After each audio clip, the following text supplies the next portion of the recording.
Is that report by the Supreme Judicial Council on the basis of which he has been removed is unconstitutional because Constitution requires. I'm not asking for an argument. I'm saying what can this court do? What if I was to ask you, okay, what sort of order can this court pass? What would you suggest? Declaring the inquiry, the report of the Supreme Judicial Council as unconstitutional, void, and nullity. And suppose the allegations that you level were not true, then what was it? Suppose that the allegations that you leveled, one person is saying no, one person is saying yes. Now we must have a mechanism to ascertain who is telling the truth. I mean, we can't throw a coin in the air and decide on that basis. So there are two possibilities. I mean, don't mind my saying so. Either the petitioner is telling the truth or is not telling the truth. There are only two possibilities. If, don't mind my saying so, if he's not telling the truth and he makes this allegation and on that and nobody ascertains, like you have alleged that nobody ascertained, and nobody ascertains whether his allegation is true or false, and is or whatever the order is set aside, surely this will not be proper. That's why I'm saying, how do we go forward now? That is exactly the case. If your Lordship may kindly see that I informed the Chief Justice of No, we understand that. They concede no inquiry was held. I'm saying, where do we go from here? So therefore, the entire proceedings against me... वो भी हो गई. Suppose, just for the sake of argument, we say, because we have to deal with these cases, it becomes precedent. Okay? Supreme Judicial Council, let's assume, did not do its job by inquiring into the matter. Correct? I think fundamental rights are available to judges as well. The due process and fair trial. By all means, hear it and then remove me. Because say this is false allegation you've leveled, you don't fit to be a judge, and not only made a false allegation, you went and made it publicly. You would imagine, if it was false, he should be removed. If it was false, he should be removed. No. If the allegation that you make now, is established to be false after the inquiry, yes. Should you have been removed? Then can be yes. Okay. No. Now I reverse it. Yeah. If after inquiry it transpires that the allegation that you leveled was true, yes, they may say you still should be removed because you went public, or no, you should not be. But your emphasis is on the fact that one way or the other inquire into the matter. Am I correct in understanding that? Now because you had leveled initially allegations without making anyone a party, so we wanted to hear what the persons against whom the allegations had been made, would they say? They may come and say, yes, I did so, but there was nothing wrong in it, or simply say, yes, I did it. But the matter can't end now because they are saying, no, this is all false. So who will ascertain the truth of the matter? The Supreme Judicial Council ought to have done that. My position is. Now your Lordship is. Zara mein solution bhi bata dena sir. We are looking for how to solve this riddle. इसका simple जवाब है sir. जैसे पहले, in some cases it has happened.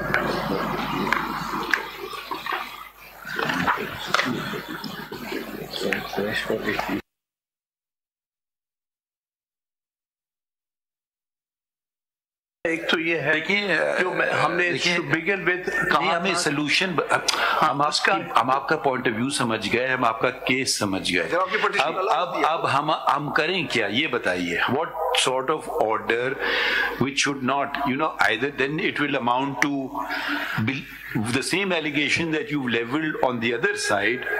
The other side will tomorrow complain and say, You never ascertained this fact, and you held that we've done this thing. So you come up with a solution now. Sir, my solution ये है कि let this order of the president and the report may kindly be quashed, and a commission may be appointed to ascertain the truth, so that we can cross-examine them, they can cross-examine us. एक second, ठहरिए ना. Commission, how, under what law will we do that? This honorable court can always do so. No, they can to ascertain the truth about the matter. No, it can't be remanded to the Supreme Judicial Council. Sir, is that a possibility or it's not? It can be, yes. It can be, yes. It can. No, I want your clear thinking on this. After questioning the order of Sub-Article 7, Sub-Article 7. There is one problem which I see. एक Sub-Article 7 भी पढ़ लें. 209 Sub-Article 7. 209 Sub-Article 7 पढ़ लें. जी 7 sir वो 7 की बात हो रही है ना, तो उसमें है a judge of the Supreme Court or of a High Court shall not be removed from office except as provided by this article. Article क्या provide करता है? President can remove on the basis of a report.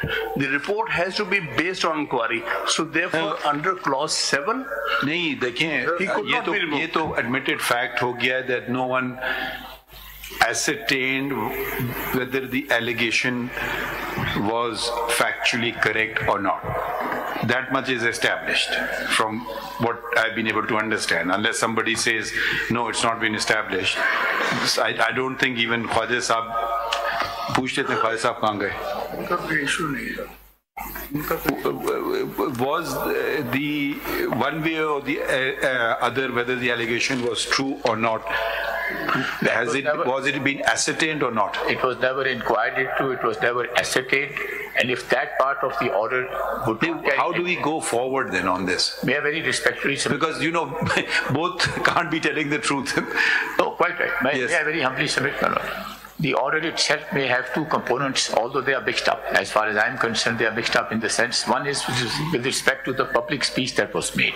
Whether the public speech that was made. That's a separate aspect. This is what I'm saying. That may in itself be such a grave crime that you remove him. No, I'm making a Or nothing implied in the order is the fact that you've leveled such serious allegations against some people which cannot be sustained because no inquiry was held. That portion. What is the solution here? May I very respect, this is what I was saying, madam. May I very respectfully submit the order itself is composed of these two components. One is that a public speech was made. The other is that there was an allegation made or there were some assertions made which were not inquired into, and that was also held against the petitioner. Now that portion cannot be held against the petitioner so far as the STC order is concerned, because that was never inquired into.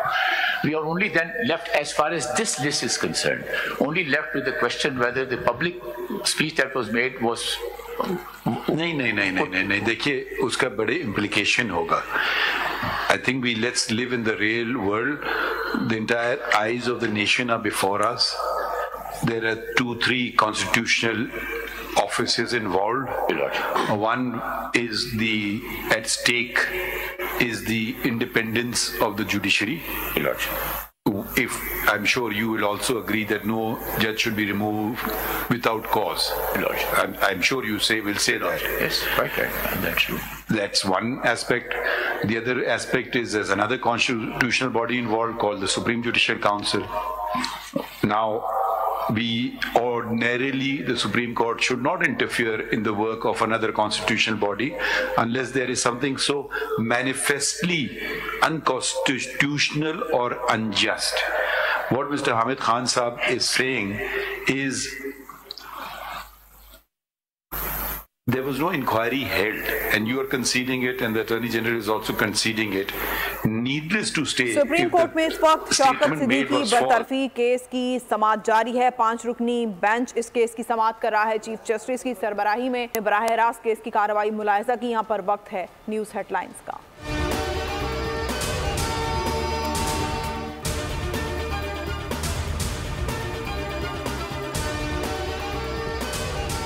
Qasim Suri मुल्क में आईनी बहरान की वजह बने. क्यों ना आइन शिकनी की कार्रवाई का हुक्म दिया जाए. चीफ जस्टिस सुप्रीम कोर्ट के इंतखाबी उज़्रदारी केस में रिमार्क्स. कहा हुक्म इम्तना लेने के बाद मुकदमा समाअत के लिए मुकर्रर ही नहीं करने दिया गया. सुप्रीम कोर्ट के अंदरूनी सिस्टम के साथ हेराफेरी की गई। गुज़िश्ता हिसाब लेकर रहेंगे, जिसने भी आइन तोड़ा है उसे नताइज भुगतना होंगे। स्टे ऑर्डर लेकर रुकने असम्बली कैसे बने, दस्तावेजात के साथ जवाब जमा कराएं। लश्करी रईसानी और रजिस्ट्रार सुप्रीम कोर्ट की भी तलबी।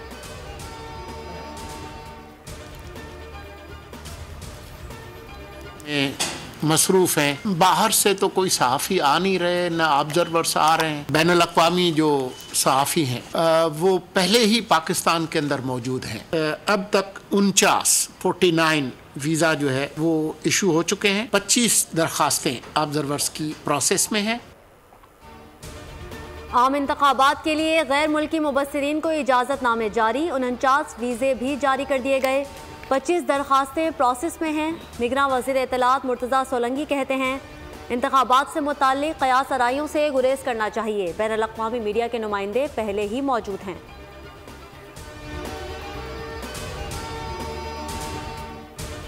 सियासी जमातों की इंतखाबी मुहिम को टॉप गियर। नून लीग और पीपल्स पार्टी के आज भी बड़े पावर शो। बिलावल भुट्टो चिड़ियोट के हॉकी स्टेडियम ग्राउंड में जलसे से खिताब करेंगे। जलसागाह को पार्टी परचमों और बैनर से सजा दिया गया। शहबाज शरीफ अहमदपुर शर्किया क्रिकेट स्टेडियम में पंडाल सजाएंगे। मरियम औरंगजेब ने ट्वीट किया, शहबाज शरीफ महंगाई, बेरोजगारी, गुर्बत के खात्मे और माशी खुशहाली के एजेंडे पर इज़हार ख्याल करेंगे।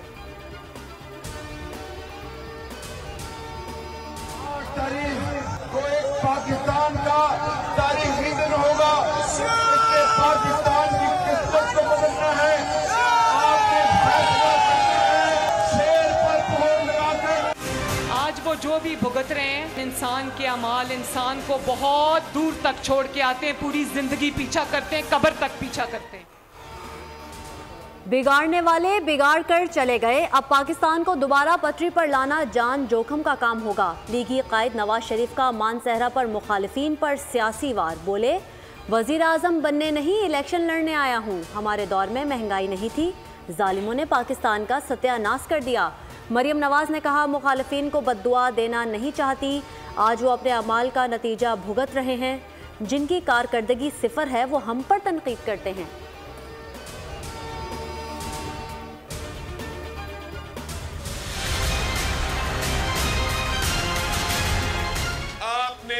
अगर इंतकाम की सियासत चाहिए, अगर पुराना सियासत चाहिए तो जाए शेर पे मोहर लगाए। लेकिन अगर आपने अपना किस्मत तब्दील करना है, अगर आप समझते हो कि पाकिस्तान के पुराने सियासत करने वालों को घर बैठना चाहिए, तो फिर इस तीर पे मोहर लगा दे। सियासी जमातें तकसीम की पुरानी सियासत कर रही हैं। नफरत की सियासत को दफन करने के लिए इलेक्शन लड़ रहा हूँ। बिलावल भुट्टो जरदारी का साहिवाल में जलसे से खिताब। मंशूर पर अमल करके 10 साल में मुल्क की किस्मत बदलने का दावा। कहा, गालम गलोच और जाती दुश्मनी की सियासत नहीं करता। आपस में लड़ते रहे तो दुश्मन फायदा उठाएंगे। इंतकाम की सियासत चाहिए तो शेर पर मोहर लगाएं। किस्मत बदलनी है तो तीर पर ठप्पा लगाएं।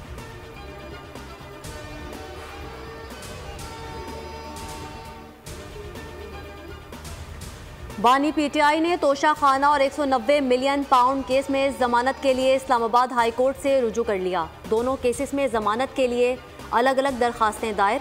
एहतसाब अदालत का फैसला कलअदम करार देने और केस के हतमी फैसले तक जमानत की इस्तदा। शौकत, अजीज, सिद्दीकी के इल्जामात बेबुनियाद और मनगढ़ंत हैं। साबिक डीजी ISI फैज हमीद ने सुप्रीम कोर्ट में जवाब जमा करा दिया। जवाब में कहा, साबिक जज से कभी नहीं मिला और ना ही नवाज शरीफ की अपीलों पर बात हुई। साबिक chief justice Islamabad high court Anwar Kazi और ब्रिगेडियर रिटायर्ड इरफान रामे ने भी अपना जवाब जमा करा दिया।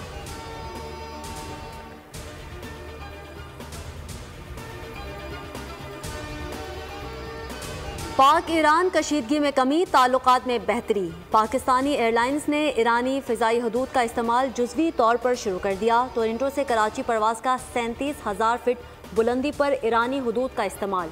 इस्लामाबाद से दमाम की परवाज़ भी ईरान की फ़िज़ाई हदूद से गुजरी। दुबई इस्लामाबाद परवाज़ भी ईरानी हदूद से आई। सऊदी अरब से इस्लामाबाद और कराची से इस्तंबुल परवाज़ भी तेहरान से होकर मंजिल तक पहुँची।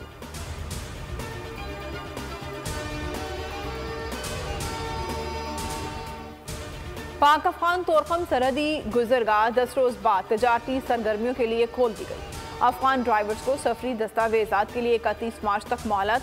1 अप्रैल से बगैर सफरी दस्तावेजात कार्गो गाड़ियों को पाकिस्तान में दाखिल नहीं होने दिया जाएगा।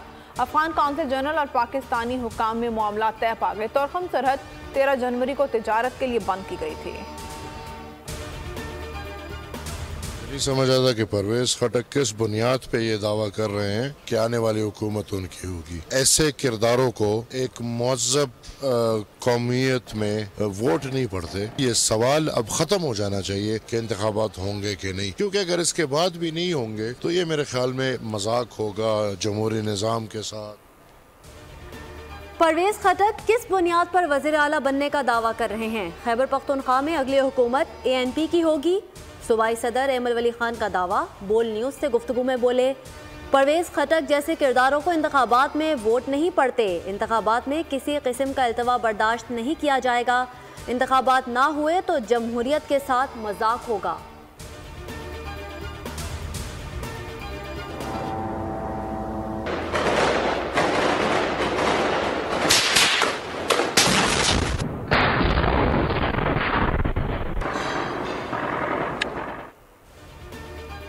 हमास का इसराइली दरिंदों पर भरपूर वार। खान यूनिस में इसराइली फौज के ज़ेर कब्जा इमारतों को धमाके से उड़ा दिया गया। इसराइली हुकाम की इमारतों में 21 फौजी मारे जाने की तस्दीक। इसराइली हलाकों की तादाद 221 तक जा पहुंची। गाजा पर इसराइली वहशियाना हमलों में एक ही रोज़ में 201 फ़लस्तीनी शहीद। शहादतों की मजमूई तादाद 25,295 तक जा पहुंची। इसराइली फौज का खान यूनिस के अस्पताल का मुहासरा। अल खैर अस्पताल का तिब्बी अमला यरगमाल।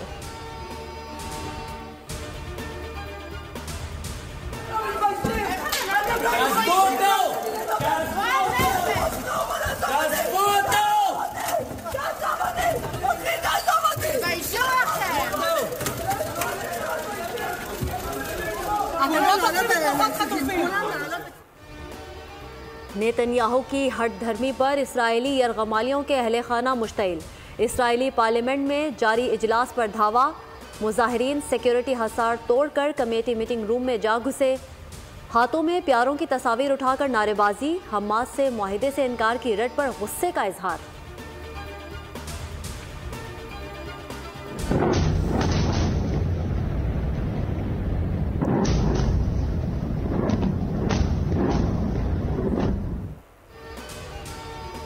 अमेरिका और बरतानिया के यमन पर फ़ज़ाई हमले। हौसियों के 8 अहदाफ को निशाना बनाने का दावा। मुश्तरका बयान में कहा गया, मुश्तरका कार्रवाई का दूसरा मरहला बहरी जहाज़ों पर मुसलसल हमलों का जवाब था।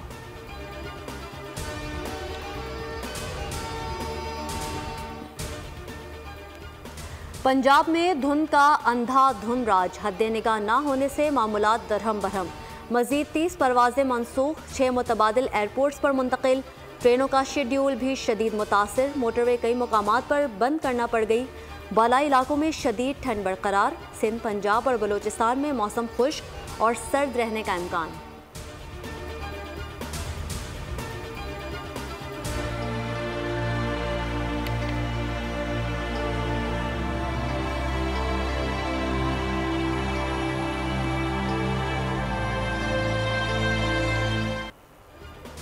कराची एयरपोर्ट के करीब इज्तिमाई कत्ल और खुदकुशी के वाक़े की तहकीकात। घर के सरबराह ने बीवी और 3 बच्चों को कत्ल करके खुद को फंदा लगा लिया। पुलिस के मुताबिक खातून और बच्चों पर तेज़ धार आले से वार किए गए। फ्लैट से मिलने वाली तहरीर में लैपटॉप का भी जिक्र। पुलिस ने लैपटॉप तहवील में ले लिया। क्राइम सीन से शवाहिद इकट्ठे कर लिए गए।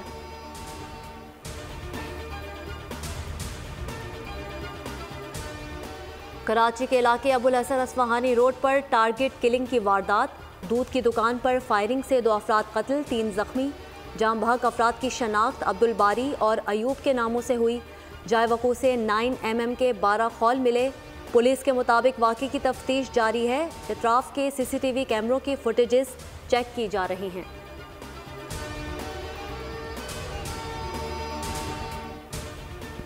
अंदरून सिंध से गुजरने वाली ट्रेनों में वारदातें। मुसल्लह डाकुओं की खैरपुर के करीब मालगाड़ी में लूटमार। डाकुओं ने कम रफ्तार जोन में प्रेशर कॉक तोड़कर मालगाड़ी रोकी। लोहे के आलात तोड़कर लूट लिए। कंटेनर्स को खोलने की कोशिश। ट्रेन ड्राइवर के आने पर मुल्जिमान का पथराव। वारदातों पर ड्राइवर्स ने एहतजाजन गाड़ियां रोक दी।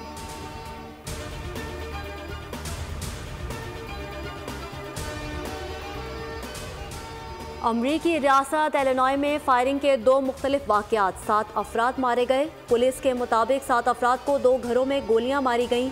तमाम अफराद का ताल्लुक एक ही ख़ानदान से है। कत्ल में मुलव्विस 23 साला मुलजिम रोमियो की तलाश शुरू। फायरिंग के बाद मेडिसन स्ट्रीट को बंद कर दिया गया।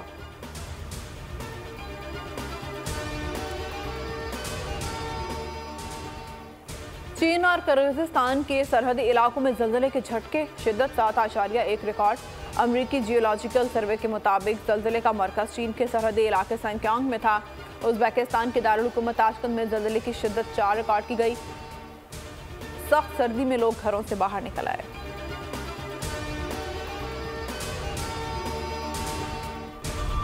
I miss you so much. I miss you too, Mama. Will you be careful out there? Always.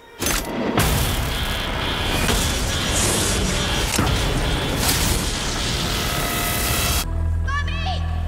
I'm very happy to be back home. But things are different.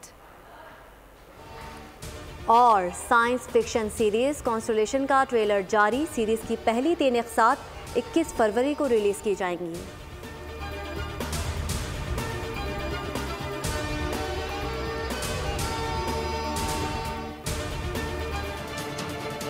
अस्सलाम वालेकुम, बोल न्यूज़ में खुशामदीद। मैं हूँ महविश निसार और मैं हूँ फाइका मौज़म। बराह रास्त आपको सुप्रीम कोर्ट लिए चलते हैं, जहाँ शौकत सिद्दीकी केस की समाअत जारी है।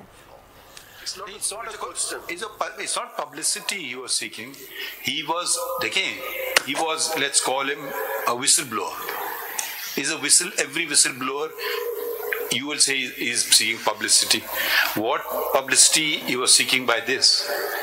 You are assuming he was seeking. Burden will be on the person seeking his removal to show that he was seeking publicity. It's premised on that. As a judge gets all the publicity, that's good for him. He should not seek more. So then it will be you are seeking publicity. In other words, you can't address bar councils. Yes, there will be the media there. So what? They are not engaged in any public controversy. No, it says least of all on a it's not the public, it says political question. Where is politics here? There's no politics here. It states in particular, he should not engage in any public controversy. So if least of all on political matters. Let's take the worst case scenario. If the institution he is in, there is corruption, he should keep quiet. No. So what should he do? He should be writing to the Chief Justice. Okay, he says failed. He should be writing to the failed. And if there is somebody, then what should he do? He should keep quiet about it. If there is someone approaching him, he has the power. He can issue contempt notice to that person. If anybody dares to approach him, to influence him in any of his decisions, there's corruption. For instance, not this case. We are giving a simple thing. What I'm saying, and his colleague is taking a bribe. He writes to the Chief Justice. He informs the Chief Justice. Doesn't do anything. He gets frustrated. Okay, maybe the frustration level comes to a point that I'll go public now. Okay, so fine, you can, the person against who he is alleged and himself, you can certainly hold him to task by saying prove this allegation, and the other person who's alleged it will say you made a false allegation, I'll show it, which is exactly what's happened in this case. So which other article can you rely upon? This is the only article, I suppose, but there is an article which was invoked in the order itself. Which one was that? Kindly read second para of Article 2. I'm going to read that. Right. Second para, Second para of Article 2. In the matter of taking his seat and of rising from his seat, he shall be punctilious in point of time, mindful of the courtesies, careful to preserve the dignity of the court, while maintaining an equal aspect towards all litigants, as well as lawyers appearing before him. He should be careful to preserve the dignity of the court. Yes. Yes. This is all. My Lord, I think you are saying it comes under this too? Lord, what I'm saying is that these are the provisions which can be... No, tell me which one. My Lord, I said Article 5 and Article 2, subpara 2 also comes within that because, my Lord, we have an advantage in having you before us. Lord, I'm grateful for the advantage is you are now well versed with SJC matters. Lord. Okay. the other SJC matters where you are proceeding again. One is finishing a complaint, right? You don't have to inquire into great details of every frivolous kind of allegation. You can just dispose it off, consign it to the record or whatever it's called. But where you proceeding against a judge, why you proceed against a judge? With a view to remove him. So you have to give him some, I mean, here you may be conflicted as a lawyer. I'm not saying conflicted in this case, because your contentions at other place may be different. You will say, establish this thing. Fair enough. The burden on whoever lies the burden will establish it or not establish it. It doesn't get established. Clean bill of health. देखिए article 2 इसके second para में लिखा है to preserve the dignity of the court. जो allegation इन्होंने लगाई है वो तो डिग्निटी ऑफ कोर्ट के अगेंस्ट है, तो इसको प्रिजर्व कैसे करें ये आपसे पूछे। उन्होंने एक तकरीर में कर दी।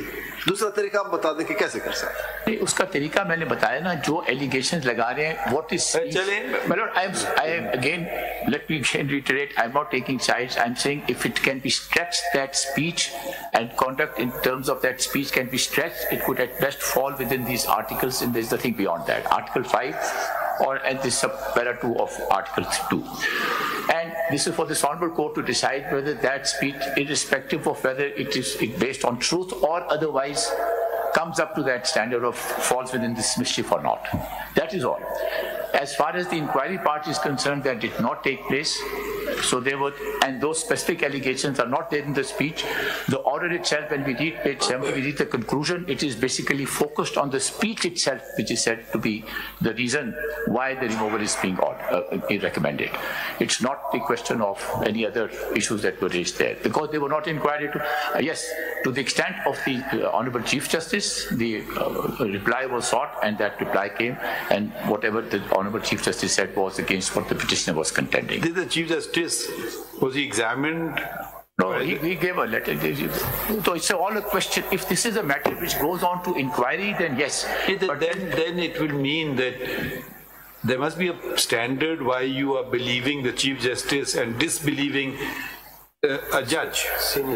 What I'm going to saying is going back to the observation. Is it the status which? No, not at all. Not at all. It was just. I am not even supporting that. I am not supporting that because the Honorable Chief Justice said something. Therefore, believe him and not believe the other part.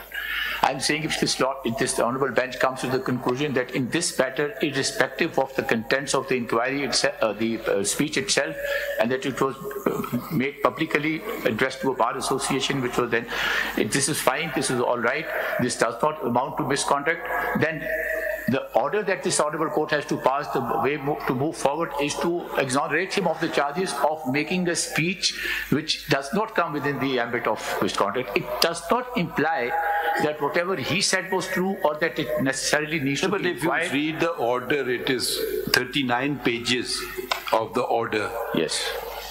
Content is there. If there was no content there, I mean, I would find it very strange that the mayor making of a speech. I have submitted, my lord, that in the order itself there is a mixture of the presumption that what was being said by him in terms of allegations were not true, without any inquiry. I've already said that is part of the order itself. Okay. What the conclusion would be then, that this particular list would come to an end with the petitioner being exonerated of the charges, the order being set aside, the recommendation being quashed, and he gets whatever he gets. But beyond that, if this Honorable Court wants to go into whatever the petitioner it has to go out of this list. Khwaja Sahab, this nation has suffered enough.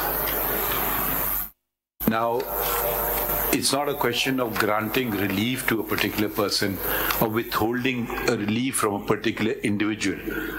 As far as I'm concerned, that's least of my concerns. My concerns are the integrity of the institutions. If the allegation level is true, I mean, the nation wants to know the truth of the matter. This person is telling the truth or that person is telling the truth. You say, no, forget it. Leave it aside. It's not a small matter of a small office holder post. It's a institutional matter. Don't you, let me ask you very candidly, as a senior lawyer, would you not want to know the truth of the matter, that the petitioner is telling the truth or your client is telling the truth? Just as you have invested your life in this profession. Yes, what would you not want to know the truth of the matter? This is exactly what I'm saying. I am with your lordship on that. How do you get to it? What I'm saying is that not in this list, not in the case before how your do we lordship, do it? that your lordship takes suo motu action or takes some other action, but not it cannot be within the ambit. One इनकी एक तजवीज़ आई है कि send it for review, remand it to the Supreme Judicial Council, that Article 209(7) was not complied with, and 205 and 6 all use the word inquiry, and 7 says you cannot remove it unless you follow the procedure. So that was not done. Without this court determining it, could the Supreme Judicial Council re-examine it and determine it once and for all whether, I think the nation needs to know whether the allegation is true or false. Leave aside your interest and his interest. There is an interest of the nation. You come from an institution which is paid out by the public exchequer. The petitioner comes from an institution which is paid out of the public exchequer. These institutions are not for your personal benefits. They are there to serve the people. So what do we do with it? People will make fun of it. What have you come up with? Result? Who was telling the truth in this matter? Because the truth is diametrically opposed. He's saying one thing, you're saying the opposite. It's not a question of variation of the truth. He misunderstood me, I meant this. Then we could have maybe reconciled both versions. तो ये जरा बताएं, इसको solve करें. जैसे गुजारिश की, what my learned friend has said, if he has proposed, if he is sticking to that the matter can go back to the Supreme Judicial Council. Can it? Yeah, but I see a legal impediment that the Supreme Judicial Council is not cut out, is not constituted, it's not part of the Constitution for the purpose of making an inquiry which does not involve the recommendation made to the President for removal or otherwise of that of a judge. That part of the function has already come to an end. Are you then suggesting a complaint is filed against a judge, or as in this case by the registrar, whatever you want to call it, without inquiring into the complaint, Supreme Judicial Council says he's removed, recommends to the President, remove him. That's it. End of story. The petition is here for the purpose of getting it quashed precisely for this reason. नहीं, quash की बात तो नहीं आएगी. I'm saying that is the one person, but this is not a matter of one person. It's a matter of the independence of the judiciary, which the people of Pakistan have invested into it. They're not interested in a judge serving or not serving. This matter has gone into the public domain now. It has to be, the public has to be satisfied one way or the other. Who was telling the truth? Well, truth doesn't matter anymore. I keep emphasizing on truth. If he's truth, I think all the maslas will go away. Just as it was open. Aren't you personally interested just to know? No, yes. May I make a submission? Burning inside you. But not within the framework of law, within the framework of Constitution, yes. We all want to know the truth, absolutely. But we have to remain within the frame. I do not see which provision prohibits such an order. I'm just thinking aloud.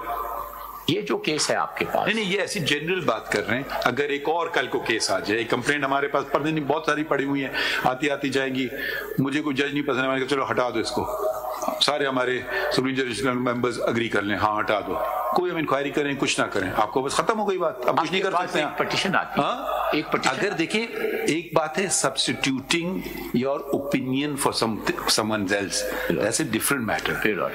The other is inquiring into the matter.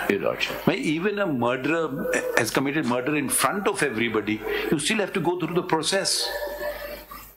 Even if someone commits murder right in front of 100, 200 people sitting in this room, we can't just say hang him. No, we'll have to frame a charge, we'll have to bring witnesses, we'll have to give an opportunity for cross-examination. Total waste of time, you will say. Yes, that's what rule of law means. Total waste of time. Sometimes it amounts to that. I'm just trying to, like, each decision creates a precedent. So where should we go now from here? As I keep saying, my Lord, the order gets quashed if dishonorable bench comes to the conclusion then the nation will hold us accountable. Necessary, notwithstanding the allegations made.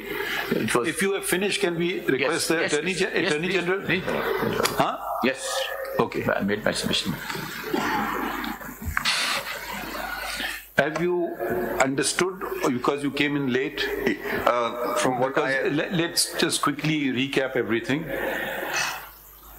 The petitioner made allegations in a speech to a bar. One is, you shouldn't speak to the bar at all, end of story, go home. The other is that the speech was so, whatever, it was not pleasant for someone or the other, and nonetheless it was made. Now the content is either true or false. It is admitted on all sides that the Supreme Judicial Council did not inquire into the matter. The word inquiry, Khan Sahib has said, finds mentioned twice, 5, again in 2096, and 2097 says you can't remove it unless this. Okay? To proceed further, you have to inquire into the matter, not to finish a complaint. If the complaint was consigned to the record, that's not the issue.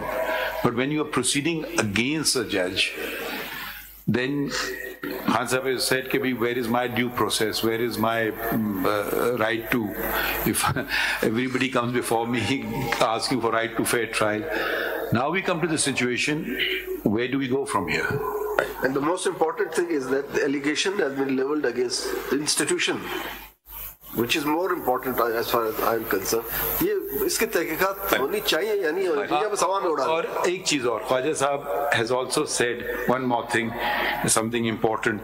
He said once he's been removed and he's attained the age of superannuation, the matter ends. Now, we were hearing some other case. Yes. The same issue came up there also. So, my Lord, as far as not following or not conducting the inquiry is concerned, that is contrary to law, and that to my mind would be malice in law, and therefore Article 211's ouster would not apply as far as this petition is concerned. Which ouster? 211, sir. Article 211. What does it say? Bar of jurisdiction. Bar on jurisdiction, my Lord. The number of judgments you said doesn't. So I think that's quite settled. So if the inquiry hasn't been followed, on the basis of it being there being malafide in law, Article 211 does not apply. Therefore, this court would have jurisdiction. Malafide in law. No, but malafide in law is basically if the process is not followed, if what the law or the constitution requires is not followed, it is malafide in law. Not in fact, but in law. So because if that is so, then this court has jurisdiction, so the court can proceed. The court can look into the movement. We are not a substitute for the Supreme Judicial Council. Of course you're not, but the question... We can't say, okay, now please come and give oath and give it on statement, will cross-examine. No, this is jurisdictional question. This is jurisdictional question. You're not going to inquire into the matter while sitting as a court. The Supreme Judicial Council's, it is Supreme Judicial Council's remit to look into that matter, but I am just only saying that this court has jurisdiction to hear the petition if the inquiry has not been conducted, 209, and the procedure has not been crossed that bridge. So yes. So once that is done, where do we go from here? Once that is done, now one fact which was alluded to, and there is a judgment, a two-member bench's judgment in Afia Shehrbanu Zia's case, BLD 2023 Supreme Court 510, wherein the two-member bench has held that if a judge has resigned or has retired, the proceedings, while he was on the bench, had commenced before SJC, they would abate. Now, the federal government, I had in another matter stated before your lordship that the federal government intends to file an appeal against that judgment. Has it been filed? Yes, my lord, it has been filed. What number hai? My lord, it has yet to be numbered. I hope it will be numbered today or tomorrow. Now, there are several problems with that judgment, and of course, if the principle of that judgment is sustained, then it effectively cuts both sides. Then a judge who's been unconstitutionally removed can do nothing. Now, so in this, if in the meantime he retired, for instance, so in this case, he attained the age of superannuation. So in this case, the distinction also is that after the judge was, the petitioner was removed, he had essayed those proceedings before this court, and he had not attained the age of superannuation at that time. So that distinction being there, but that judgment needs to be revisited also by this bench or any other bench in order for the court to then pass the order of setting aside the Supreme Judicial Council's order in this case. Also, yeah, I'm not clear with you. Are you saying that we should attach that case with this case? I would submit so, my lord. Acha. Okay. And now, if the inquiry process has not been followed, and the allegation, now we don't know what is remand permissible? If, my lord, if you are saying if afia is sustained, then it probably may not be. Is that what I'm not understanding? If afia is sustained, then perhaps in this case, they may still have to, the petitioner may still have an argument to make, which is that he had not attained the age of superannuation when he had challenged the Supreme Judicial Council's order before this court. So there would be that distinction. I think there is a fact is that the list in some form or the other was before this court. That's right. So that's what I was alluding to. That if there would still be a distinction as far as this particular case. If we accept this petition, what will happen? So we'll simply two things can happen. If my lords accept this petition and simply set aside the Supreme Judicial Council's order without remanding it, then he would be treated as a judge who would retire. We are also concerned about the allegations. What would happen to the allegations? Suppose, with due respect to the petitioner and his counsel, suppose we set aside the order and he is laughing. All that I said was false. Okay? Nation, I think I'm more concerned that every case we decide we have to keep half an eye out. Ke bhai iska implication generally kya hoga? You may want to do something, but it may have wide ranging implications. The other thing is, doesn't the nation want to know one way or the other? What is the position of the federal government on this? Wouldn't you want to, as they say, get to the truth of the matter? My lord, so I just got called on short notice, but I know that's not fair. But what I can state here is that now there are certain allegations which are made in this petition, and those allegations, from what I've understood while sitting here, have been denied. Not some minor allegations, some serious allegations. Those allegations have been denied, and now obviously this court cannot record evidence. Is not the forum for doing it. Is there a solution? The solution, my lord, is that in order to look at the entire matter in totality, if Afia Zia is overturned and this matter is remanded to, the order of the Supreme Judicial Council is set aside and the matter is remanded to Supreme Judicial Council, then as far as the inquiry of these allegations is concerned, that perhaps is the only forum. And then question arises that the man has retired.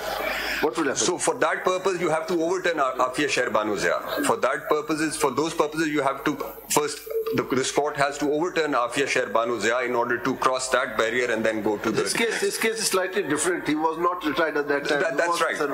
That's right. He was still before the court. Now the question would still be that if the petition is allowed, what could be the consequence? Now if limited consequences जल्दी decide हो जाती है इनकी retirement से पहले तो मसला हल हो चुका वो भी हो चुका होता, बट अगर फॉर एग्जांपल एक ये हो सकता है कि जी पिटिशन आप अलाउ कर दें and he is treated as a retired judge and thus entitled to all the benefits which a retired judge is entitled to. But if on a broader scale, so on a broader scale, then I think since he has retired and now that is what's troubling me. Let's suppose a complaint is filed against a judge 1 month before his retirement, and the Supreme Judicial Council, without saying he's corrupt, Supreme Judicial Council, without inquiring into the matter, recommends to the President, reports whatever, remove him. He's removed. Now, naturally, when he filed the petition, he's already stand retired. That's right. So I don't think the date would there be. He has got no way to vindicate his honor. There has to be a way. Basically, you are saying one way is no, too bad, whether the Supreme Judicial Council inquired into the matter or not. I mean, whether we agree with the findings of the Supreme Court, that's a separate matter. One is at least inquire into the matter. Okay, I may have a higher level of proof, another may be lower, but leaving those technicalities aside, basic inquiry has to be conducted of some form or the other. Absolutely. I mean, whether it has to be in accordance with the Qanun-e-Shahadat or... No, it's the Constitution requires so. I mean, a judge cannot be removed without inquiry. Are judges entitled to fundamental rights or not? Absolutely. I mean, it is at the heart of independence of judiciary. Absolutely. Absolutely. At the heart of independence of judiciary has the solution क्या है फिर? So इसका solution to my mind is आप कह रहे हैं कि इसको club करें उस केस के साथ? उसको overturn करना जरूरी होगा because that would then settle the law. Because in this case, obviously there was a substantial period of time when the petitioner was removed. लेकिन बात कहाँ से कहाँ connect हो जाती है? And his nobody could have thought this would connect there. About 3 years. So if he had 3 years to a service left. No, like I said, suppose he had only 1 day left. Yes. So in that hypothetical, I mean, then obviously, I don't think that's really crucial aspect. So in that hypothetical, which my Lord has just pointed out, I think it is necessary that that point is settled. That the point is settled that even if he stands retired and attains age of superannuation, the matter can still be revisited by because that delay we are accountable for in this particular case because it's proceeded so long. We can't fault the petitioner on that. Oh, absolutely not. Nobody can. So, कितनी hearings हो गई थी इसमें? बेशुमार sir, many hearings. हमने कितनी दफा सुना? Last hearing was. मैंने कहा आपका इल्जाम हम पे तो नहीं है, हमने कितनी दफा सुना इस केस को? ऑर्डर शीट मैं आपको ऑर्डर शीट दिखाऊं तो ये दूसरी दफा है, हम मेरे साथी याद दिला रहे.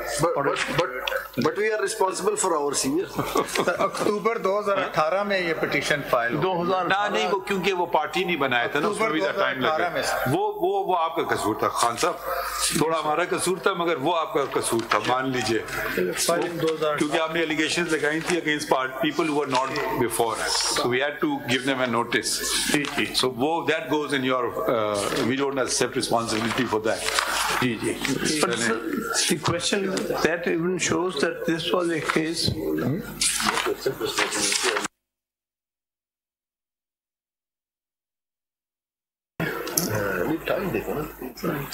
Wasim Sajjad Sahab, can we benefit by your acumen? Have you been following what we are talking about? What is your view? Can it be remanded to the Supreme Judicial Council or not? But actually, I haven't studied this matter. I wouldn't like to make a comment without going through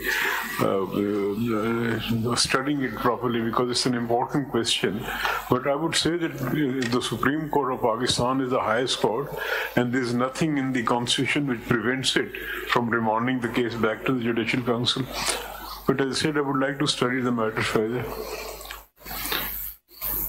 Once the matter is before your Lordship also has the power to do complete justice under Article 187. So there is no impediment. आपकी appeal कब लगी है? My Lord, it's been filed earlier today. I think it will hopefully be numbered today. And once it is numbered, I think it can be fixed whenever the office will fix it.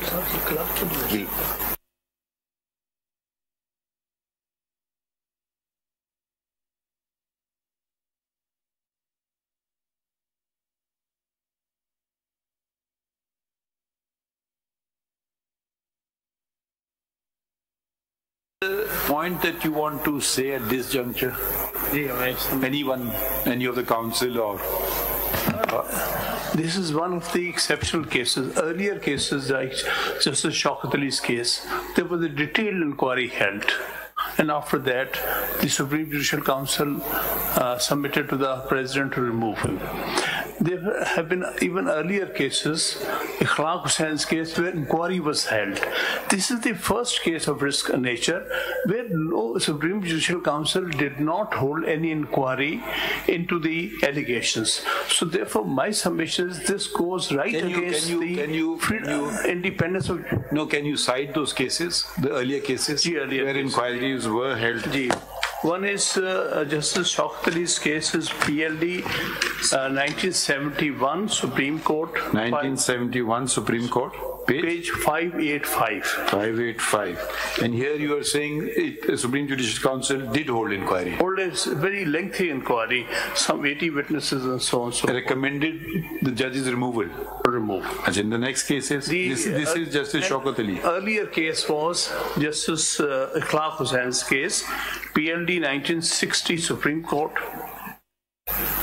Yeah, page 26 perhaps. जी अच्छा उसमें नहीं वो page number अखलाक हुसैन हम ढूंढ लेंगे चलें खैर अगला वाला बताते हैं कोई और भी केस है ये दो केसेस हैं जहां पर सुप्रीम कोर्ट जज was removed after due inquiry. Now sir एक और बात 1956 का मैंने कॉन्स्टिट्यूशन देखा है उसमें कहीं इंक्वायरी की रिक्वायरमेंट नहीं थी as such but inquiry was held. Which was that provision of 56 Constitution? Which article? Earlier article was 128. 128. 60, under the 60. Article 128, Supreme Judicial Council, which did not specifically mention the word inquiry. It mentioned inquiry. Article 128 was in the same terms as Article 209. But I'm talking about 1956 Constitution. Under the 1956 Constitution. किसमें नहीं था? ये इसमें नहीं था अखलाक हुसैन वाले case में state versus अखलाक हुसैन नहीं वो कौन सा आइन था जिसकी आप जिक्र कर रहे हैं 56 का उसमें नहीं था उसमें ये नहीं था कि इंक्वायरी जरूरी है उस आइन की कौन सी शिक थी उस आइन की शिक थी आर्टिकल 169 अच्छा 169 अच्छा इसमें नहीं था हाँ उसमें अब आप ये I read that out no inquiry required हाँ जी A judge of a high court shall not be removed from his office except by an order of the president made on the grounds of misbehavior or infirmity of mind or body. If the Supreme Court उसमें Supreme Judicial Council नहीं Supreme Court ये function करते थे. If the Supreme Court on reference being made to it by the president reports that the judge ought to be removed on any of those grounds. ये Article 169 था उसमें और इसके बावजूद भी डिटेल इंक्वायरी की गई थी उसमें और डिटेल इंक्वायरी अखलाक हुसैन का केस था तो 56 कॉन्स्टिट्यूशन वाज अंडर कंसिडरेशन और the 60 constitution under the 1956 constitution अच्छा मगर उसके बावजूद भी इंक्वायरी हुई थी सो मेरी गुजारिश ये है कि this is the first case of its nature where a जज is removed without inquiry It will have a repercussion for the future because judges of the Supreme Court has no other security available to him except that a Supreme Judicial Council makes inquiry into the allegations. If that is taken away from him, then he is left on the mercy of the person who alleges against him, whether he is president or whether he is any other person making a complaint. So therefore, my submission is that a detailed judgment is required to give why inquiry is so necessary in cases where the allegations against the judge of the superior courts, for which there cannot be any recommendation for removal without without holding a proper inquiry into it and giving a statement of allegations. Even in the case of Ikhlaq Hussain, there were 3 allegations, specific allegations made. Similarly, in case of Sheikh Shouqat Ali in 1971, specific allegations were made against him, on which inquiry was held. In here, no statement of allegations were ever given to the petitioner, and naturally, और भी case था ना वो खान साहब वाला जी, एक और भी केस था ना, वो रिपोर्टेड है या नहीं है? ये दोनों केसेस तो फजले गनी खान साहब का कोई उसमें केस चला था या नहीं चला? चला नहीं था इनका, नहीं चला था, नहीं चला। No sir. खान साहब एक बात बताएं आप, इसके अंदर तो एलिगेशन डिफरेंट है शौकत अली साहब वाले में और इखलाक हुसैन साहब वाले में। यहाँ पर जो इंफॉर्मेशन की बात है, सब सेक्शन 5 ऑफ आर्टिकल 209, वो इंफॉर्मेशन की बेसिस पे, लेकिन यहाँ तो सुप्रीम कोर्ट ने खुद कॉग्निजेंस लिया है, तो यहाँ तो कॉग्निजेंस लिया है इसने, वहां पे इंफॉर्मेशन किसी पब्लिक पर्सन ने, किसी ने कोई इंफॉर्मेशन तो नहीं दी है। तो इंक्वायरी उस सूरत में करी जाए जब कॉग्निजेंस लिया है कोर्ट ने खुद, रजिस्ट्रार ने दूसरा लेटर भेजा है, बिल्कुल उसकी बेसिस पे, तो ये चीज जो है यहाँ पे जरूरी है, इंक्वायरी बहुत जरूरी, जब कॉग्निजेंस सुप्रीम कोर्ट खुद ले रहा है और भी ज्यादा जरूरी हो गई है। जनाब ने बिल्कुल दुरुस्त फरमाया, और भी ज्यादा जरूरी हो गई है। हुआ ये था कि 1956 कॉन्स्टिट्यूशन में तो ये केसेस में कुछ एक आध मेरे हिसाब से कुछ करप्शन का भी केस है इसका। जी गुजारिश ये है कि इसमें हिस्ट्रीज की ये है कि ना 56 कॉन्स्टिट्यूशन में विदाउट प्रेसिडेंशियल रेफरेंस किसी जज को रिमूव किया जा सकता था, ना 62 के कॉन्स्टिट्यूशन में ये हो सकता था, 73 कॉन्स्टिट्यूशन में भी नहीं हो सकता। For the first time 17th amendment में ये लाए गए थे, the council on its own, the council में ऑन इट्स ओन मोशन, ये पहली दफा 2005 में इंट्रोड्यूस किया कॉन्स्टिट्यूशन में कि even supreme judicial council will have the power on its own, on the basis of complaint available, can proceed against a judge of the. This is the case here. It is not a case of presidential reference. It is a case with Supreme Judicial Council. कैसे शुरू हुआ ये इधर में दिखाइए? Letter registrar sir दोबारा ये बताएं कैसे? क्या सुप्रीम जुडिशल काउंसिल ने क्या अपने तौर पे ये उठाया या वो किधर या रजिस्ट्रार ने एक नोट लिखा? रजिस्ट्रार ने किस कैपेसिटी में लिखा? ये अपने तौर पे ना कंप्लेंट है, ये वो दिखाएं रजिस्ट्रार ने किस कैपेसिटी में दी, ये भी देखना है। दिखाएं क्या चीज है उसको? 39 पेज के ऊपर है ये, 39 पेज पे पैरा 3 2018 को रजिस्ट्रार ने ये page number 39 of the paper book. जी सर, ये है सर। यहाँ पर upon perusal of the note put up by the secretary of the council, ये नोट किधर है, किस पेज पे? नोट नीचे है सर, दिया वो पैरा 3 में है। आपके कॉपी लगाई आपने? एक्चुअल लगी हुई है? जी कॉपी लगाई, इन्होंने खुद भी जो जवाब दिया है रजिस्ट्रार ने, वो दिखा देना एक्चुअल नोट कहाँ है।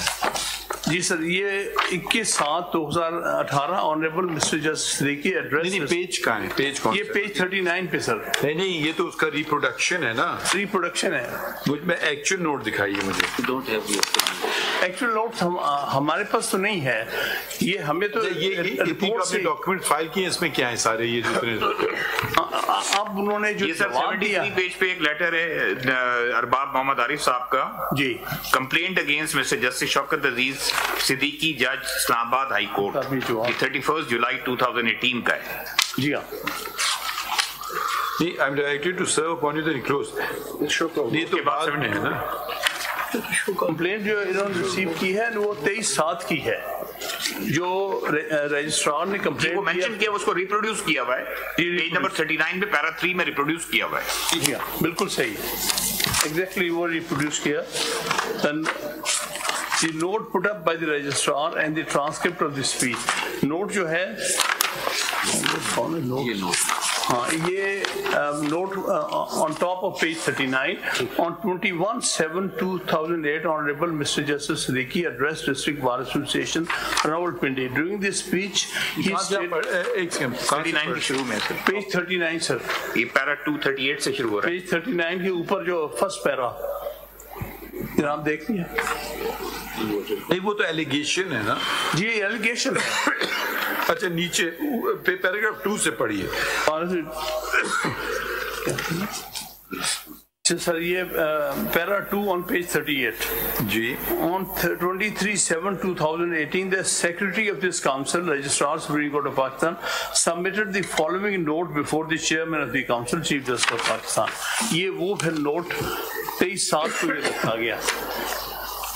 On 21/7/2018, Honorable Mr. Justice Siddiqui. No, he was acting pursuant to a direction of the Supreme Judicial Council, or my Lord has asked, Justice Jamal has asked that he did it himself. Ek to na, you do it. One is he does it, comes before the Supreme Judicial Council. So it doesn't say so much, but it appears that there was some kind of a... We will go by the Constitution. Constitution says the council on its own. On its own. Secretary is not the council. He may be complainant. It may be. He's part of the. But he's part of the Supreme Judicial Council. Maybe the council had directed him to do it. I don't know. Nothing is on record, कोई चीज नहीं है। ठीक, लेकिन ये मतलब उसने अपनी पर्सनल कैपेसिटी में दी। आप ये हियरिंग जो, अच्छा एक चीज बताइए, आप जनाब पढ़ लीजिएगा, कितनी दफा सुप्रीम जुडिशियल काउंसिल में ये केस लगा आपका? आप कितनी दफा सुप्रीम जुडिशियल काउंसिल ने आपको तलब किया? एक दफा। Only on one occasion. What happened on that occasion? On that occasion, we said that please, in the first place... No, you asked something, why were you called?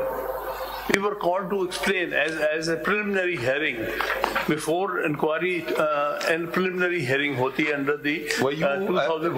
Was the petitioner alone or was he assisted? I was with him. क्या हुआ था? बताएं क्या हुआ था उस दिन? उसमें यही क्वेश्चन हुआ कि ये क्या स्पीच की है आपने? Okay, we made a speech which we. नहीं वो ठीक है बस. So it was a casual, formal meeting. What वो charge frame हुआ आपके खिलाफ क्या? कोई charge frame नहीं है, कोई charge frame नहीं है. बल्कि इससे पहले we may need to see the record of the Supreme Judicial Council.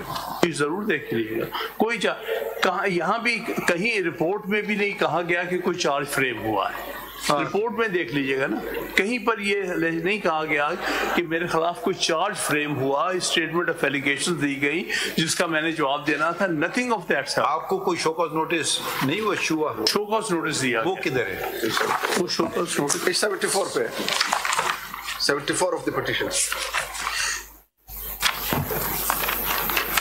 ये जनाब पेज 42 पर रिप्रोड्यूस भी हुआ है. पेज 74 पर इसका ये तो वेरेस अच्छा नाउ यू आर ये पेज 75 पे आ जाइए ना, ये है ना, ये है जी पेज 75 पर. Now your lordship are hereby called upon to explain your conduct with regard to the following allegations which prima facie constitute misconduct on your part within the meaning of paragraph B of clause 5 and clause 6 of article 209 of the Constitution.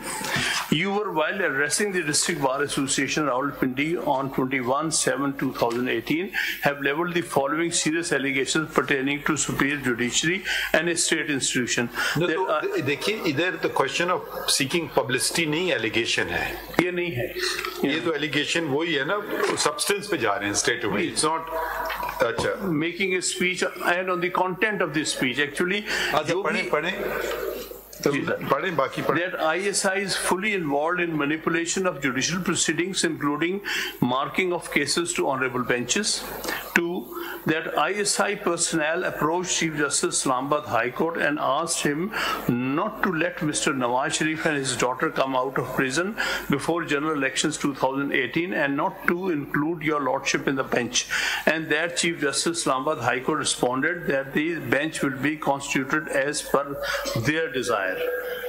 That your lordship claimed to even have knowledge of the person who conveys messages to the Supreme Court, that daily proceedings of accountability court were being reported somewhere, and that your lordship also knows the reason why the administrative control of Islamabad High Court as per statute was removed so that no judge could look into the proceedings, that your lordship was asked to give assurance that your lordship would give decision as per their request, and then references pending against your lordship would be closed. That if you supreme court में इस वक्त Shaukat Siddiqui बरतरफी case की समाअत जारी है. Chief justice इसकी सरबराही कर रहे हैं. 5 रुकनी बेंच इस केस को सुन रहा है. इसके साथ ही न्यूज़ स्टूडियो से अब तक के लिए इतना ही. किसी भी खबर की तफसील के लिए आप विजिट कर सकते हैं हमारी वेबसाइट bolnews.com. बाखबर रहने के लिए देखते रहिए बोल न्यूज़.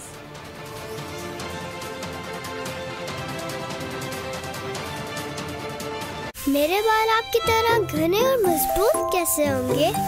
इधर आओ. मेरी तरह बालों में प्याज लगानी पड़ेगी। मुश्किल है, पहले छीले, फिर काटे, फिर इतनी देर तक लगा कर रखे। हाँ, मेहनत तो बहुत लगेगी, पर इसकी नया life boy naturally strong shampoo. इसमें है प्याज और एलोवेरा का स्पेशल फॉर्मूला। ये घने और 5 गुना तक मजबूत बाल। एक दूसरा है नरम मिजाज, पर अम्मी को नाज। ये जिद्दी दाग निकालते निकालते कपड़े तो खुरदुरे हो जाएंगे। बिल्कुल नहीं, सर्फ एक्सेल का नया अलग अंदाज।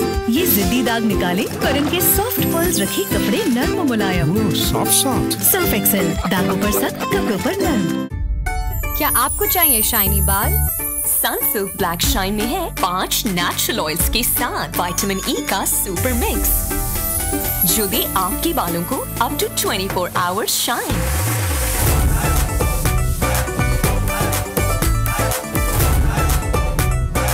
अब बाल करें shine all the time with Sunsilk black shine.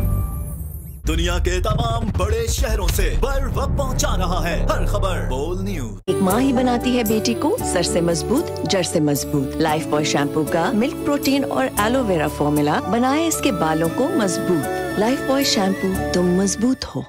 Start कर। रस्ते घटाने वालों को, वतन चलाने वालों को उसाका बैटरीज का सलाम। आप हैं पाकिस्तान का बैकअप और हर मुश्किल में आपका बैकअप सिर्फ उसाका बैटरीज। क्या आपको चाहिए शाइनी बाल? सनसिल्क ब्लैक शाइन में है 5 नेचुरल ऑयल्स के साथ विटामिन ई का सुपर मिक्स, जो दे आपके बालों को अप टू 24 आवर्स शाइन।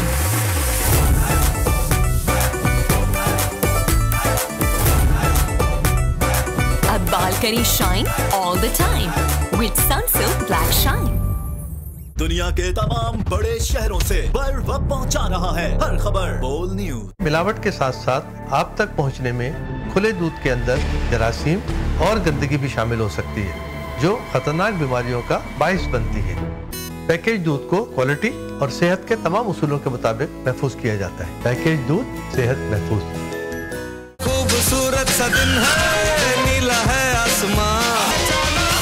एक माँ ही बनाती है बेटी को सर से मजबूत, जड़ से मजबूत। लाइफ बॉय शैम्पू का मिल्क प्रोटीन और एलोवेरा फॉर्मूला बनाए इसके बालों को मजबूत। लाइफ बॉय शैम्पू, तुम मजबूत हो। हुक्मरान चेहरों का तब्दील हो जाना तब्दीली नहीं, पुराने चेहरों का फिर लौट आना तब्दीली नहीं। घिसे पिटे नारे और बुलंदो बांग दावे भी कुछ तब्दील नहीं कर सकते। अदलो इंसाफ की बात करना एक कड़वा घूंट है। ऐसा लगता है सच भी एक झूठ है। तब्दीली वो है जो आवाम से फूटती हो, जो पाकिस्तान को मुस्तहकम, मजबूत और खुशहाल बनाए। तब्दीली जरूरी है। देखिए डॉक्टर दानिश के चुभते सवालात, तज्जिया और इंकशाफात। तब्दीली जुम्मा ता इतवार शब 10:03 पे सिर्फ बोल न्यूज पर। Experience the luxury of Faez Sanitary. Reinforced with a quality chrome coating, engineered for perfection, designed to give you superior water savings. Faez Sanitary for an elegant lifestyle. Bleeny hair colour, बाल damage करता नहीं, skin पे चढ़ता नहीं। Be cool, be fun, be bold, be young. Bleeny hair colour, हर रंग में लगो यंग। इधर उधर दियां गल्लां च ना आ जाना, सिर्फ लासानी तूत स्याह प्लस मलट्ठी लेके आना। मुझे आगे बढ़ना है, मुझे पढ़ना लिखना है, इल्म की राह पर हमको यूं ही चलना है। I love the educators, I love the educators, I love the educators, I love the educators. The Educators, a project of Beacon House.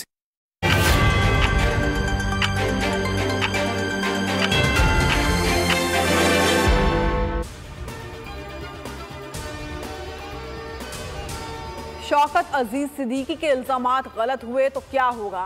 Toss करके तो सच और झूठ का तयन नहीं हो सकता। शौकत अजीज सिद्दीकी बरतरफी केस में चीफ जस्टिस के रिमार्क्स। कहा, तमाम फरीकैन ने इल्जामात को मुस्तरद कर दिया। मसला एक शख्स को रिलीफ देने का नहीं, इदारों की इज्जत का है। इंक्वायरी कमीशन किस कानून के तहत बनाया जाए? क्या ये मुकदमा सुप्रीम जुडिशल काउंसिल को वापस भेजा जा सकता है?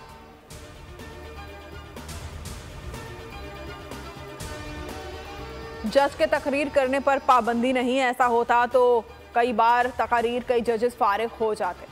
चीफ जस्टिस सुप्रीम कोर्ट का मुकालमा। कहा, मसला शौकत अजीज सिद्दीकी की तकरीर में उठाए गए निकात का है। अदलिया की बेतौकीरी का मामला कहां से आ गया? तकरीर में सियासत कहां से आ गई?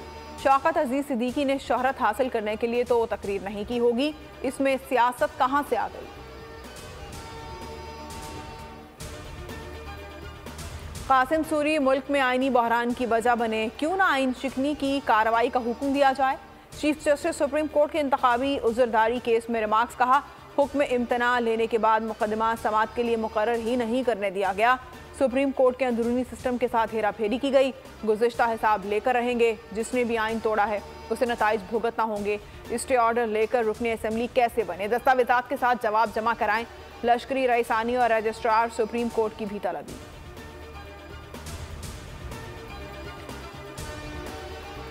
आम इंतखाबात के लिए गैर मुल्की मुबस्सिरीन को इजाज़तनामे जारी, 49 वीज़े भी दिए गए। 25 दरख्वास्तें प्रोसेस में हैं। निगरान वज़ीर इत्तलात मुर्तज़ा सोलंगी कहते हैं, इंतखाबात से मुतालिक क़यास आराइयों से गुरेज करना चाहिए। बैनुल-अक़वामी मीडिया के नुमाइंदे पहले ही मौजूद हैं।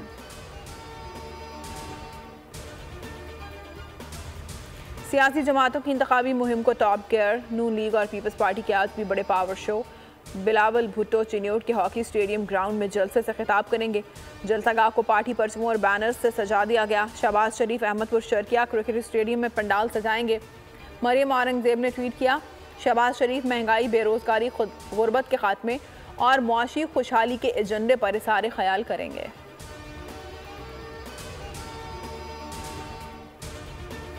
मुल्क भर के बल्दियाती और कैंट बोर्ड्स के तरक्याती फंड्स मुंजमद। इलेक्शन कमीशन के मुताबिक फंड्स इलेक्शन की तकमील तक मुंजमद रहेंगे। बल्दियाती इदारे सिर्फ रोज़मर्रा के उमूर निपटाएंगे। इलेक्शन तक सफाई और सैनिटेशन का काम होगा। नई स्कीम का इजरा या टेंडर नहीं किया जा सकेगा।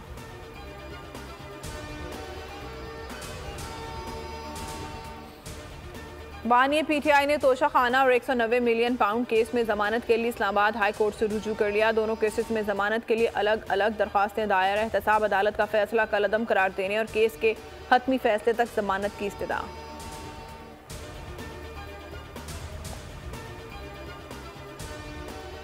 पाक ईरान कशीदगी में कमी, ताल्लुकात में बेहतरी। पाकिस्तानी एयरलाइंस ने ईरानी फ़ज़ाई हदूद का इस्तेमाल जुज़वी तौर पर शुरू कर दिया। टोरंटो से कराची परवाज़ का 37,000 फीट बुलंदी पर ईरानी हदूद का इस्तेमाल। इस्लामाबाद से दमाम की परवाज़ भी ईरान की फ़ज़ाई हदूद से गुजरी। दुबई इस्लामाबाद परवाज़ भी ईरानी हदूद से आई। सऊदी अरब से इस्लामाबाद और कराची से इस्तांबुल परवाज़ भी तेहरान से होकर मंजिल तक पहुँची।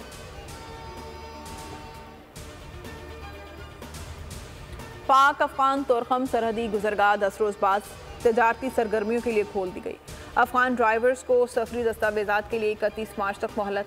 1 अप्रैल से बगैर सफरी दस्तावेजात कार्गो गाड़ियों का पाकिस्तान में दाखिला ममनू होगा। अफगान कौंसिल जनरल और पाकिस्तानी हुकाम में मामला तय पा गए। तोरखम सरहद 13 जनवरी को तजारत के लिए बंद की गई थी।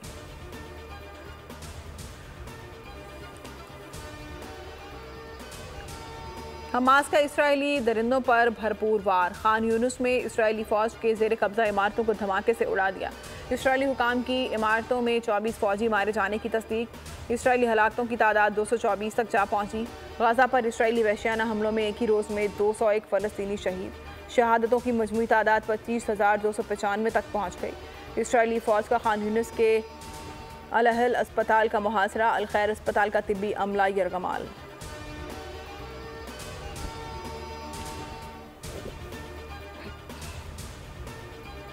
हेडलाइंस आपने मुलाहिजा की। आपको एक बार फिर से सुप्रीम कोर्ट लिए चलते हैं, जहां पर शौकत अजीज सिद्दीकी बरतरफी केस की समाअत जारी है। क्या फैसला हुआ जी? डिसाइड क्या हुआ? डिसीजन नहीं, उससे नहीं हुई। I was never given any hearing. इसके बाद the one hearing was in camera. इसमें इशू तो ये है कि जहाँ तक तकरीर की बात है, आप तकरीर डिनाई नहीं कर रहे हैं, मालूम सिर्फ ये करना है कि ये मिसकॉन्डक्ट में आता है या नहीं, नंबर 1। इसका दूसरा एस्पेक्ट जो है, जो कि बार बार मैं इंसिस्ट कर रहा हूँ, वो ज्यादा इम्पोर्टेंट है कि वो जो एलिगेशन थी उसको मालूम करना चाहिए था दुरुस्त थी या नहीं थी। तो क्या सुप्रीम जुडिशल काउंसिल वो तहकीकात कर सकती है? सपोज अगर आज हम रिमांड भी करते हैं तो क्या वो तहकीकात वहाँ हो सकती है या इसको कहीं और होना है? हाँ, बिल्कुल इसमें इंक्वायरी होनी चाहिए थी, बल्कि पहला कौन करेगा इंक्वायरी? सुप्रीम जुडिशल काउंसिल को करनी थी ना। नहीं, वो दूसरे एलिगेशन की जो इन्होंने एलिगेशन लगाई उसके बारे में क्या कहते हैं? तो एलिगेशन ये जो कह रहे हैं, जो कोर्ट्स पे जो बाकी रिस्पोंडेंट्स पे जो एलिगेशन लगी है, क्या सुप्रीम जुडिशल काउंसिल उस हद तक तहकीकात कर सकती है? बिल्कुल कर सकती थी, और बल्कि मैंने ओपन हेयरिंग के लिए कहा था कि आप हमें ओपन हेयरिंग दें। देखिए, शायद मैं क्लियर नहीं कर रहा हूँ। आप पे ये एलिगेशन तो नहीं है कि आप सही कह रहे हैं या गलत कह रहे हैं। आप पे एलिगेशन ये कि आपने जुडिशरी को मिलाइन किया, जो कि मिसकॉन्डक्ट में आता है। ठीक, वो तो आप मान रहे हैं कि तकरीर की सिर्फ ये देखना है कि आपकी तकरीर ज़ुमरे में आती है या नहीं, लेकिन जो एलिगेशन है उसकी तरफ तो किसी ने तवज्जो नहीं दी कि वो एलिगेशन किस हद तक दुरुस्त है, किस हद तक गलत है। उसकी गलत है तो he should face the consequences, और अगर दुरुस्त है तो who is responsible, he should face the. लेकिन सवाल ये कि कौन करेगा? लेकिन उन्होंने इंक्वायरी करनी थी ना इसमें। पहले तो मुझे स्टेटमेंट ऑफ एलिगेशंस देना था कि ये एलिगेशंस हैं इनका, इसको आप मीट करें। कोई स्टेटमेंट ऑफ एलिगेशन कुछ नहीं किया गया। सो गुजारिश मेरी ये, supreme judicial council very powerful body. आप जरा 210 भी पढ़ लें आइन का। ये बिल्कुल सही है कि जरा देखिए, इसकी जरा मैंने अभी इसके जरा अल्फाज का चुनाव जरा देखिए। और council to enforce attendance of persons, yes. नहीं, टेक्स्ट पढ़िए ना। For the purpose of inquiring into any matter not pertaining to, it doesn't connect with the conduct of the judge. अब यहाँ widened up the scope. जरा पढ़े आगे। Sir वो इससे कनेक्टेड नहीं, जरा चले पढ़ते हैं आगे। The council shall have the same power as the Supreme Court has to issue directions or orders for securing the attendance of any person or the discovery or production of any document, and any such direction or order shall be enforceable as if it had been issued by the Supreme Court. The provisions of Article 204 shall apply to the contempt powers be. So it's a very powerful body. It can call anybody. That is what, in the context of inquiry, naturally, it has to be. It's not hearing a case. It's inquiry. So वो आपने जो inquiry commission की बात की, तो ये खुद ही inquiry commission है इन अ वे। बिल्कुल more powerful than inquiry. Contempt के पास भी इनके पास है। बिल्कुल सही है।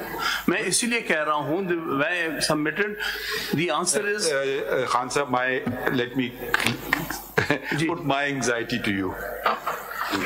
Every Supreme Judicial Council is not the Supreme Court. It's a separate constitutional body. Agreed? Every constitutional body should have maximum autonomy to decide matters. Agreed?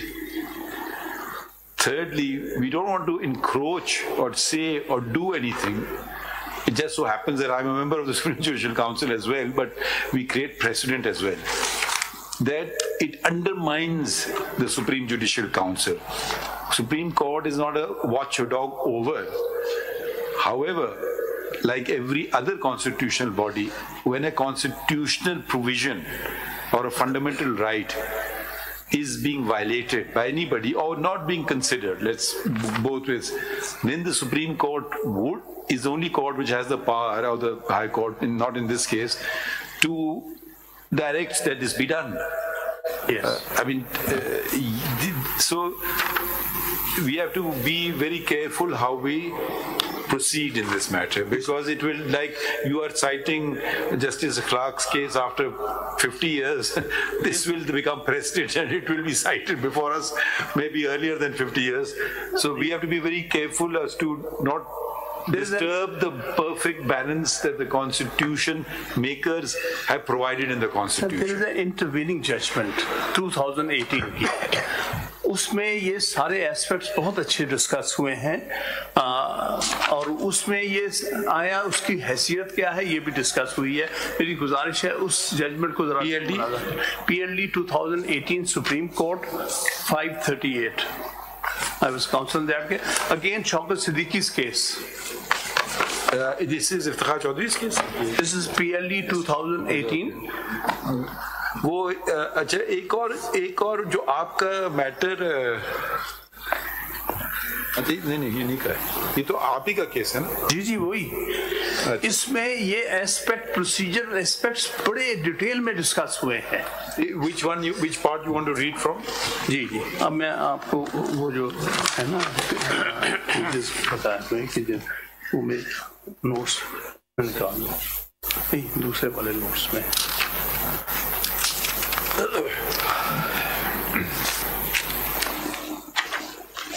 Page 5559 पे आ जाए। 538 से जनाब पेज 5559 पे paragraph 51। My lord, my lords, am I needed for these proceedings, or can I be excused for now? Is there something urgent? Yes, I have. There's a matter which I have to argue, not before. Okay, fine, ठीक है. But कोई बात हुई उनको बता देंगे. But you've noted the points, नहीं? I have. ठीक. Sir, this judgment is very thorough judgment discussing various aspects of Article 209. पहला जो point out करूँगा वो page 555 है, para 46.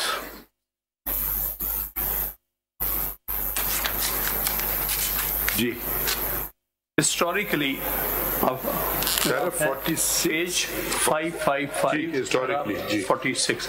Historically, the fundamental rights of the people require protection from the excess of the executive and the vested interests, both commercial and political. In order to safeguard the fundamental rights of the people guaranteed under the Constitution, the independence of judiciary obviously must be insulated from the onslaught of the executive and such vested interests who are past masters at institutional capture. Thus, the security of tenure of judges, more so those of the superior courts, is imperative, and therefore adequate safeguards in this behalf are provided, including by enacting what appears to be a rather cumbersome and strict process of their removal. This cardinal principle is reflected in the constitutional dispensation of all the democratic countries, people by citizens and not subjects. The exception in this behalf are almost always found in... Fine, you don't need to say this, it's obvious, जी. नहीं sir, एक ये बात जो एक बहुत important aspect है वो जनाब देखिए पेज 559 ये जरा पैरा 51 ये जरा जरूर देख लीजिए page 559 para 559 page para 51 the relevant provisions of the Constitution, more particularly Articles 209, 210 and 211, when examined in the light of the judgment handed down by a larger bench of this court in the case reported as Chief Justice of Pakistan Iftikhar Muhammad Chaudhry, and the previous pronouncements on the subject noted and quoted with approval in the aforesaid judgment, the relevant portions whereof have been reproduced in extenso herein above, should reveal that, firstly, the SJC is a unique forum created by the Constitution. Secondly, the SJC is not a court, though it may exhibit some of its trappings, including the power to punish for contempt. So it is not a court. Yes, year 2010 की judgment भी. Thirdly, the proceedings before SJC are essentially a fact-finding inquiry, sir. This is what I am submitting here. This is the function of the SJC. Fourthly, the SJC is akin to a domestic forum and it conducts administrative proceedings regarding the question of conduct or capacity of a judge who is to be judged by his own peers.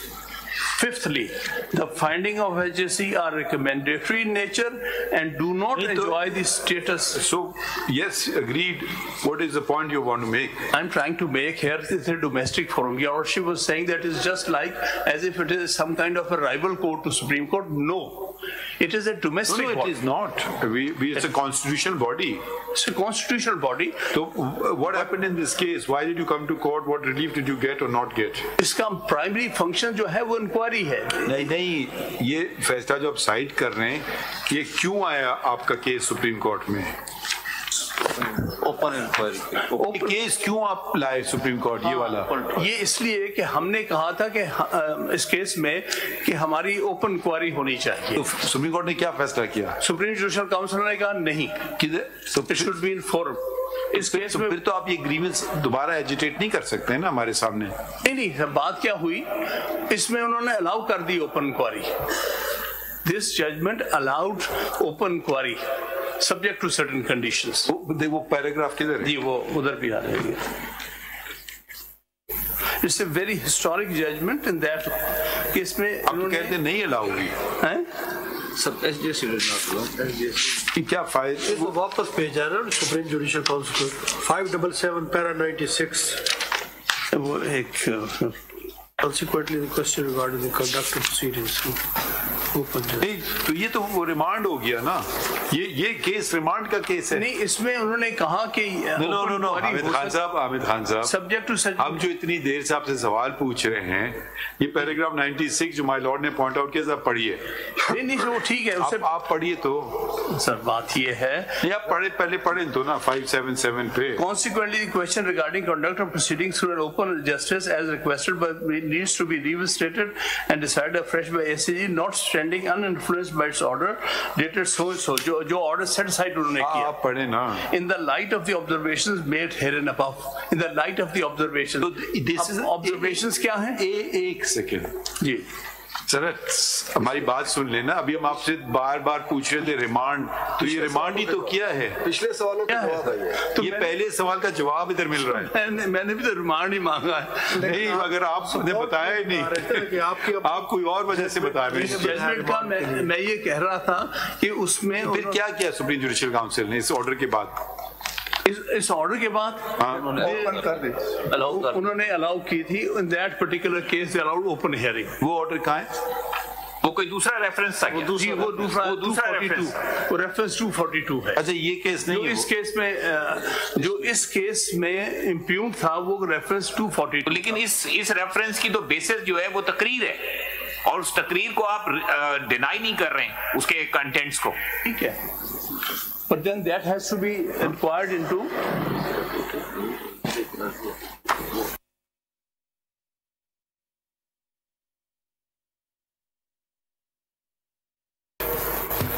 तो मेरा गुजारिश ये करनी थी, जो जनाब के observation थी. That reference was dismissed.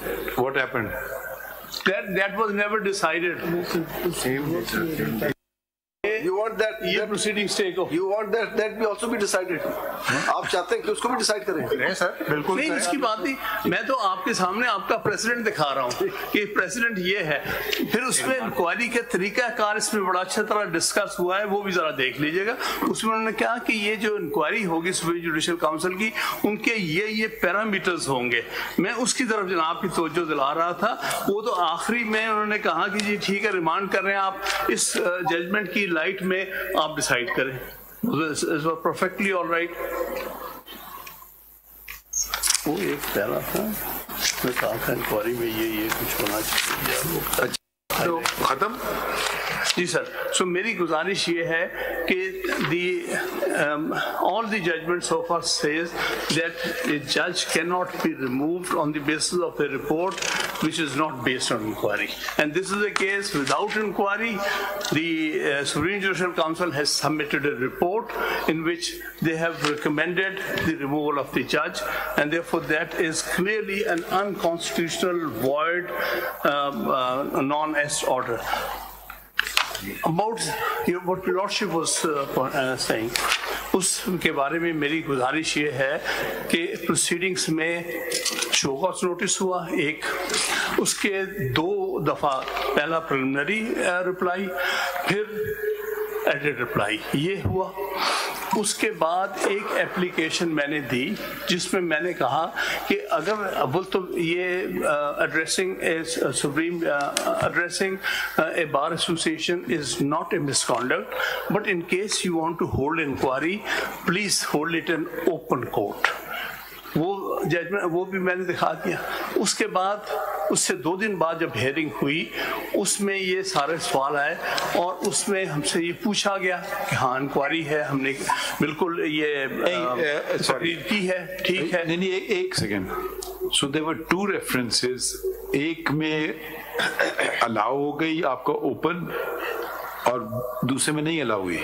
नहीं, दूसरे में तो आपने कहा था आपने दरखास्त दी थी ना ओपन के लिए। सर वो तो ओपन क्वारी का तो प्रेसिडेंट बन चुका था, ओपन क्वारी का तो प्रेसिडेंट हो चुका था।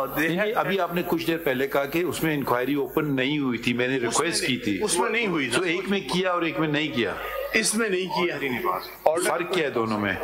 फर्क ये है कि आफ्टर इसमें तो इंक्वायरी सिरे से नहीं हुई ना, उसमें नहीं मैं अब इंक्वायरी की बात नहीं कर रहा हूँ, मैं अब कह रहा हूँ प्रोसीडिंग्स के वो प्रोसीडिंग्स ओपन करें जी, वो इन कैमरा ना करें। एक में तो आपकी दरखास्त अलाउ हो गई जी जी आप कह रहे हैं बिल्कुल, वो रेफरेंस नंबर 242 में 242, मगर इस केस में इसका रेफरेंस नंबर क्या था?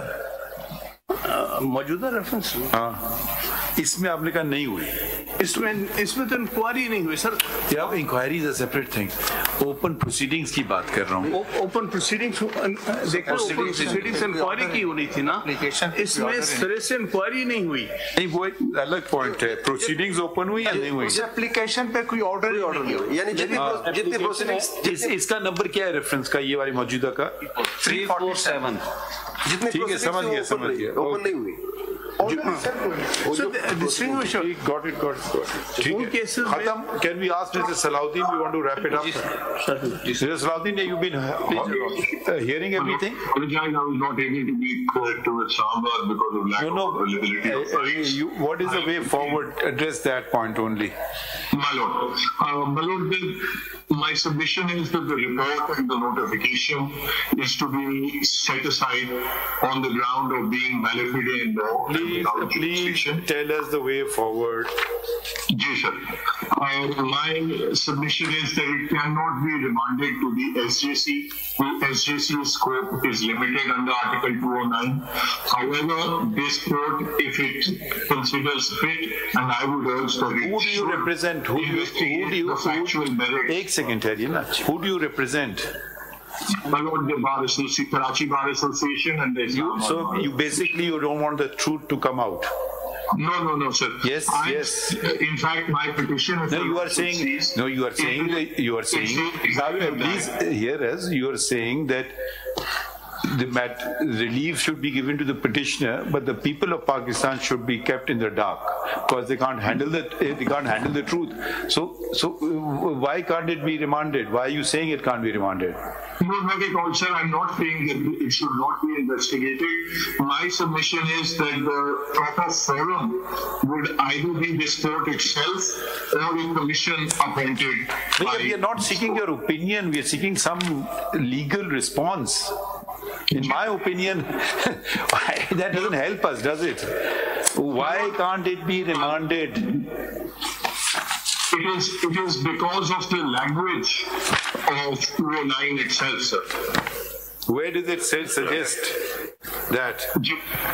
In fact, Mr. Hamid Khan has just cited a case where it was remanded, the matter was remanded. इसमें ये जो केस इन्होंने रेफर किया है इसको डिस्कस करा है number 15 It cannot be remanded. If Mr. Shouqat Siddiqui was still now, we can't. Voice is gone. 48. So the council to recommend his removal Therefore, it does not have then the jurisdiction under 2096. And so the remand right now cannot be done. It could have been done 2 years ago. But right now, the remedy is that uncertainty those allegations. So you mean to say, you mean to say, on account, there is a well-settled principle that no one should suffer as a consequence of act of court. So you're saying because the court delayed the matter for 2 years, the petitioner's valuable right has been taken away from him. Is that your argument? We can't hear you. You're not speaking clearly. करें ना ठीक इसको.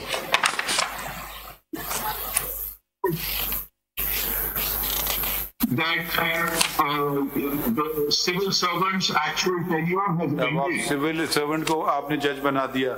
अब आप please don't. Disciplinary proceedings का principle तो वही है sir. No, it's not. Please, no, don't do this. If you're reducing a constitutional office to the level of a bureaucratic thing and saying the same principle applies, with respect, I will not agree with you. My submission is that the stigma around the person's reputation caused by wrongful removal, that is something that he is entitled to remove, even if he has finished his age of service. It is the same principle which your lordships entertain appeals against convictions, even when Mr. Salahuddin, please, Mr. Salahuddin, please focus on the Constitution. Mr. Ahmed Khan has read 2095, which says inquiry, then 2096, which talks about inquiry, and you are saying there's no need for an inquiry because he's retired, he's at an age of 62, so even if SJC did not comply with the Constitution, so let him suffer. What I am saying this court is to set aside the report of the Supreme Judicial Council and the President's notification on account of being without jurisdiction and we are asking you, can it be remanded or not? We're not asking you, can it be set aside? My solution is the reason the factual allegations cannot be investigated anymore by the Supreme Judicial Council is because we should. Are you saying that we should take over the functions of the Supreme Judicial Council? That's the only solution. Then there's no other way. Either they do it or we do it. The Supreme Judicial Council has a specific rule. I mean, Mr. Salahuddin, you're not providing us any solution. You are saying the Supreme Court should assume the functions of the Supreme Judicial Council. Right, sir. The Supreme Judicial Council will end if a judge, for whatever reason, is no longer there. Then why are you saying for whatever reason we are dealing with a real case? Yes, sir. He has crossed the age of superannuation. So he should suffer. He should suffer because of that. No, I'm not saying he should suffer. I don't know. I'm saying the order can be set aside without conducting inquiry. We should set aside the order. Why? The order should be set aside without inquiry. No, without inquiry. Irrespective of the merits of the case, the order is without jurisdiction, therefore it deserves to be set aside. It is without jurisdiction for 2 reasons. The first reason is that the inquiry was not initiated. If you are arguing in this manner, what provision of law have you filed your petition under? 184(3). What's the first word in that? Then you don't have a case. Then we should dismiss your petition on that ground alone, because you're arguing against your own petition now. You are saying you are now claiming the right of an individual and not the public's right. Please read 184(3). It starts with the word public importance. So you are now pleading the case of the petitioner, not the public's. You're not saying exactly what you're doing. You say public should not know the truth of the matter. Please give him his pension and that's it. So we have 2 aspects of 184(3). 184(3 पढ़िए ना जी. So the first aspect of public importance is that whether the SJC has the legal right to remove judges without a factual inquiry. That is a question of public importance. The second question of public importance here, which is separate, is whether the allegations of Mr. Shouqat Siddiqui were correct or not. That has to be investigated separately. My only submission is that the SJC no longer can do so. The reason I am saying this is, you don't, when you say a statement, back it up. That has to be investigated separately. I'm quoting your words. How? That's the only question we're asking you. Your Lordships, in 184(3), your Lordships can. I'm just quoting you. I'm quoting your words. Who will investigate? We. Say, tell us. The truth of the allegations can be determined by this court. So we'll record evidence. We will record evidence. We will record evidence. There's no bar to it, sir. But if your Lordships feel that feel की बात तो नहीं हो रही है. You are assisting the court. We don't go on feelings. Assist the court on the constitutional point, not on our feelings. My lord, there is no bar under 184(3) to recording of evidence. It is done even in constitutional petitions under Article 199.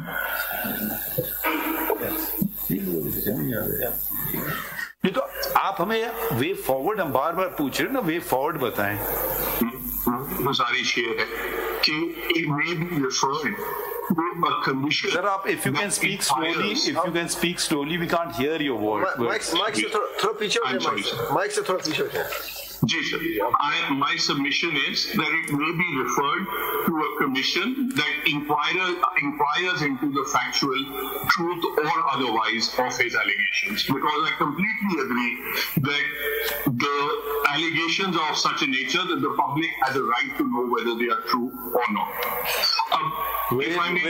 Where does the Supreme Court have this power to appoint a commission? My lord, the power is 184(3). And no, don't just say these things. No. Read the language. Where does it say Supreme Court can appoint a commission? Without prejudice to the provisions of Article 199, the Supreme Court shall, if it considers that a question of public importance with reference to the enforcement of any of the fundamental rights conferred by Chapter 1 of Part 2 is involved, have the power to make an order of the nature mentioned in the said article. Now, please stop. Go to 199 and say as that the High Court can constitute a commission. If they can, we can. My lord, unless you want us to start writing into words into the Constitution, you can't just say, just throw in something and say commission should be instituted. Commission, the only commission that I'm aware of is Commission of whatever Inquiry Act of 2017, yes, sir. Which the federal government constitutes. So where is the power of the Supreme Court to constitute a commission? My lord, the mandamus would issue to the federal government. अब आप कहीं और जा रहे हैं, तो आपकी prayer में तो ये बातें हैं ही नहीं ना. What do you say about 210? Article 210. जरा पढ़े. For the purpose of inquiring into any matter, the Council shall have the same power as the Supreme Court has to issue directions or orders for securing the attendance of any person or the discovery or production of any document, and any such direction shall be enforceable as if it had been issued by the Supreme Court. What do you say about when in presence of such a vast powers, why you are reluctant to remand the matter to Supreme Judicial Council? Sir मेरा ये कहना है कि साथ में 209(5) और 209(6) भी देख लिया जाए. पढ़े. If on information from any source, the Council or the President is of the opinion that a judge of the Supreme Court or a High Court may be incapable of properly performing the duties of his office by reason of physical or mental incapacity, may have been guilty of misconduct, the President shall direct the Council to or the council may, on its own motion, inquire into the matter. That's a very point we've been saying. Inquire. Admittedly, SJC did not do that. And I'm not following you at all. You're not citing any precedent, or you are just saying, in my opinion, feelings. I mean, let's go on the Constitution. What does it say? My lord, the Constitution says that the SJC can inquire into the conduct. That's the whole point. They did not inquire. That's the case. Hamid Khan's case is. Yes, if I may explain, sir. It's not an explanation. It's a fact. Either they did or they didn't. They did not inquire. This is admitted fact. Sir, if the SJC report and the president notification is set aside, does Mr. Shouqat Siddiqui automatically become a judge of the High Court? No, he does not. And because he does not become a High Court judge, then the SJC cannot inquire. At least he will get the status of ex-judge of the High Court. Former judge. He will get the status of ex-judge of the High Court. Exactly, and there is nothing in 2095 that allows the SJC to inquire into the conduct of an ex-judge.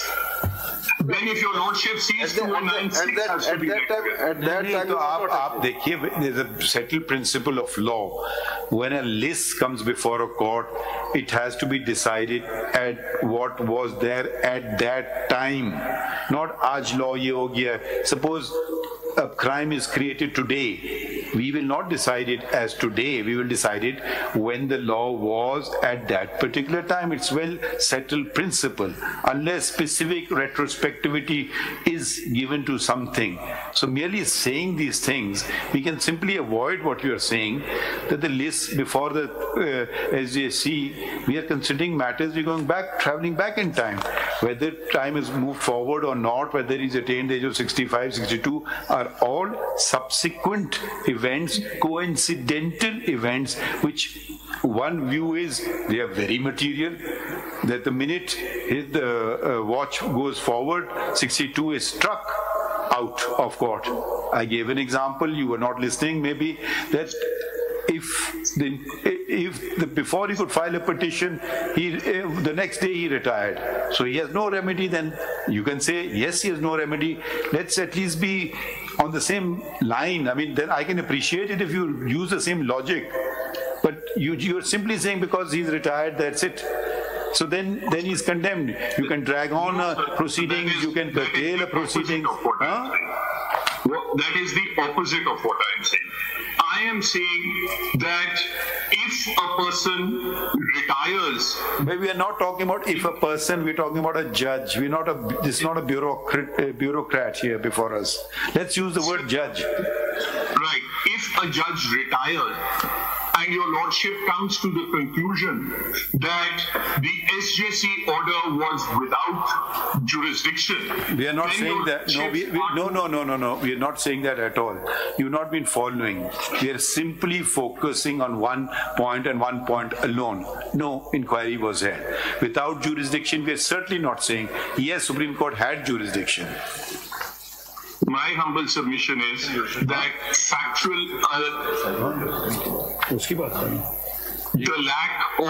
the lack of a factual inquiry renders those proceedings coram non juris and without jurisdiction. If there are factual aspects that have to be looked at into, and the domestic forum or the SJC doesn't look into it, then that renders the decision of that forum without jurisdiction and malafide in law. This you are arguing on the basis of a normal petitioner. Then why should we entertain your 184(3) petition? Where is the element of public interest? We will concern ourselves with the petitioner, the judge before us. You have got no concern with the matter then. If this is your argument, if you merely want him, whatever, that the order set aside, how does it benefit or not? Or how does it, for independence of judiciary, transparency, right of information of the public, then you've removed the entire public importance aspect of the case from your case. then we should not hear you. We should dismiss your petition. We should just hear Mr. Hamid Khan. If you're taking away you're removing all the public element from it. If the public element is removed, then how are you invoking the 184.3 jurisdiction? The same question, Mr. Khan has also come before us in 184.3. On the thing, it's not just me, it's independent of the judiciary. I mean, has the independence of the judiciary been restored? Because now he'll be entitled to pensionary rights. Is the truth not important anymore? My Lord, it is certainly important, as I have said, but forum is different. But what I'm saying is the public importance is there, because if the Supreme Judicial Council removes a judge of a superior court without holding a factual inquiry, then your lordship has to declare that. You are repeating yourself. I don't think you're going forward. Salahuddin Sahab, ये Supreme Judicial Council Procedure of Inquiry 2005, इसका Section 8 Subsection 7. जी sir. वो जरा पढ़ें आप. Without prejudice to the foregoing, the Council shall have inherent powers to adopt any procedure specific to the inquiry which is considered by Council to be just and proper in the circumstances. और उसके बाद मैं आपसे कहूंगा जरा page number 48 पे इम्प्यून्ड order जो है इसका पैराग्राफ नंबर 15 पढ़ लीजिए जरा आप. पेज नंबर, ये हामिद खान साहब की जो पेपर बुक है इसका पेज नंबर 48 और पैराग्राफ नंबर 15. जी सर. ये पढ़िए जरा. After hearing the learned attorney general. जी. After hearing the learned Attorney General for Pakistan and Justice Siddiqui at his learned counsel at great length, the matter was adjourned by the Council to 8/10/2018 for deliberating upon the respective submissions and to determine the way forward, keeping in view the peculiar circumstances of the matter at hand. The Council met again on 8/10/2018 and the entire matter was deliberated upon from diverse angles. It was pertinently observed by the Council that Article 209(5) of the Constitution of the Islamic Republic of Pakistan authorizes the Supreme Judicial Council to inquire into conduct of a judge of the Supreme Court of Pakistan or of a High Court upon a direction of the President of Pakistan or on basis of an information received from any source or on its own motion, and Supreme Judicial Council Procedure of Inquiry 2005 prescribes the mode of conducting such an inquiry. I think, if your lordship, if I may skip a few and go to the about 10th last line of the next page. जी आप 10th last line 4th line से पढ़े. इनका judgement का reference दिया गया है. जो हामिद खान साहब ने जो रेफर किया है इसके जजमेंट का रेफरेंस दिया है इसमें. ये पढ़े आप. इसी कंटिन्यू करें इसको आप. जी सर. जी. In the case of Justice Shouqat Aziz Siddiqui and in the case of Justice Shouqat Aziz Siddiqui, the Supreme Judicial Council procedure of inquiry was held by the Supreme Court of KPLD 2018 Supreme Court 538 इसका reference है. जी continue करें. जी. To be constitutionally valid and compliant with university accepted principles of due process. In the present matter, initial scrutiny of information was conducted in terms of para 7 of the said procedure of inquiry. ये जो मैंने पढ़ा था. A discussion and inquiry into the information was undertaken in terms of para 8 of the procedure of inquiry. A decision was taken to proceed against Justice Siddiqui and a show cause notice was issued to him along with the supporting material calling upon him to explain his conduct. And after receipt of his 2 replies, the Council had met and they decided to proceed further with the matter in terms of para 9 of the procedure of inquiry. And thereafter, the Attorney General for Pakistan was required to conduct the proceedings in terms of para 10 of the procedure of inquiry. After that stage of the proceeding, the said procedure of inquiry remains silent regarding the procedure to be adopted or followed in a given inquiry, and the Council is extended the necessary discretion to adopt any procedure which may be found by it to suit the requirements of the inquiry. Such discretion of the Council is manifestly explicit from the contents of para 8(7) of the procedure of inquiry, according to which, without prejudice to the foregoing, the Council shall have inherent powers to adopt any procedure specific to the inquiry which is considered by the council to be just and proper in the circumstances. As the proceeding against Justice Siddiqui were based squarely upon the making of the above mentioned speech by him and the multiple and pervasive allegations leveled by him. इसमें वो बताना चाह रहे हैं सलाउद्दीन साहब, इसमें बताना चाह रहे हैं कि हमने इंक्वायरी कर ली है। इनका कहने का ये मकसद है कि इंक्वायरी हो चुकी है, हमने अपना प्रोसीजर अडॉप्ट कर लिया। आपसे एक सवाल, आपकी बात अगर तस्लीम की जाए कि इनके हद तक सेटिस्फाइड कर दें, इनका स्टेटस बहाल हो जाएगा, और दूसरे पोर्शन में जो इंक्वायरी आप कहते हैं वो अलग से कंडक्ट हो। सपोज हम आपकी बात मान लें, इंक्वायरी कंडक्ट होती है, उस इंक्वायरी में ये हम ही करते हैं और ये साबित होता है कि इनकी एलिगेशन गलत थी, फिर क्या होगा? इनका स्टेटस वापस लिया जाएगा? कौन लेगा? सर इसमें फिर ये होगा कि there would be it would be go then before the relevant criminal court perhaps, because there would be a question of perjury, there would be a question of the ex-judge of the High Court will face the criminal charge without the intervention of the Supreme Judicial Council. My lord, judges are not above the law. No, the Supreme Judicial Council, they have to face the consequences through Supreme Judicial Council. My lord, with respect, if someone commits the act of criminal defamation, no, we don't want these analogies which are not applicable to Supreme Judicial Council or to judges. Let's stay focused on the Supreme Judicial Council, on judges and the Constitution. We don't need any analogies. If you can throw any further light, please continue. No. My lord, I'm not making an analogy with respect, because please let it go. If you want to contribute, we don't want these analogies. My lord, this is what is the statement. If the statements are false, then it's not a matter of analogy, then there are consequences for false statements on both sides. I don't. If I was to deconstruct what you're saying, first of all, it's a never-ending thing ever. Let's take logically what you're saying, as what my lord had put to you, that if the petitioners this order is set aside on the basis that no inquiry was held, and subsequently a commission, okay, it's magically formed, we go along with that, and the commission, where is the commission? It's not a court of law, it's not a constitutional body, it's a sub-statute body, naturally, or a body created by an order of a court. It can either be one or the other, not a third one. That finding will prevail over the Supreme Judicial Council, will prevail over the Supreme Court, and on the basis of this inquiry is held, either pursuant to order of the court or the Supreme Judicial Council, a judge can go to jail for perjury. This is the sum total of the argument. I don't follow this.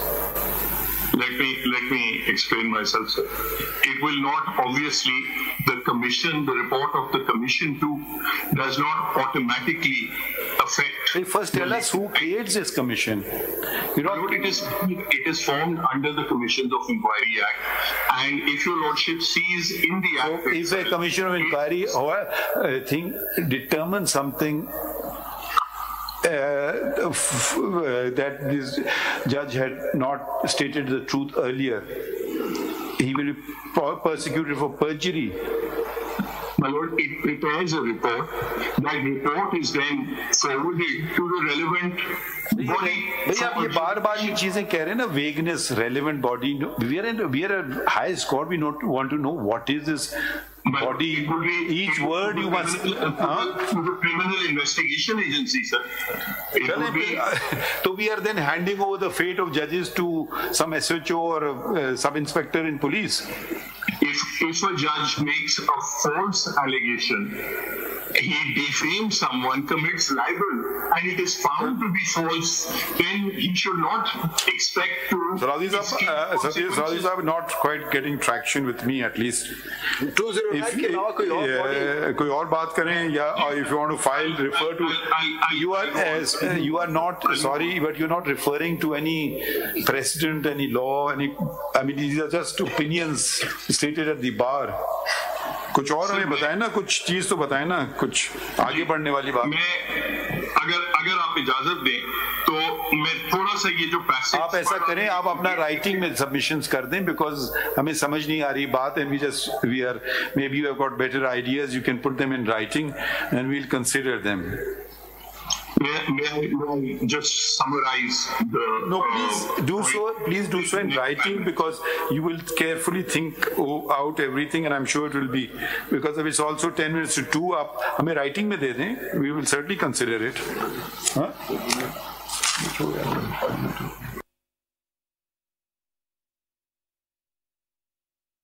जरा article 2095 मैं पढ़ना चाहता हूँ. ये कह रहा है कि if on information from any source the council or the president is of the opinion that a जज of the supreme court or of a high court may be incapable of properly performing the duties of his office by reason of physical or mental incapacity or may have been guilty of misconduct, यानी कि 2095 का ए या B दोनों में से कोई एक भी अगर अप्लाई करेगा तो 209 अप्लाई कर जाएगा. यानी कि लफ्ज इन्होंने और इस्तेमाल किया है लॉ मेकर्स ने. बात हुई इंक्वायरी के हवाले से तो बड़ी बात हुई और हमने नोट भी करी, लेकिन मिसकंडक्ट के हवाले से कोई एक बात भी कोर्ट में नहीं की गई. टॉकिंग फॉर माई सेल्फ, ठीक है जी सर. तो मिसकंडक्ट के हवाले से अगर देखा जाए तो ये जज साहब जो थे जिन्होंने के जो बातें तकरीर में करी हैं, don't you think that this falls under the ambit of misconduct as per article 2 जो कि कहता है कि careful to present dignity of the court, और आर्टिकल 9 जो कि ये कहता है कि he should work for the integrity of the institution of justice. Now what are the institution of justice? Institution of justice are high courts and the supreme courts. तो इन दो articles के हिसाब से आपका क्या ख्याल है कि ये जो पिटिशनर साहब हैं ये मिसकंडक्ट के जुमरे में नहीं आते हैं? अगर थोड़ी देर के लिए हम मान भी लें कि इंक्वायरी वाला एस्पेक्ट जो है वो रह गया था सुप्रीम जुडिशियल काउंसिल से, लेकिन ये जो एस्पेक्ट मिसकंडक्ट का है वो स्क्वायरली अप्लाई नहीं करता है क्या पिटिशनर के केस के अंदर, specially if viewed under article 2 and article 9 of these rules? तो इस एस्पेक्ट के ऊपर हमें कोई असिस्टेंस नहीं मिली है माजरत के साथ. इंक्वायरी के हवाले से तो जरूर हमें मिली है कि ये इंक्वायरी नहीं हुई और इन लोगों को बुलाया नहीं गया, लेकिन we have not been properly assisted. Talking for myself with regard to the aspect of misconduct जो कि आर्टिकल 209 के बी के अंदर फॉल करता है और जो कि साफ साफ कहता है कि अगर मिसकंडक्ट होगा तो आर्टिकल 209 लगेगा. इसके बारे में आपका क्या कहना है सलाउद्दीन साहब? मैं जरा ऐड कर दूं माइलॉर्ड की बातों में. क्या जो तकरीर की थी वो मिसकंडक्ट में आती थी? यस. उसके लिए इंक्वायरी जरूरी थी? Yes sir. मेरी दो सबमिशंस होंगी इसमें. First of all, if what he said in his speech was factually incorrect, then it was misconduct. If it was not factually incorrect, if he had correctly stated the facts, then it was not misconduct, number one.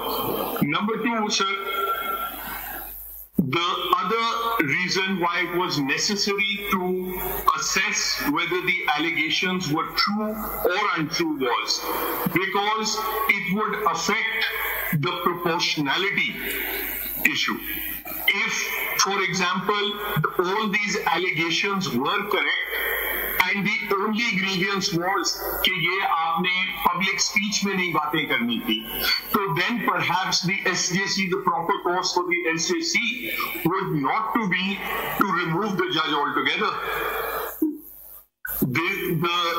The punishment also has to meet the crime and doctrine of proportionality. जनाब ने अपनी कई judgments में नहीं Saraudin साहब, I understood your first point.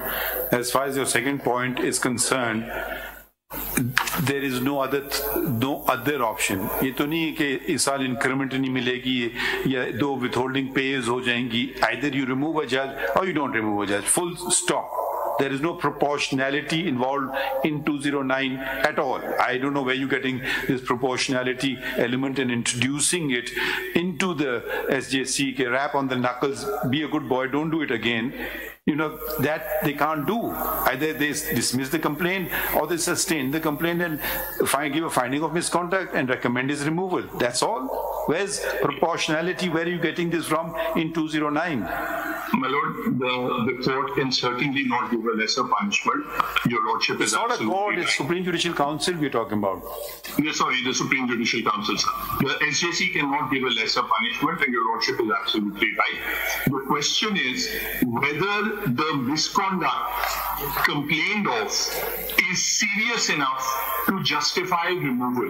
Your Lordship will appreciate that the Code of Conduct says, for example, that a judge should not be rough in his conduct.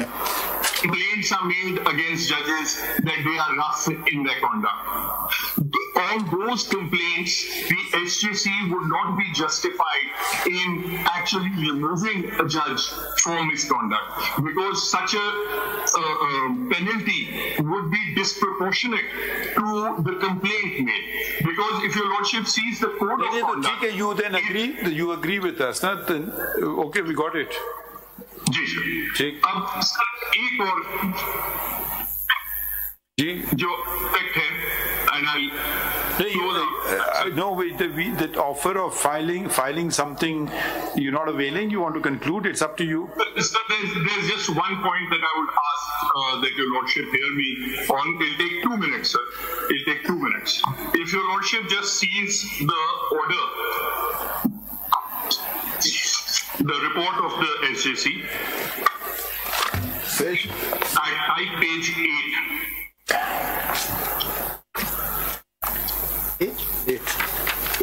Page 39. Ji, sir. Your Lordship sees that the first note is sent by the Secretary of the SJC. Sir, we've seen that already, Ji. He is the complainant. Number 2 में अगर आप देखें sir, the chairman of the council passes an order that the Chief Justice of the Islamabad High Court may comment upon veracity of allegations. Ji, Mr. Khan has already referred to it. Ji. Ji, sir.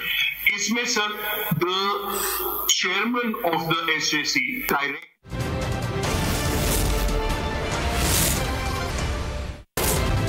Start कर रस्ते घटाने वालों को, वतन जलाने वालों को Osaka batteries का सलाम। आप हैं पाकिस्तान का बैकअप और हर मुश्किल में आपका बैकअप सिर्फ उसाका बैटरीज। आपको मिले हर बार साफ और सेफ दूध, पैकेज दूध, सेहत महफूज। मुझे पढ़ना लिखना है, इल्म की राह पर हमको यूं ही चलना है। I love the educators. Educators, a project of Beacon House. दुनिया के तमाम बड़े शहरों से बर वक्त पहुंचा रहा है हर खबर बोल न्यूज। स्टार्ट कर रस्ते घटाने वालों को, वतन जलाने वालों को उसाका बैटरीज का सलाम। आप हैं पाकिस्तान का बैकअप और हर मुश्किल में आपका बैकअप सिर्फ उसाका बैटरीज। खूबसूरत सा दिन है, नीला है आसमान। मुझे पढ़ना लिखना है, इल्म की राह पर हमको यूं ही चलना है। I love the educators. Educators, a project of Beacon House. दुनिया के तमाम बड़े शहरों से बर वक्त पहुंचा रहा है हर खबर बोल न्यूज। एक दूसरा है नरम मिजाज, पर अम्मी को नाज। ये जिद्दी दाग निकालते निकालते कपड़े तो खुरदुरे हो जाएंगे। बिल्कुल नहीं, सर्फ एक्सेल का नया अलग अंदाज। ये जिद्दी दाग निकाले पर इनके सॉफ्ट पर्ल्स रखी कपड़े नर्म और मुलायम। सॉफ्ट सर्फ एक्सेल, दागों पर सख्त, कपड़ों पर नर्म। आपको मिले हर बार साफ और सेफ दूध, पैकेज दूध, सेहत महफूज।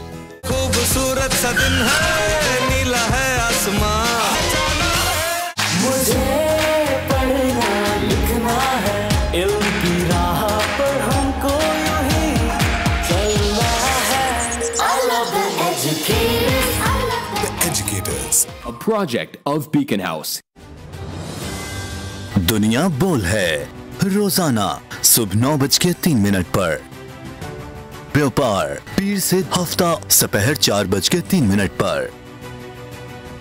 बोल पाकिस्तान रोजाना शाम 5:03 पर। न्यूज पंच पीर से जुम्मा शाम 7:03 पर। तज्जिया पीर से जुम्मा रात 8:03 पर। ऐसे नहीं चलेगा। पीर से जुमेरात रात 10:03 पर। अब बात होगी हफ्ता और इतवार शाम 7:03 पर। बस बहुत हो गया हफ्ता और इतवार रात 8:03 पर। तब्दीली जुम्मा से इतवार रात 10:03 पर। बोलो जनाब, जुम्मा ता इतवार रात 11:03 पे। इलेक्शन ट्रांसमिशन पीर से जुमेरात शब 11:03 पे। दुनिया के तमाम बड़े शहरों से बर वक्त पहुंचा रहा है हर खबर। बोल न्यूज। लासानी का जोशाना प्लस मलाठी, कदीम नुस्खा जदीद तहकीक, गर्मी सर्दी में यकसा मुफीद। लासानी का जोशाना प्लस मलाठी। ब्लीनी हेयर कलर, बाल डैमेज करता नहीं, स्किन पे चढ़ता नहीं।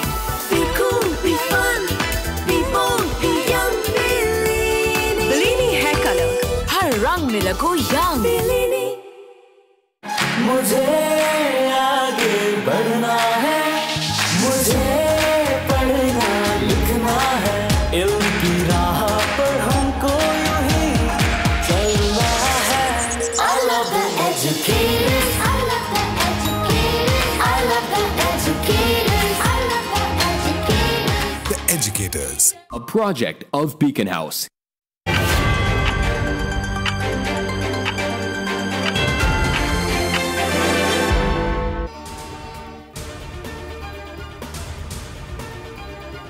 शौकत अजीज सिद्दीकी के इल्जामात गलत हुए तो क्या होगा? टॉस करके तो सच झूठ का तयन नहीं हो सकता।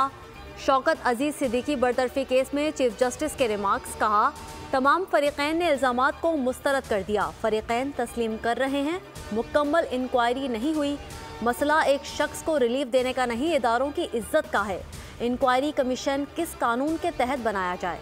क्या ये मुकदमा सुप्रीम जुडिशल काउंसिल को वापस भेजा जा सकता है?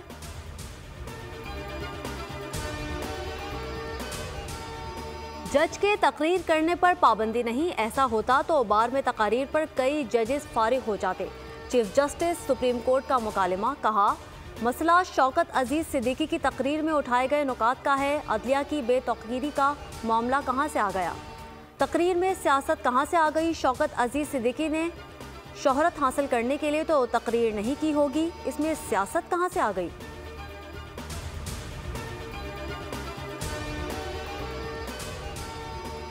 कासिम सूरी मुल्क में आईनी बहरान की वजह बने, क्यों ना आइन शिकनी की कार्रवाई का हुक्म दिया जाए। चीफ जस्टिस सुप्रीम कोर्ट के इंतखाबी उजरदारी केस में रिमार्क्स। कहा, हुक्म इम्तना लेने के बाद मुकदमा समात के लिए मुकर्रर ही नहीं करने दिया गया। सुप्रीम कोर्ट के अंदरूनी सिस्टम के साथ हेराफेरी की गई। गुज़िश्ता हिसाब लेकर रहेंगे। जिसने भी आइन तोड़ा है उसे नताइज भुगतना होंगे। स्टे ऑर्डर लेकर रुकन असम्बली कैसे बने? दस्तावेजात के साथ जवाब जमा कराएं। लश्करी रईसानी और रजिस्ट्रार सुप्रीम कोर्ट की भी तलबी।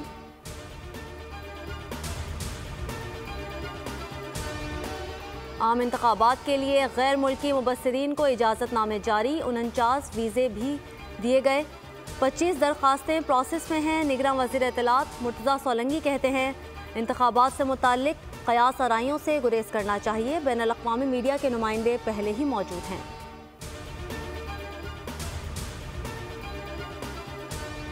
सियासी जमातों की इंतखाबी मुहिम को टॉप गियर। नून लीग और पीपल्स पार्टी के आज भी बड़े पावर शो। बिलावल भुट्टो चिन्योट के हॉकी स्टेडियम ग्राउंड में जलसे से खिताब करेंगे। जलसेगाह को पार्टी परचमों और बैनर से सजा दिया गया है।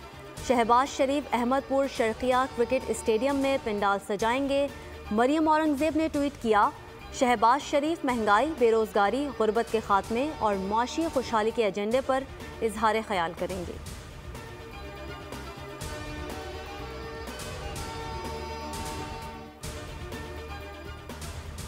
मुल्क भर के बल्दियाती और कैंट बोर्ड्स के तरक्याती फंड्स मुंजमद। इलेक्शन कमीशन के मुताबिक फंड्स इलेक्शन की तकमील तक मुंजमद रहेंगे। बल्दियाती इदारे सिर्फ रोज़मर्रा के उमूर निपटाएंगे। इलेक्शन तक सफाई और सैनिटेशन का काम होगा। नई स्कीम का इजरा या टेंडर नहीं किया जा सकेगा।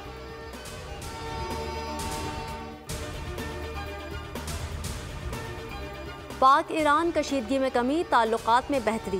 पाकिस्तानी एयरलाइंस ने ईरानी फ़िज़ाई हदूद का इस्तेमाल जुज़वी तौर पर शुरू कर दिया। टोरंटो से कराची परवाज़ का 37,000 फीट बुलंदी पर ईरानी हदूद का इस्तेमाल। इस्लामाबाद से दमाम की परवाज़ भी ईरान की फ़िज़ाई हदूद से गुजरी। दुबई इस्लामाबाद परवाज भी ईरानी हुदूद से आई। सऊदी अरब से इस्लामाबाद और कराची से इस्तांबुल परवाज भी तेहरान से होकर मंजिल तक पहुंची।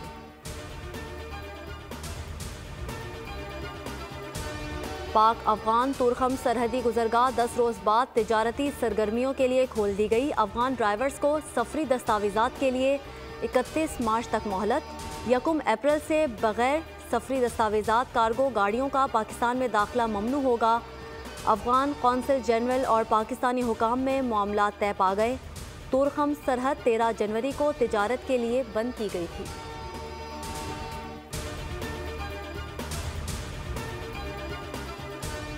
हमास का इसराइली दरिंदों पर भरपूर वार। खान यूनिस में इसराइली फ़ौज के ज़ेरे कब्ज़ा इमारतों को धमाके से उड़ा दिया। इसराइली हुकाम की इमारतों में 24 फ़ौजी मारे जाने की तस्दीक। इसराइली हलाकतों की तादाद 224 तक जा पहुंची। गज़ा पर इसराइली वहशियाना हमलों में एक ही रोज़ में 201 फ़लस्तीनी शहीद हो गए। शहादतों की मजमूई तादाद 25,295 तक जा पहुंची। इसराइली फ़ौज का खान यूनिस के अल अमल अस्पताल का मुहासरा। अल खैर अस्पताल का तिब्बी अमला यरगमाल।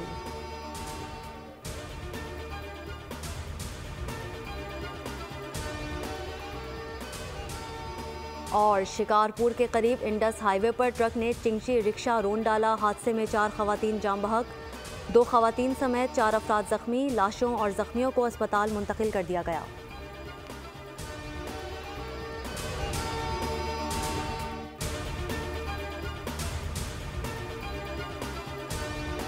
खबर आपको दें, कराची में टारगेट किलिंग की वारदातों में इजाफा। मुबैना टाउन थाने के सामने फायरिंग का वाक़या टारगेट किलिंग का निकला। दूध की दुकान पर फायरिंग से 2 अफराद कत्ल और 3 जख्मी हुए। इब्तदाई तौर पर वाक़े को डकैती मज़ाहमत करार दिया गया था। मकतूल अब्दुल बारी का ताल्लुक मजहबी जमात से था। पुलिस हुकाम का ये बताना है। मकतूल मोहम्मद अयूब दूध की दुकान पर मुलाजिम था। जख्मियों में वसीम, फरहान और अताउल्लाह शामिल हैं। पुलिस अमन व अमान की सूरत हाल पर काबू पाने में नाकाम हो गई है, दुकानदार का ये कहना है। अपडेट करें आपको, कराची में टारगेट किलिंग की वारदातों में इजाफा होता जा रहा है। मुबैना टाउन थाने के सामने फायरिंग का वाक़या टारगेट किलिंग का निकला। दूध की दुकान पर फायरिंग से 2 अफराद कत्ल और 3 जख्मी हो गए। इब्तदाई तौर पर वाक़े को डकैती मज़ाहमत करार दिया गया था। केरथर नेशनल पार्क में तेंदुए को गोली मारकर हलाक कर दिया गया। मुकामी अफराद के मुताबिक तेंदुए के हमले में 10 बकरियां ब्लॉक थी। इंसानी जानी नुकसान से बच्चे के लिए तेंदुए को गोली मारी गई। अपडेट कर रहे हैं आपको, तेंदुए मारने के वाक़े की तहकीकात की जा रही हैं। ये बताना है महकमा जंगली हयात का। तेंदुए को यूसी थाना आरिफ खान की हुदूद में मारा गया।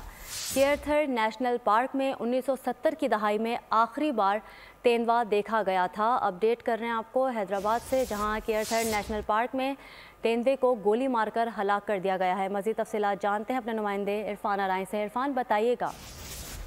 बिल्कुल, ये केरथर नेशनल पार्क है। यहाँ पर रात गए तेंदुए को मकामी देहातियों ने गोली मारकर हलाक कर दिया था। मकामी देहातियों का कहना है कि जानवरों पर हमले के बाद तेंदुए की मौजूदगी का इंकशाफ हुआ था, जिस पर फिर फौरी तौर पर मजीद नुकसान से बचने के लिए तेंदुए को मार दिया गया है। जो हमारी महकमा वाइल्ड लाइफ के अफसरान से बात हुई है, उनकी टीम वहाँ पहुंची है और उनका कहना है कि इस हवाले से हम चेक कर रहे हैं। तेंदुए की नस्ल एक अरसा कबल यहाँ मौजूद थी, उसके बाद ये नस्ल दोबारा नजर नहीं आई है। अब इस पर मजीद जो है वो तहकीकात कर रहे हैं और इस हवाले से जो जंगली हयात है उसको तहफ़्फ़ुज़ मुहैया किया जाएगा। जी ठीक है। Bureau head Hyderabad Irfan Arai update कर रहे थे, आपका शुक्रिया। इस वक्त सुप्रीम कोर्ट में शौकत सिद्दीकी बरतरफी केस की समाअत जारी है। We would want to know what is the world practice, whether it can be done without an inquiry of the nature that you are setting. We want to know about freedom of expression, of what judges can and cannot say, because one is, I mean, even Qazi was not very confident on which particular misconduct it is. I mean, publicity, I mean, so that allegation was not leveled. First allegation should have been leveled, you were seeking publicity. So anything else you want to say, please do so. Otherwise, this will be, we'll consider it reserved. ठीक है, लिख लें आज कोई है लिखने वाला order, आप इसमें लिखें। 2 weeks. Sir, I need only 1 week to have a comprehensive note on that. देखिए आप आजकल जरा बहुत सारे केसेस आ रहे हैं, all of them require a lot of thinking and detailing, तो we'll certainly give you more than a week. I mean it's not that. इसमें लिखिए we've heard the notices were issued to general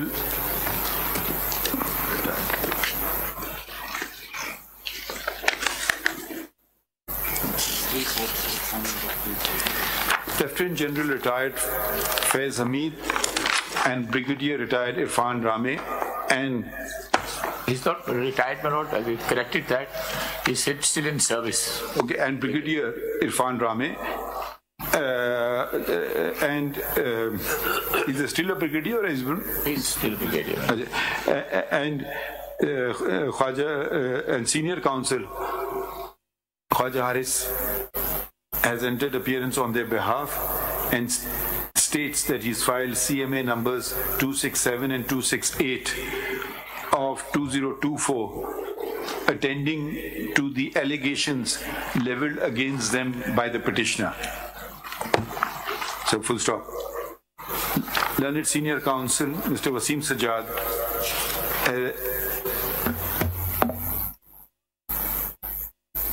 states that he represents Justice Muhammad Anwar Qazi, former Chief Justice of the Islamabad High Court, and has filed CMA number 253 of 2024 attending to the allegations pertaining to him. 3 COS filed. हाँ? एक से काम नहीं बना वसीम सजाद साहब. चलें वो लिख लीजिए. Full stop. Notice was also issued to the former Registrar of the Supreme Court of Pakistan, Mr. Arbab Muhammad Arif, who has filed CMA number 270 of 2024. ठीक है, full stop. Next paragraph लिखिए. We've heard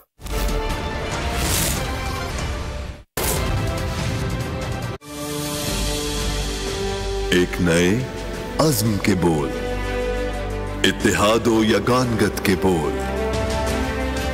अवाम के ख्वाबों के बोल, पाकिस्तान की तामीर, तरक्की और इस्तेहकाम के बोल, बोल पाकिस्तान के साथ.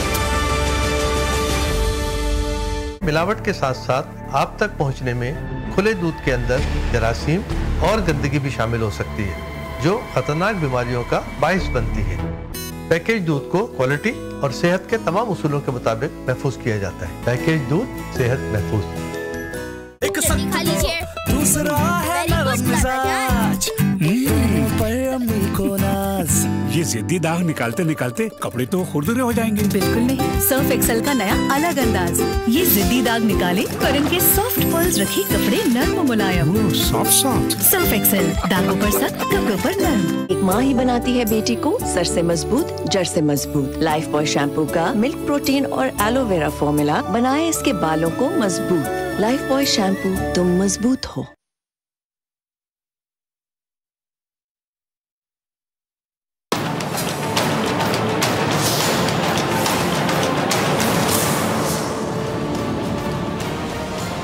अस्सलामुअलैकुम, मैं हूं डॉक्टर फ़िज़ा खान और मैं हूं पाकिस्तान. नाज़िम, किसी बादशाह के पास बहुत से मुलाजिम थे. बादशाह बहुत ज़्यादा मूडी था, दूसरों की बात समझना तो दूर की बात सुनता तक नहीं था. बादशाह सलामत को जब किसी की कोई बात बुरी लगती तो वो अपने मुलाजिमों को हुक्म देता कि इसे कुत्तों के आगे फेंक दिया जाए, और कुत्ते उस इंसान को चीर फाड़ देते. बादशाह ने नहायत करीबी मुलाजिमों में एक शख्स जो कि बादशाह के पास पिछले 20 साल से मुलाजिम था, उसे एक सवाल किया जिसका वो जवाब नहीं दे पाया. बादशाह ने अपने मुलाजिमों को हुक्म दिया कि इसे खूनख्वार कुत्तों के आगे फेंक दिया जाए. अब मुलाजिम ने बहुत मिन्नत समाजत की कि बादशाह सलामत, मुझे आपकी खिदमत करते हुए 20 साल हो गए हैं, मुझ पर ज़रा रहम किया जाए. उसने बादशाह से हाथ जोड़कर एक गुजारिश की कि मरने से पहले मुझे सिर्फ 10 दिन दे दिए जाएं और ये मेरी आखिरी ख्वाहिश है. 10 दिन के बाद जो आपका हुक्म होगा. अच्छा, बादशाह उसे 10 दिन की मोहलत दे देता है. वो शख्स दरबार से निकलते ही सीधा वहीं चला जाता है जहाँ खूनख्वार कुत्ते बंधे होते हैं. वो 10 दिन खिदमत करता है, उनको खाना खुद खिलाता है, उन्हें नहलाता धुलाता है, यानी कुत्तों से दोस्ती कर लेता है. 10 दिन पूरे हो जाने पर बादशाह उसे एक बार फिर कुत्तों कुत्तों के आगे फेंकने का हुक्म जारी कर देता है। अच्छा, जैसे ही बादशाह के मुलाजिम उसे कुत्तों के आगे फेंकते हैं तो कुत्ते उससे काटने की बजाय उस मुलाजिम का पाँव चाटना शुरू कर देते हैं, उसके आगे पीछे दुम हिलाते फिरते हैं। अब बादशाह ये देखकर बहुत हैरान होता है और उसे कुत्तों के पिंजरे से बाहर निकालने का हुक्म देता है। बादशाह हैरानी से पूछता है, दरियाफ्त करता है कि तुमने इन खूनख्वार कुत्तों को आखिर क्या कहा जो बजाय तुम्हें नुकसान पहुंचाने के प्यार से ये तुम्हारे पाँव को चाट रहे थे। मुलाजिम बादशाह को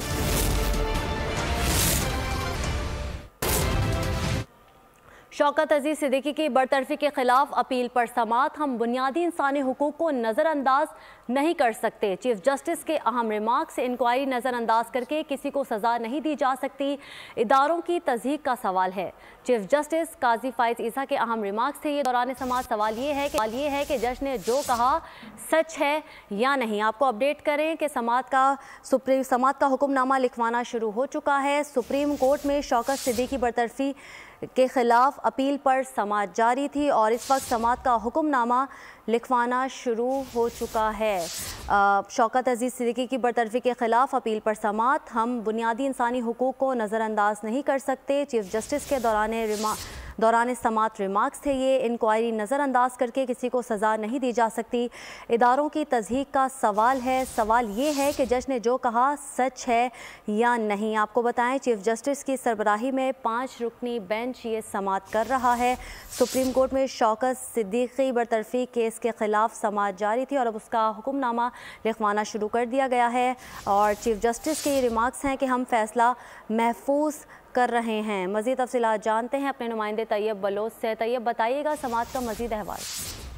जी, साबिक जज इस्लामाबाद हाई कोर्ट शौकत अजीज सिद्दीकी से मुतल्लिक केस की समाअत जो है वो आज सुप्रीम कोर्ट के 5 रुकनी लार्जर बेंच ने की और दौरान समाअत जो है शौकत सिद्दीकी के वकील हामिद खान के दलाइल जो हैं वो मुकम्मल हो गए और इसके साथ साथ जो है अटॉर्नी जनरल फॉर पाकिस्तान ने भी जो है वफाकी हुकूमत का मौके पेश करते हुए कहा कि जो है शौकत सिद्दीकी को जो है वो गैर कानूनी तौर के ऊपर इस्लामाबाद हाई कोर्ट से निकाला गया, जबकि उनका मामला जो है वो सुप्रीम जुडिशल काउंसिल में जेर समाअत था। सुप्रीम जुडिशल काउंसिल में उनका फैसला ही नहीं किया गया बल्कि अदालत के जरिए जो है एक गैर कानूनी तरीके से जो है उनको निकाल दिया गया। और इस हवाले से अटॉर्नी जनरल ने ये भी कहा कि जो है वो शहर बानो केस जो है उसमें जो है वो आइन और कानून की गलत तशरीह की गई और शौकत सिद्दीकी का केस जो है वो शहर बानो केस से जो है बरह रास्त मुंसलिक है। इसी वजह से हम अदालत से ये भी अपील करते हैं कि उस पर जो है वो सुप्रीम कोर्ट जो है उस पर नजरसानी करे। और इस हवाले से अटॉर्नी जनरल ने कहा कि वफाकी हुकूमत बहुत जल्द इस हवाले से जो है वो दरखास्त जो है वो आईनी दरखास्त सुप्रीम कोर्ट में भी दायर करेगी। दौरान समाअत चीफ जस्टिस ऑफ पाकिस्तान ने रिमार्क देते हुए कहा कि आर्टिकल 10A शफाफ ट्रायल की बात करता है। किसी नैब कासिद को भी हटाने के लिए पूरा तरीकाकार जो है वो तयशुदा है। हम बुनियादी इंसानी हकूक को नजरअंदाज नहीं कर सकते। इंक्वायरी को नजरअंदाज करके किसी को सजा नहीं दी जा सकती। सुप्रीम कोर्ट को एक लाइन जो है वो खींचनी है। सुप्रीम कोर्ट और सुप्रीम जुडिशल काउंसिल के दरमियान फर्क की लकीर जो है वो खींची जानी चाहिए। चीफ जस्टिस ने मजीद कहा कि इदारों की तज़हीक का मसला है। सवाल ये है कि जज ने जो कहा सच है या सच नहीं है। मुलाकातों की नफी की गई। हम हवा में तय नहीं कर सकते कौन सच कह रहा है कौन जो है वो झूठ बोल रहा है। चीफ जस्टिस का ये भी कहना था कि एक जज को हटाना इतना ही आसान है तो ये अदलिया की आजादी के लिए खतरे का सबब होगा आने का जो है वो मुकम्मल हक हासिल है। चीफ जस्टिस का ये भी कहना था कि ये अवामी मामला है, क्या हम कौंसल को ये मामला भेज सकते हैं या नहीं, सवाल ये भी बहुत अहम है। चीफ जस्टिस ने कहा कि हम अभी फैसला जो है वो महफूज कर रहे हैं और अगर जरूरत समझी तो इस केस को दोबारा समाअत के लिए मुकर्रर कर देंगे। तो अभी चीफ जस्टिस काजी फैज की जानिब से जो है वो अदालती हुक्मनामा जो है वो लिखवाया जा रहा है। जी ठीक है, तो तैयब ये बताइएगा कि ये जो फैसला महफूज कर लिया है ये कब तक सुनाने की तवक्को है? फैसले की तवक्को हम ये नहीं तवक्को तो नहीं दे सकते क्योंकि चीफ जस्टिस काजी फैज ने इसमें ये गुंजाइश जरूर रखी है कि फैसला महफूज करते हुए कि अगर जरूरत पड़ी तो हम दोबारा भी समाअत कर सकते हैं। तो ये एक बड़ी अहम चीज है कि अभी उन्होंने फैसला लिखना है। अगर वो समझेंगे कि समाअत मुकम्मल हो चुकी है और फैसला देना चाहिए तो वो फैसला दे देंगे। अगर अदालत इस नतीजे पर पहुंचेगी कि नहीं इसकी मजीद समाअत होनी चाहिए तो हो सकता है कि फिर इसको जो है दोबारा समाअत के लिए भी मुकर्रर कर दिया जाए। तो इसी वजह से इसको फैसला तो अगरचे महफूज हुआ है लेकिन ये ऑप्शन जरूर रखा गया है कि इसकी दोबारा समाअत भी हो सकती है। तो अब ये supreme supreme court of Pakistan और चीफ जस्टिस पर मुनहसर है कि वो इसका जो है वो क्या हतमी फैसला करते हैं। आया वो जो महफूज करदा फैसला है वही सुनाते हैं, या फिर ये कहेंगे कि इस मामले पर हमें जो है वो मजीद समाअत की जरूरत है और फिर इसको दोबारा ओपन कोर्ट में लगाया जाता है। तो ये अब तय करना सुप्रीम कोर्ट का काम है। जी अच्छा तैयब, आपने कहा कि समाअत इसकी दोबारा हो सकती है, चीफ जस्टिस ने ये रिमार्क्स दिए हैं, तो अगर समाअत दोबारा होती है तो वो कब तक होगी? इस हवाले से कोई बात हुई समाअत के दौरान? नहीं, इस हवाले से तो कोई बात नहीं हुई, चूंकि अभी जो है वो चैम्बर में चीफ जस्टिस जो है वो इन तमाम चीजों को सामने रख के जो है किसी न किसी नतीजे पर पहुंचने की कोशिश करेंगे। और अगर चीफ जस्टिस या मुतलका बेंच जो है वो ये तय कर लेगा कि अब इसकी समाज जो है वो मुकम्मल हो चुकी है, अब इस पर हम फैसला देना चाहते हैं, तो वो फैसला दे देंगे। बसूरत दीगर वो इसको ओपन कोर्ट के लिए लगा सकते हैं। तो हो सकता है कि आइंदा हफ्ते या फिर उससे अगले हफ्ते जो है इसको समाअत के लिए लगाया जाए। तमाम अब ये जो है वो तय करना सुप्रीम कोर्ट का काम है और इस बेंच का है जिन्होंने इस मामले पर जो है वो समाअत की है। तो अब फैसला जो है वो उसका इन्हिसार जो है वो चीफ जस्टिस ऑफ पाकिस्तान पर है कि वो इस हवाले से क्या फैसला करते हैं कि आया क्योंकि यहाँ पे ये मामला ये भी आज सुप्रीम कोर्ट में जेर बहस आया कि शौकत सिद्दीकी का केस जो है वो दोबारा सुप्रीम जुडिशल काउंसिल को भेजा जाए। तो अगर सुप्रीम कोर्ट ये तय कर लेती है कि हम ओपन कोर्ट में अब इसका फैसला नहीं करते बल्कि इसको सुप्रीम जुडिशल काउंसिल में भिजवा देते हैं, तो फिर सुप्रीम जुडिशल काउंसिल इसको उनके इस मामले को देखेगी।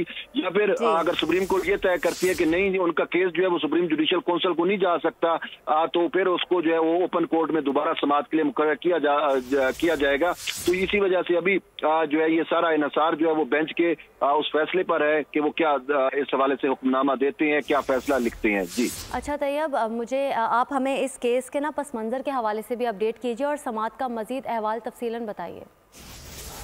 इस केस का पस मंजर तो यही है कि इस्लामाबाद हाई कोर्ट के जो साबिक जज थे शौकत सिद्दीकी, वो इस्लामाबाद हाई कोर्ट में थे। उन्होंने जो है वो वहाँ पे एक डिस्ट्रिक्ट बार इस्लामाबाद से खिताब करते हुए एक तकरीर की थी और उस तकरीर में जो है वो कुछ इल्जामात लगाए थे या कुछ ऐसी तकरीर थी जिसमें उन्होंने जो है उस वक्त के इंटेलिजेंस चीफ के ऊपर भी जो है वो बड़ी बातें की थी। तो जिसकी बुनियाद के ऊपर उनके खिलाफ जो है वो सुप्रीम जुडिशल काउंसिल में फिर एक रेफरेंस आया और फिर उस रेफरेंस पर जो है वो सुप्रीम जुडिशल काउंसिल में भी कार्रवाई होती रही। ताम फिर इस मामले को ओपन कोर्ट में लाया गया।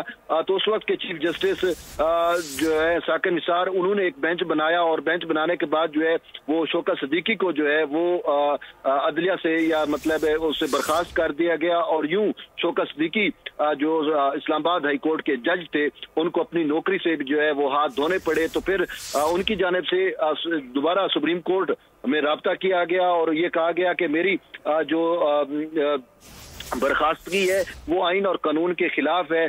तो फिर ये केस जो है उस वक्त से सुप्रीम कोर्ट में जेर समाअत था और ये चलता रहा।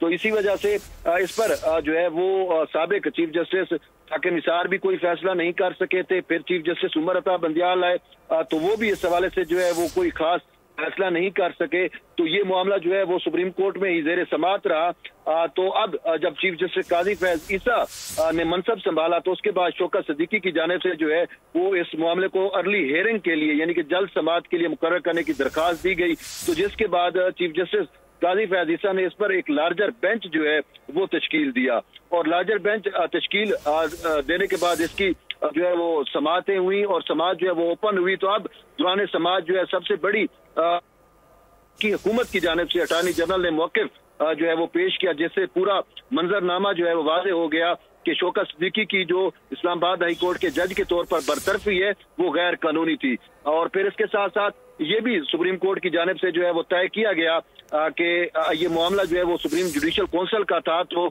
उनके खिलाफ कार्रवाई सुप्रीम जुडिशल काउंसिल ने ही करनी थी। तो इस वजह से आज तमाम दलाइल जो है वो सुप्रीम कोर्ट में दिए गए और फिर सुप्रीम कोर्ट इस नतीजे पर पहुंची कि आया मामला या तो वापस सुप्रीम जुडिशल काउंसिल को भेज दिया जाए या फिर इसको जो है वो इस हवाले से कोई जो है वो जामे फैसला कर दिया जाए। तो इसी वजह से सुप्रीम कोर्ट की जानिब से जो है वो फैसले फैसले को महफूज किया गया है। तो अब थोड़ी देर कबल चीफ जस्टिस ने हुक्मनामा भी लिखवाना शुरू कर दिया।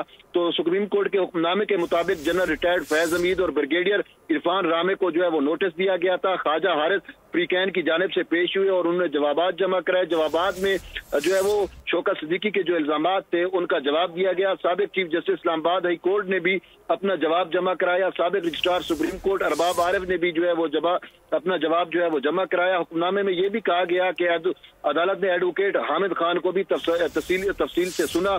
अटॉर्नी जनरल को भी सुना गया। अदालती कार्रवाई के दौरान उठाए गए सवालात पर फ्रीकैन को तहरीरी जवाबात भी जमा कराने का कहा गया है।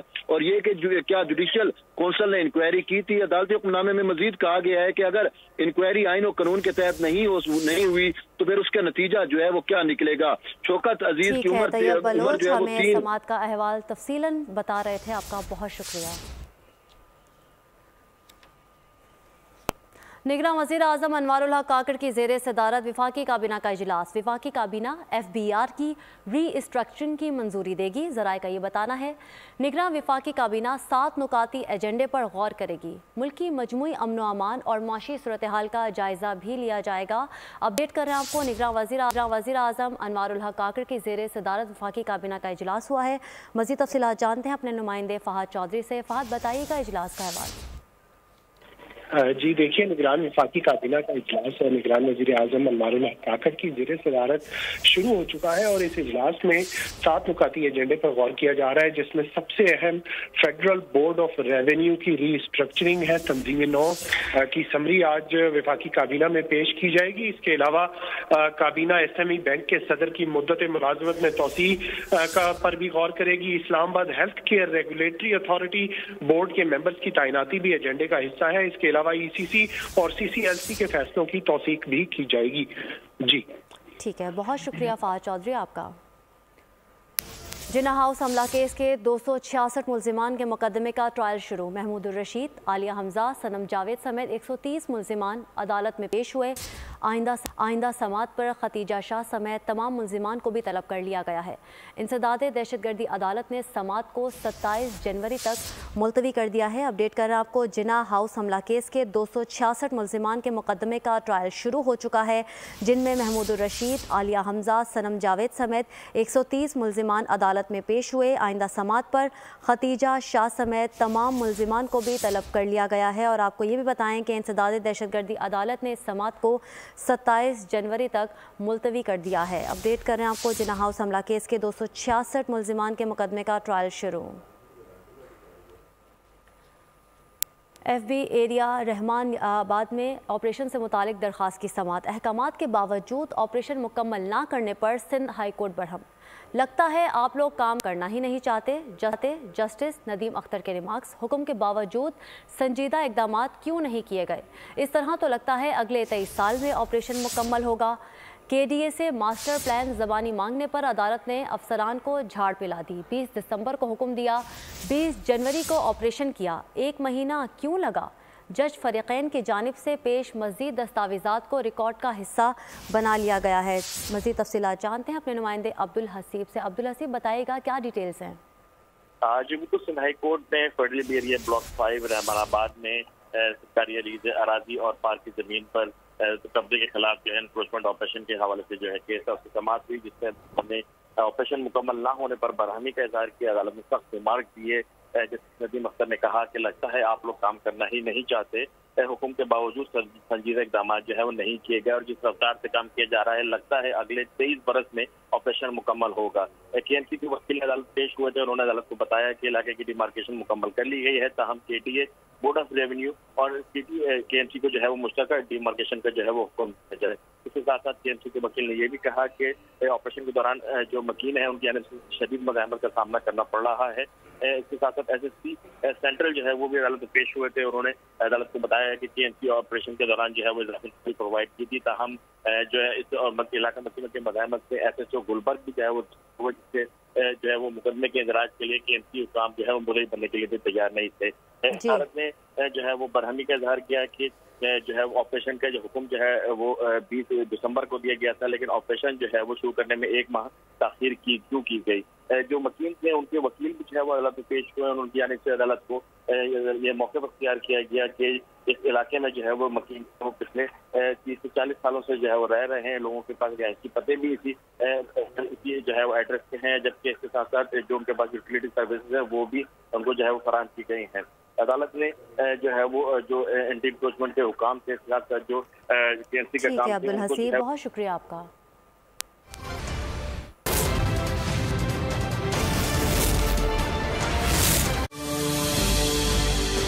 एक नए अज़्म के बोल, इत्तेहादो यगानगत के बोल, अवाम के ख्वाबों के बोल, पाकिस्तान की तामीर, तरक्की और इस्तेहकाम के बोल, बोल पाकिस्तान के साथ।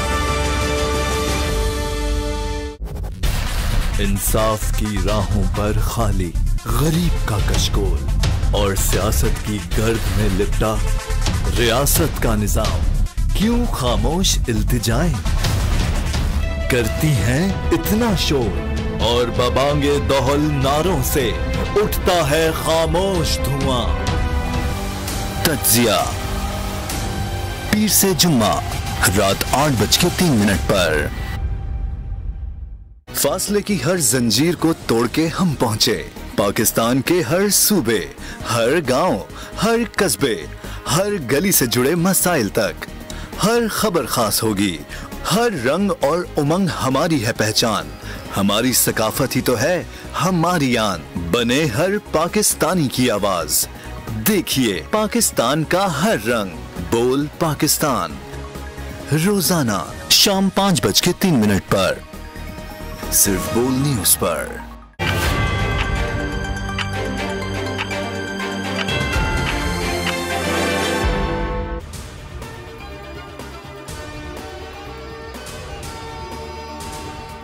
शिकारपुर के करीब इंडस हाईवे पर ट्रक ने चिंची रिक्शा रोन डाला। हादसे में 4 खवातीन जाँ बहक, 2 खवातीन समेत 4 अफराद जख्मी। लाशों और जख्मियों को अस्पताल मुंतकिल कर दिया गया।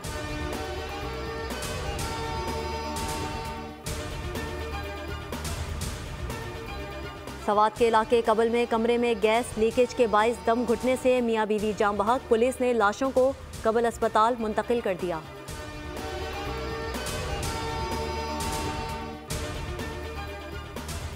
और म्यांमार का फौजी तैयारा भारतीय मिजोरम एयरपोर्ट पर गिरकर तबाह, 8 अफराद जख्मी। तैयारा एयरपोर्ट पर लैंडिंग के दौरान हादसे का शिकार हुआ। तैयारे में पायलट समेत 13 अफराद सवार थे।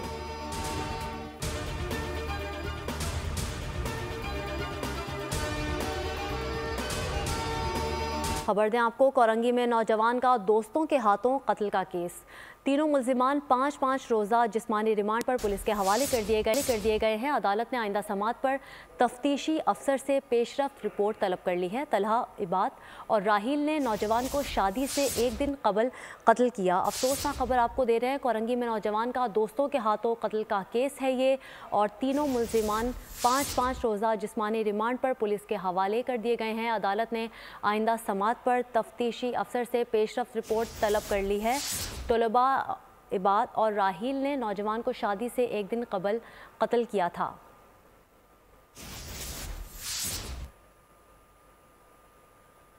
मौलाना ताहिर अशरफी इस वक्त तकरीब से खिताब कर रहे हैं, आपको बराह रास्त दिखाते हैं। हत्ता के बाद आपको वो बात आपके असातिज़ा और आपकी जो एक डगर है उसके खिलाफ भी नजर आएगी, लेकिन अगर आपको मालूम है कि ये सच है और ये हक है तो आपको उसके साथ खड़ा होना होगा। अकाबिर परस्ती का मतलब खुदा परस्ती नहीं है। अगर अकाबिर परस्ती का मतलब खुदा परस्ती होता तो सईदना सिद्दीक अकबर और सईदना उमर बिन खत्ताब और सईदना उस्मान खुलाफा राशिदीन ये ना कहते कि अगर हम कुरान और सुन्नत के मुताबिक बात करें तो इताअत करना, और अगर कुरान और सुन्नत से हट के बात करें तो हमारी इताअत ना। चेयरमैन पाकिस्तान उलमा काउंसिल हाफिज ताहिर अशरफी तलबा से खिताब कर रहे हैं।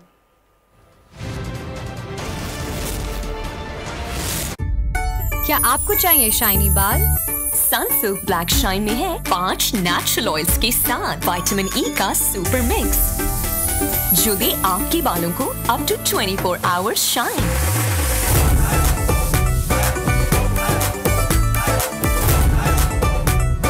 अब बाल करें shine all the time with Sunsilk black shine. Start कर रस्ते घटाने वालों को, पतन चलाने वालों को उसाका बैटरीज का सलाम। आप हैं पाकिस्तान का बैकअप और हर मुश्किल में आपका बैकअप सिर्फ उसाका बैटरीज। एक माँ ही बनाती है बेटी को सर से मजबूत, जड़ से मजबूत। लाइफ बॉय शैम्पू का मिल्क प्रोटीन और एलोवेरा फॉर्मूला बनाए इसके बालों को मजबूत। लाइफ बॉय शैम्पू, तुम मजबूत हो।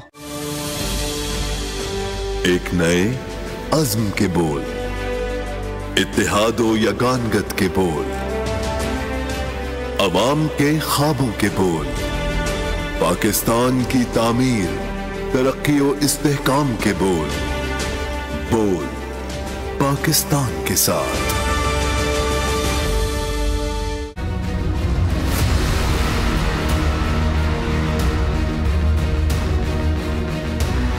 बड़े उम्मीदवारों की गैर मौजूदगी में मरी नए चेहरों की तलाश में है। मरी में NA 51 की एक नशिस्त है।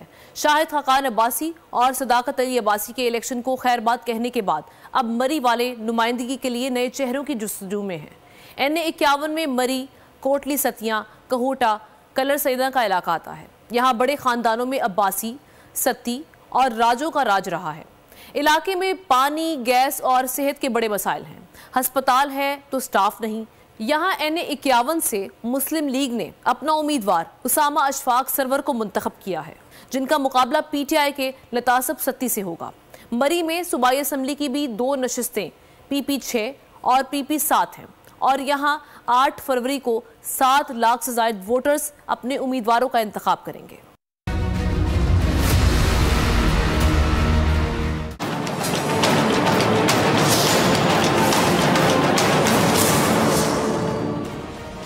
वेलकम बैक नाजरीन। एक मखसूस सियासी जमात का इलेक्शन के तनाजुर में घिनौना मंसूबा बेनकाब हो गया। सोशल मीडिया पर एक मखसूस सियासी जमात के शरपसंद अनासिर वाज़ेह शिकस्त से खौफजदा होकर ओछे हथकंडों पर उतर आई है। रियासती इदारों पर बेबुनियाद इल्जामात लगाकर बाकायदा मनफी प्रोपेगेंडा को हवा दी जा रही है। पहले हमने देखा कि जी एक रिहाई में कामयाबी हुई जो कि बानी है इस पार्टी के, और उसके बाद फिर बल्ले का निशान छीन जाने के बाद ये जमात आवाम को उकसान किसी प्लान सी का इंदिया दे रही कि जी प्लान सी भी है हमारे पास, जिसके मुताबिक इलेक्शन में अपने मनपसंद नताइज हासिल ना होने पर लोगों को बाकायदा इश्तियाल दिलाया जाएगा और नतीजतन रियासती इदारों पर एक बार फिर हमलावर होने की कोशिश की जाएगी। इस प्रोपेगेंडे को मजबूत तर करने के लिए जो मखसूस सियासी जमात है वो पुरानी वीडियोस का सहारा भी ले रही है। इस पे बात करने के लिए मेरे साथ मोअज़्ज़िज़ मेहमान मौजूद हैं। हसन यूब सीनियर तजियाकार, बहुत शुक्रिया आपका वक्त देने के लिए, ज्वाइन करने के, स्टूडियो तशरीफ लाने के लिए। और डॉक्टर फरहान बेग साहब, सोशल मीडिया पर एक बड़ा नाम है, किसी तारीफ के मोहताज नहीं, आपका भी बहुत शुक्रिया डॉक्टर साहब वक्त देने के लिए, ज्वाइन करने के लिए। अच्छा, मैं आपसे शुरू करना चाहूंगी हसन, ये जो प्लान सी है जिसका काफी अरसे से जिक्र हो रहा था, आप मेरे प्रोग्राम में इसके हवाले से कुछ बात भी करके गए थे, और जो प्लान सी में मुलव्विस हैं लोग, शरपसंद जमात के कुछ लोग, उनको बड़ी तकलीफ भी हुई थी आपकी उस गुफ्तगू पर।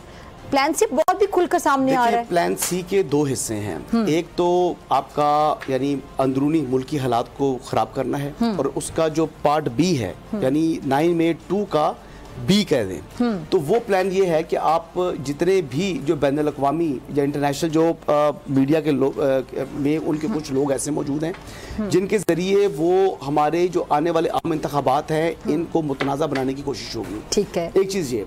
दूसरा वो ये करेंगे कि कुछ डॉक्यूमेंट्रीज बनाएंगे, कुछ आर्टिकल छपवाएंगे ताकि इंतखाबात से पहले और इंतखाबात के बाद उनके ऊपर सवालात उठ जाएं। फिर एक तरीकाकार उनका इस प्लान का हिस्सा ये है कि किसी तरीके से जो हमारे रियासती इदारे हैं उनको इतना कंट्रोवर्शियल कर दें, उनके ऊपर इतना दबाव डाल दें और ये तासुर कायम कर दें कि जो अवाम है वो उनके खिलाफ उठ खड़ी हुई है। तो ये बेसिकली, इसको मैं मुख्तसर अल्फाज में बता रहा हूँ कि ये इनका मंसूबा है, लेकिन इसका प्लान बी का ए है या बी है। इस दोनों से मुतल्लिक, इन दोनों से निपटने के लिए हमारे इदारे और हमारे लोग इस वक्त तैयार हैं, क्योंकि एक कि जो पाकिस्तान की आवाम है वो रियासती इदारों से प्यार करती है, बिलखुसूस फौज के साथ। और बिलखुसूस अब हालिया दिनों में देख लें कि जो ईरान वाला एपिसोड गुजरा है, उसके बाद तो यानी लोग कह रहे हैं कि ये ही फौज है जो पाकिस्तान में हमारी जो सिक्योरिटी है, हमारी दाखिली सलामती की भी ज़ामन है। तो ये 2-3 चीज़ें ऐसी हैं जिसके बाद जो मनफी प्रोपेगेंडा और मनफी तरीके से रियासत को कमज़ोर दिखाने की कोशिश होगी, इंशाल्लाह वो नाकाम होगी। ठीक है जी।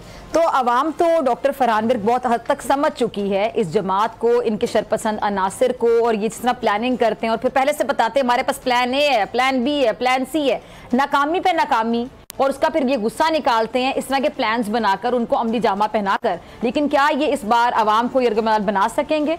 और ये तो ऑलरेडी काफ़ी हद तक बेनकाब हो चुके हैं। देखिए, इसके लिए ना हमें थोड़ा सा इसको साइंसी बुनियादों पर भी इस चीज़ को देखना पड़ेगा। इमरान खान का जो तर्ज सियासत है उसको डेमागॉग स्टाइल ऑफ पॉलिटिक्स कहा जाता है।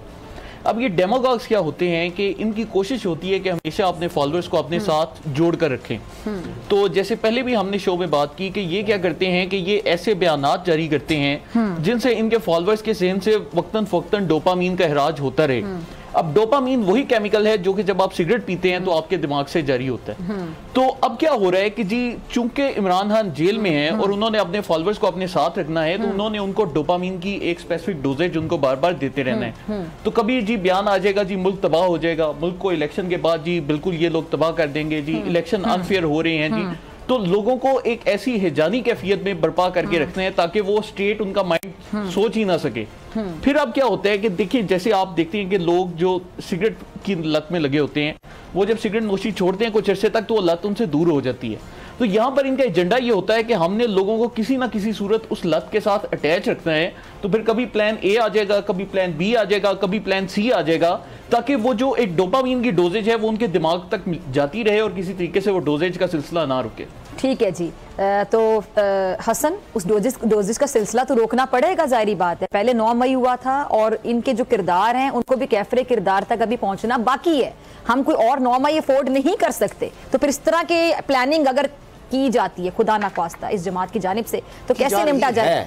ठीक है, की जा रही है। खुदा ना ख्वास्ता अगर अमली जामा पहनाने की कोशिश करती है जमात, फिर कैसे निपटा जाएगा रियासत की तरफ से? देखिए, अब इनको प्रॉब्लम क्या है, पहले समझिए कि प्रॉब्लम क्या है। रियासत इसको इनके साथ प्रॉब्लम ये है कि ये इस वक्त तहरीक इंसाफ बतौर जमात इंतखाबात में नहीं जा रही। अब कोई पीटीआई इस वक्त इलेक्शंस में नहीं है। जो अब 8 फरवरी को इंतखाबात होने हैं, तो उससे पहले ये क्या कर सकते हैं, ये हिजान क्रिएट करने के लिए, जैसे डॉक्टर फरहान साहब फरमा रहे हैं कि ये इंतखाबात के बाइकआउट का ऐलान कर दें। से एक दिन पहले बाकी प्लान है कि बाइकआउट का ऐलान कर सकते हैं। जी, पॉसिबिलिटी है जी। ये देखे ना, इन्होंने हिजान बर्पा करना है ना, इनके तो उम्मीदवार नहीं है।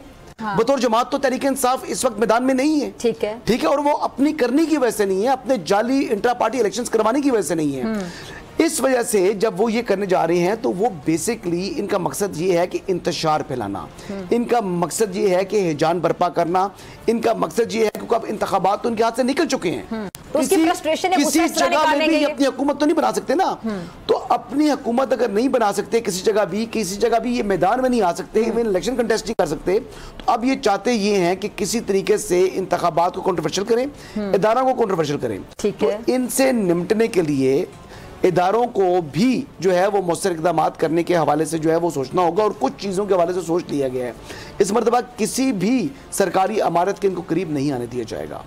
जो ऐसी कोशिश करेगा उसको यानी सख्ती से निपटा जाएगा। यानी इस बार इनका लिहाज नहीं किया जाएगा। इस मरतबा जीरो टॉलरेंस है। ये नहीं कहा जाएगा खैर है ये अपने लोग हैं, चलो अपने लोग थे, अब चलो अपने लोग खत्म।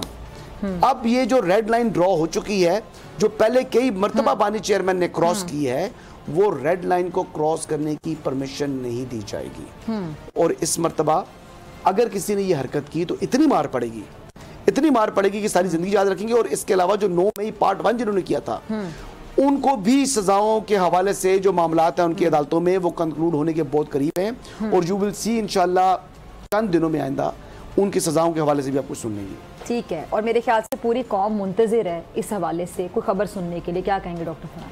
देखिए, हमें ना यहाँ पर एक जो सोशल मीडिया का आंसर है उसको भी थोड़ा सा देखना पड़ेगा। अब ये कल का ही वाक़या है, ये हसन भाई भी गवाह हैं कि तहरीक इंसाफ के चंद अकाउंट्स ने डिजिटल मीडिया पर एक प्रोपेगेंडा शुरू किया कि जी हमारे हर जगह बहुत ज़्यादा पॉपुलैरिटी है और अगर आप जाएंगे तो आप देखेंगे कि लोग सारे हमारे हक में बोलते हैं, तो आप हमारे साथ चलें और हमारा चैलेंज कबूल करें। तो एक तो ये चीज़ होती है सिर्फ प्रोपेगेंडा की हद तक, और इसको लोग बड़ा लाइक करते हैं, शेयर करते हैं। हमारे जो ओवरसीज़ हैं जो कि इनका शिकार हो चुके हैं वो शेयर करते हैं। लेकिन मैंने एक्चुअल में उनको कहा कि ठीक है, मुझे ये चैलेंज मंजूर है, मैं जाता हूँ। और ये इधर ही टैक्सिला में PP 12 का हल्का है, वहां पर मैं गया और वहां पर जाकर उनको दावत दी कि आप आए। 4 दिन पहले भी दावत दी, 1 दिन पहले भी दावत दी, लेकिन वो नहीं पहुंचे। तो होता क्या है कि ये जो एक पूरा हवा तैयार किया जाता है वो सिर्फ डिजिटल मीडिया की हद तक का हवा होता है। जब आप एक्चुअल ग्राउंड पर उनको दावत देते हैं तो ये लोग नहीं आते। ठीक है, इस पर आपको देखिए, बात वही है कि सोशल मीडिया को बतौर टूल बड़े ऐसन तरीके से पाकिस्तान तहरीक इंसाफ इस्तेमाल कर रही है और वो लोगों के जो हमारे नौजवानों के माइंड्स को पोल्यूट कर रही है और वो पोल्यूट करके उनको इश्तियाल दिलाना चाहती है और इश्तियाल दिलाकर वो मुल्क में अफरा तफरी और एक गैर यकीनी सूरत हाल पैदा करना। सॉरी, मैं आपकी बात काट रही हूँ। ये जो सोशल मीडिया, आपके वाला पॉइंट लेकर आपकी तरफ फिर आपकी तरफ भी आती है, तो सोशल मीडिया पर एक इनकी ब्रिगेड बड़ी तैयार रहती है हर वक्त और लोगों को बाकायदा इंस्ट्रक्शंस दे रही होती है, पता नहीं क्या क्या। एग्जैक्टली लेकिन ये लोग खुद जितने भी अकाउंट्स हैं, जो भी मेन अकाउंट्स हैं वहाँ पे जो प्रोपेगेंडा करने में आगे आगे होते हैं, ये खुद आपको 9 मई के वाकयात में आगे आगे वहाँ पे नजर नहीं आए होंगे। वहाँ पे, हाँ, ये मेरा पॉइंट है। वहाँ पे जो यंगस्टर्स थे, ये ऐसे लोग थे जिनको इन्होंने मैनिपुलेट किया, जिनके दिमागों को पोल्यूट किया, उनको आगे लगा दिया।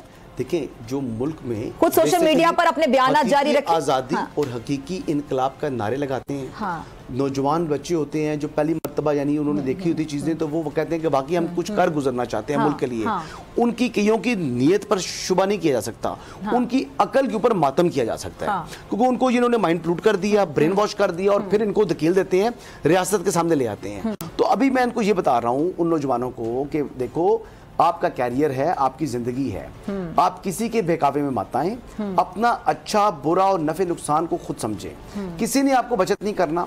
जिस तरीके से जब लोग चले जाते हैं जेलों के अंदर, गिरफ्तार हो जाते हैं, तो फिर ये लोग उनके पीछे एक पेशी के ऊपर तक नहीं पहुंचते, तो बातें करते हैं ये हकीकी आज़ादी की। आज़ादी मादी कोई नहीं है, सिर्फ अपनी सियासत चमका रहे हैं ये लोग और ये अपना सियासी चूरन बेच रहे हैं। जिसके लिए यंगस्टर्स को यूज किया जा रहा है, इन नौजवानों का मुस्तकबिल है और पाकिस्तान का मुस्तकबिल भी इन्हीं नौजवानों के साथ वाबस्ता है। तो इनको भी सोचना चाहिए, इनके वालिदैन को सोचना चाहिए, समझाना चाहिए अपनी औलाद को कि किसी के बहकावे में मत आएं और बिल्कुल जो है ऐसी हरकत रियासत के खिलाफ खड़ा होने के हवाले से आपको कोई भी ऐसा कोई करने का बोले तो आप उसको कहें जी कि बहुत शुक्रिया, आप उसकी एक बात एक कान से डालें, दूसरे कान से निकाल के बाहर फेंकें। अच्छा, प्लान सी की सारी खबरें आती तो वहीं से कि जी अब बानी जो था इस पार्टी का चेयरमैन, उसने ये बोल दिया, मतलब वहीं से लेकर आते हैं ना खबरें कि भी हमें वहां से पता चल गया, हमारे बानी जो थे पार्टी के, उन्होंने ये कह दिया चेयरमैन साहब और ये कह दिया।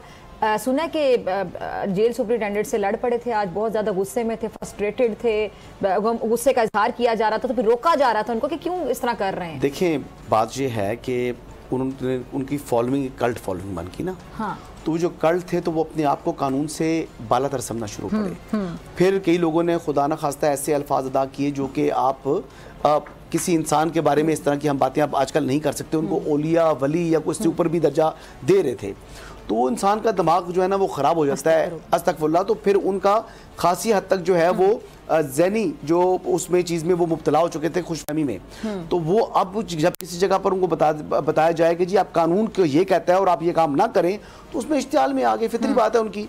तो मेरे ख्याल से मैं तो उनके साथ सिंपथीज़ हैं, अल्लाह ताला उनको जो है वो इस मुश्किल से निकाले, लेकिन उनको खुद भी अपनी इस्लाह करनी चाहिए बानी चेयरमैन तहरीक इंसाफ को, और वो तौबा करें। इंसान के लिए तौबा की गुंजाइश हमेशा मौजूद रहती है, तौबा करनी चाहिए, इस्तगफार करनी चाहिए और इस तमाम चीज़ों से बाहर निकलना चाहिए।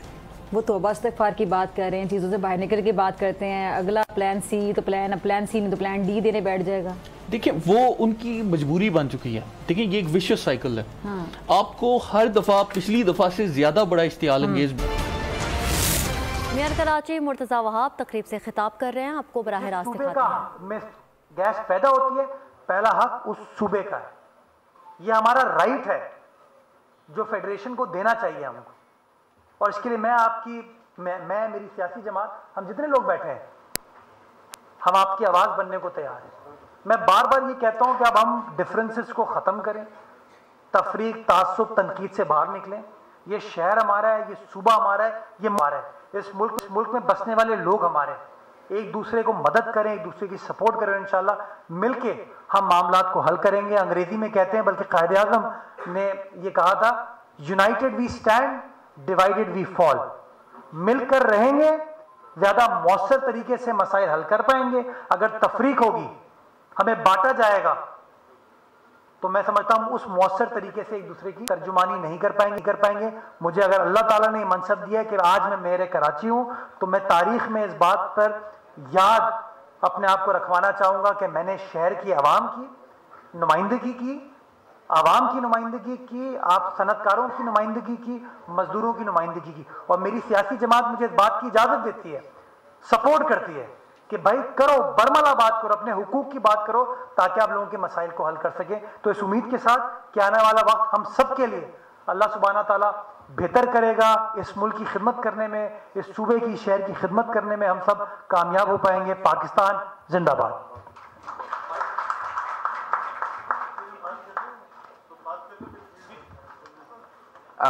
मुर्तज़ा वहाब साहब के ख्यालात आपने सुने, और मैंने जो शेर पढ़ा था उन्होंने उसकी तस्दीक की। मिलके हम मामलात को हल करेंगे। मैंने मेयर कराची रहते हुए आवाम की नुमाइंदगी की। मेयर कराची मुर्तज़ा वहाब तकरीब से खिताब कर रहे थे।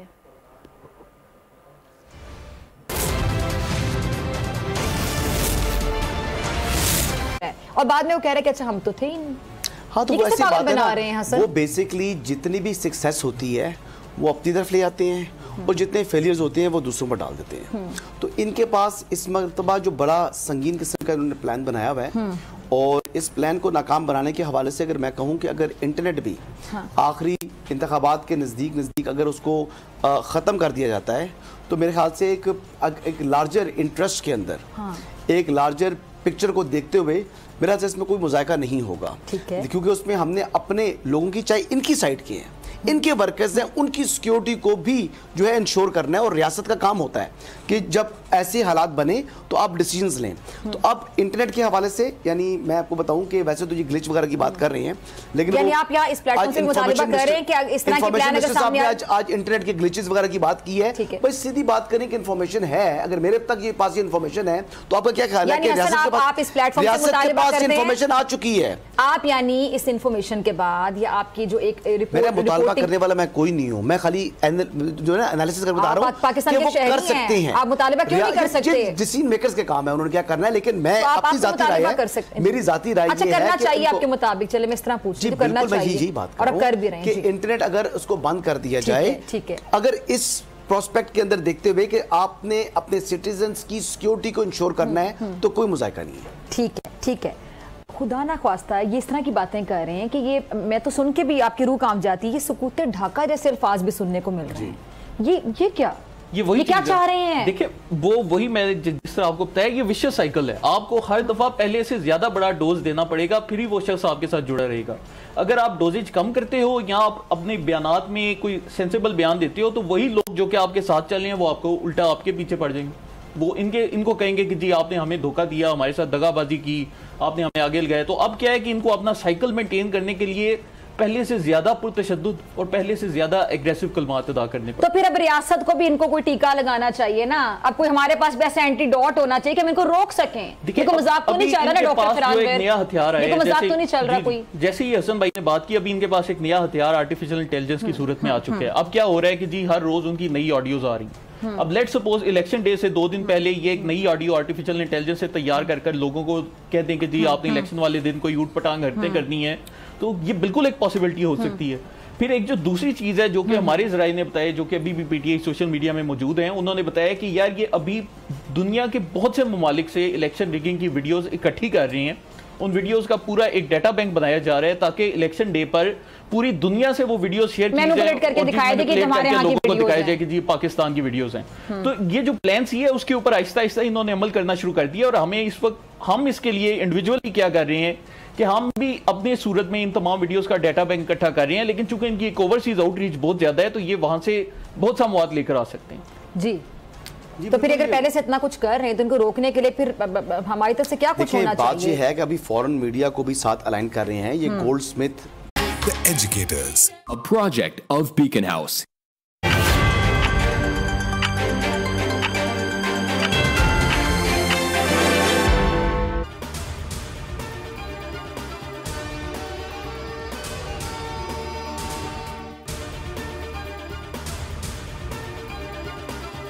शौकत अजीज सिद्दीकी की बरतरफी के खिलाफ अपील, सुप्रीम कोर्ट ने फैसला महफूज कर लिया। फरीकैन से तहरीरी दलाल तलब। चीफ जस्टिस ने रिमार्क्स में कहा, टॉस करके तो सच झूठ का तयन नहीं हो सकता। तमाम फरीकैन तस्लीम कर रहे हैं मुकम्मल इंक्वायरी नहीं हुई। मसला एक शख्स को रिलीफ देने का नहीं, इदारों की इज्जत का है। सुप्रीम कोर्ट सिर्फ आईनी खिलाफ वर्जी की सूरत में हरकत में आ सकती है। मोहतात चलना होगा, कहीं इदारों के दरमियान कायम आईनी तवाजुन खराब ना हो।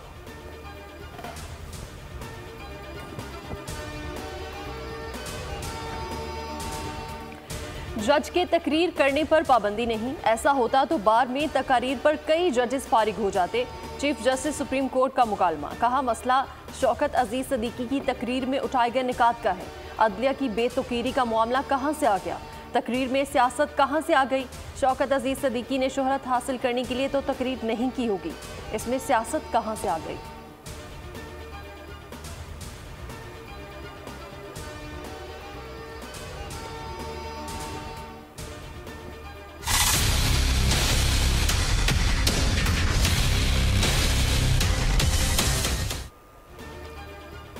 कासिम सूरी, मुल्क में आईनी बहरान की वजह बने, क्यों ना आइन शिकनी की कार्रवाई का हुक्म दिया जाए। चीफ जस्टिस सुप्रीम कोर्ट के इंतखाबी गद्दारी केस में रिमार्क्स। कहा, हुक्म इम्तना लेने के बाद मुकदमा समात के लिए मुकर्रर ही नहीं करने दिया गया। सुप्रीम कोर्ट के अंदरूनी सिस्टम के साथ हेरा फेरी की गई। गुज़िश्ता हिसाब लेकर रहेंगे, जिसने भी आइन तोड़ा है उसे नताइज भुगतना होंगे। स्टे ऑर्डर लेकर रुकने असम्बली कैसे बने, दस्तावेजात के साथ जवाब जमा कराएं। लश्करी रईसानी और रजिस्ट्रार सुप्रीम कोर्ट की भी तलबी।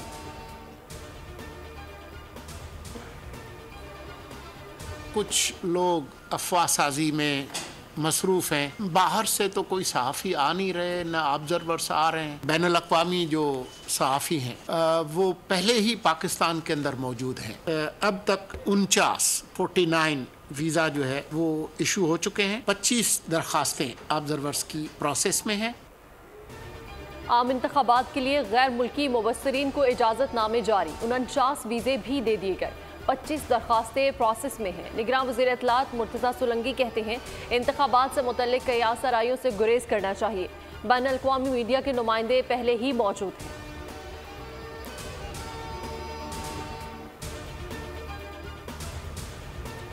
सियासी जमातों की इंतखाबी मुहिम को टॉप गेयर। नून लीग और पीपल्स पार्टी के आज भी बड़े पावर शो। बिलावल भुट्टो चिन्याट के हॉकी स्टेडियम ग्राउंड में जलसे से खिताब करेंगे।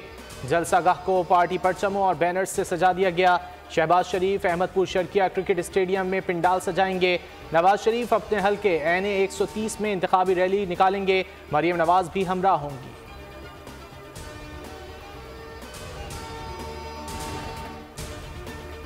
मुल्क भर के बल्दियाती और कैंट बोर्ड्स के तरक्याती फंड्स मुंजमद। इलेक्शन कमीशन के मुताबिक फंड्स इलेक्शन की तकमील तक मुंजमद रहेंगे।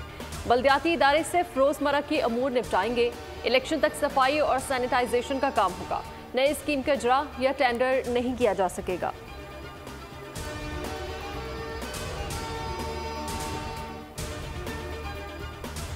नवाज शरीफ ने सियासी मुखालिफिन के मुकाबले में बेहतर माशी कारकर्दगी दिखाई। आलमी मालियाती खबरसां इदारे ब्लूमबर्ग की रिपोर्ट में एतराफ़। तजियाती रिपोर्ट के मुताबिक 3 दिहाइयों के दौरान नवाज शरीफ ने बेहतरीन अंदाज में मईशत संभाली। माशी मुश्किलात की दर्जाबंदी में तहरीक इंसाफ और पीपल्स पार्टी से बेहतर कारकर्दगी दिखाई।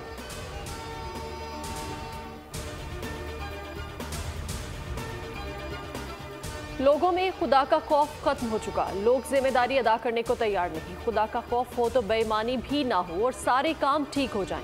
गैर कानूनी पार्किंग केस में सिंध हाई कोर्ट के जस्टिस नदीम अख्तर के रिमार्क्स। पार्किंग के लिए मुख्तलिफ रोड पर नजरसानी की हिदायत।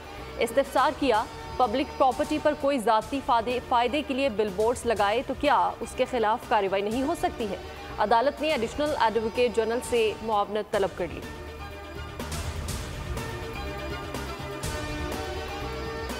पाक ईरान कशीदगी में कमी, ताल्लुकात में बेहतरी। पाकिस्तानी एयरलाइंस ने ईरानी फ़ज़ाई हदूद का इस्तेमाल जुज़वी तौर पर शुरू कर दिया। टोरंटो से कराची परवाज़ का 37,000 फीट बुलंदी पर ईरानी हदूद का इस्तेमाल। इस्लामाबाद से दमाम की परवाज़ भी ईरान की फ़ज़ाई हदूद से गुजरी। दुबई इस्लामाबाद परवाज़ भी ईरानी हदूद से आई। सऊदी अरब से इस्लामाबाद और कराची से इस्तांबुल परवाज़ भी तेहरान से होकर मंजिल तक पहुँची।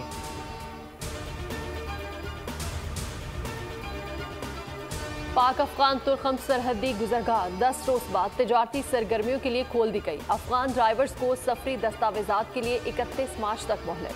1 अप्रैल से बगैर सफरी दस्तावेजात कार्गो गाड़ियों का पाकिस्तान में दाखिला ममनू होगा। अफगान काउंसिल जनरल और पाकिस्तानी हुकाम में मामला तय पा गए। तुर्कम सरहद 13 जनवरी को तिजारत के लिए बंद की गई थी।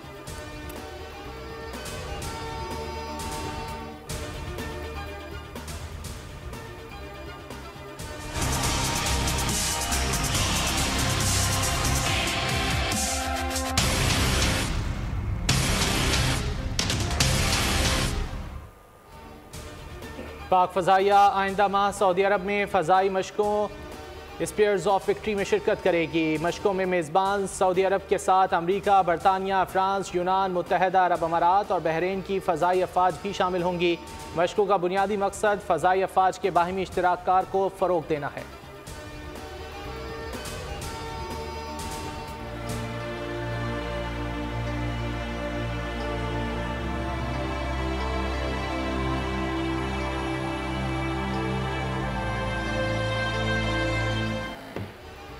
कराची एयरपोर्ट के करीब इज्तिमाई कत्ल और खुदकुशी के वाक़े की तहकीकात। घर के सरबराह ने बीवी और 3 बच्चों को कत्ल करके फांसी लगा ली।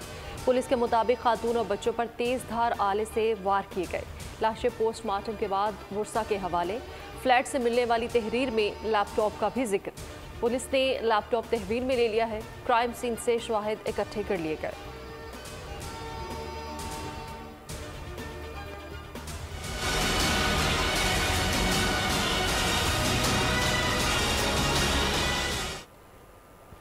शिकारपुर के करीब इंडस हाईवे पर ट्रक ने चिंची रिक्शा रोंद डाला। हादसे में 4 खवातीन जाँ बहक, 2 खवातीन समेत 4 अफराद जख्मी।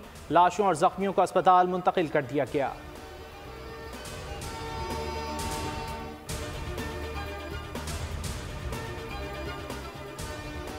केरथर नेशनल पार्क में तेंदुए को गोली मारकर हलाक कर दिया गया। मुकामी अफराद के मुताबिक तेंदुए के हमले में 10 बकरियां हलाक हुई। इंसानी जानी नुकसान से बचने के लिए तेंदुए को गोली मारी गई। महकमा जंगले हयात ने मामले की तहकीकात शुरू कर दी।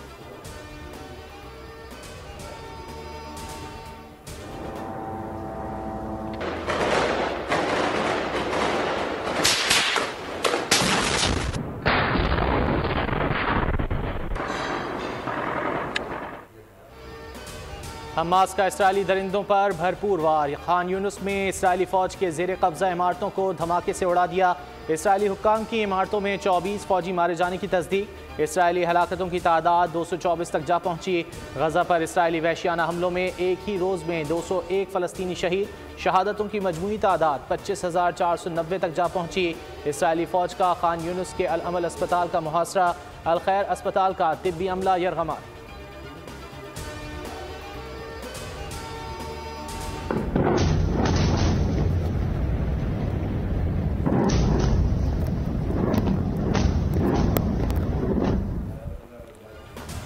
अमेरिका और बरतानिया के यमन पर फ़ज़ाई हमले। हौसियों के 8 अहदाफ को निशाना बनाने का दावा। मुश्तरका बयान में कहा गया है कि कार्रवाई का दूसरा मरहला बहरी जहाज़ों पर मुसलसल हमलों का जवाब था।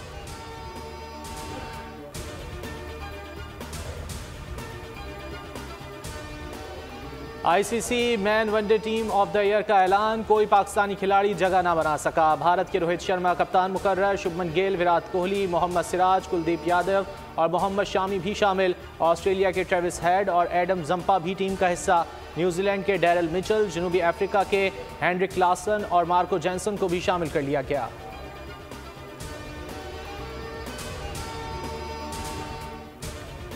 पाकिस्तान हॉकी टीम ओलंपिक के लिए क्वालिफाई ना कर सकी। आलमी रैंकिंग बेहतर बना ली। क्वालिफाइंग राउंड के बाद ग्रीन शर्ट्स 3 दर्जा तरक्की करके 15वें नंबर पर आ गए। आलमी रैंकिंग में हॉलैंड का पहला, बेल्जियम का दूसरा और भारत का तीसरा नंबर।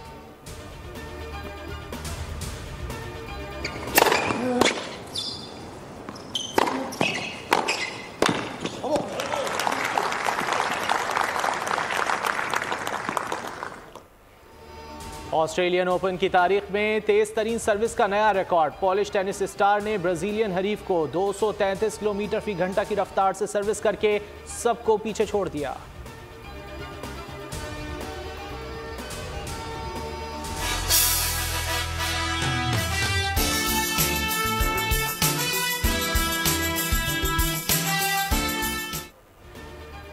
अमेरिका में चूहे की कभी ना खत्म होने वाली सीढ़ी पर चढ़ने की कोशिश, नीचे आते एस्केलेटर पर चढ़ने की कोशिश की वीडियो वायरल हो गई।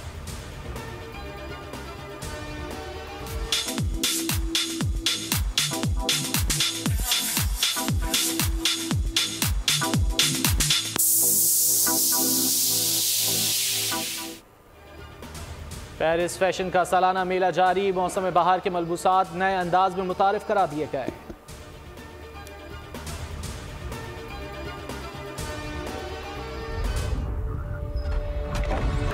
In the 41st millennium, there is only war. We are the Emperor's finest. Science fiction फिल्मों के शौकीन हो जाएं तैयार। हॉलीवुड फिल्म वॉर हैमर का टीजर ट्रेलर जारी कर दिया गया है। फिल्म 9 सितंबर को सिनेमा घरों की जीनत बनेगी।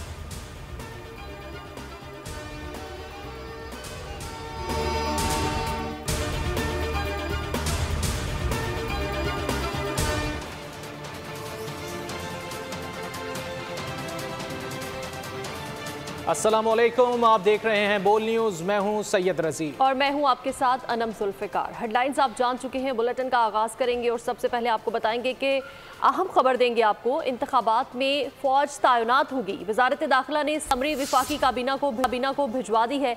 विफाकी हुकूमत पाक फौज के एहलकार फ्राहम करने को तैयार है, जबकि वजारत दाखिला की पाक फौज की फराहमी के लिए समरी काबीना को मौसूल हो चुकी है। मज़ीद तफसीलात जान लेते हैं बोल न्यूज़ के नुमाइंदे फ़हद चौधरी से। फ़हद, मज़ीद क्या तफसीलात हैं?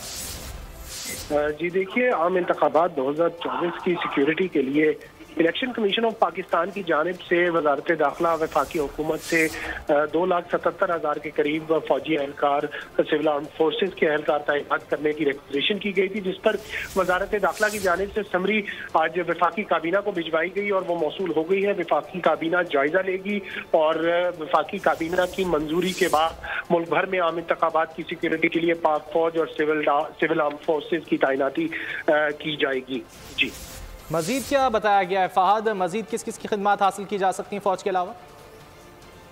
जी देखिए, इलेक्शन कमीशन हुकाम और वजारत दिफा हुकाम के दरमियान एक मुलाकात हुई थी, एक अहम इजलास हुआ था, जिसमें इलेक्शन कमीशन की जानिब से तकरीबन 2,77,000 के करीब सिविल आर्म फोर्सेज और पाक फौज के एहलकार मांगे गए थे। लेकिन जराए का कहना है कि वजारत दिफा की जानिब से तकरीबन 1 लाख से लेकर 1.25 लाख तक फौजी एहलकार देने की जो है यकीन दहानी करवाई गई थी। जी अच्छा फ़हद, ये भी बताएगा जो फ़ौज की तलबी के हवाले से बात हुई है, क्या हसास इलाकों में ये तलब की गई है या पूरे मुल्क में होगी? जी देखिए, इलेक्शन कमीशन का जो प्रपोज्ड प्लान है उसके तहत तो पाक फौज जो है वो एक क्विक रिस्पांस फोर्स के तौर पर हसास इलाकों में तैनात की जाएगी। पोलिंग स्टेशन में फौजी एहलकार तैनात नहीं होंगे। जराये के मुताबिक इलेक्शन कमीशन ने जो प्रपोज्ड पोलिंग स्कीम तैयार की है उसमें हसास तरीन और हसास जो इलाके हैं उनकी निशानदेही की जाएगी और उनमें जो है QRF के तौर पर पाक फौज को तैनात किया जाएगा। इसके अलावा पुलिस एहलकार, FT एहलकार, रेंजर्स एहलकार, ये तमाम जो है ये तैनात किए जाएंगे सिक्योरिटी के लिए और इस हवाले से एक हतमी सिक्योरिटी प्लान जो है वो भी तरतीब दिया जा चुका है। इंतखाबात में फौज तैनात की जाएगी। वजारत दाखिला ने समरी वफाकी काबीना को भिजवा दी है। बहुत शुक्रिया फ़हद चौधरी, आपने अपडेट किया।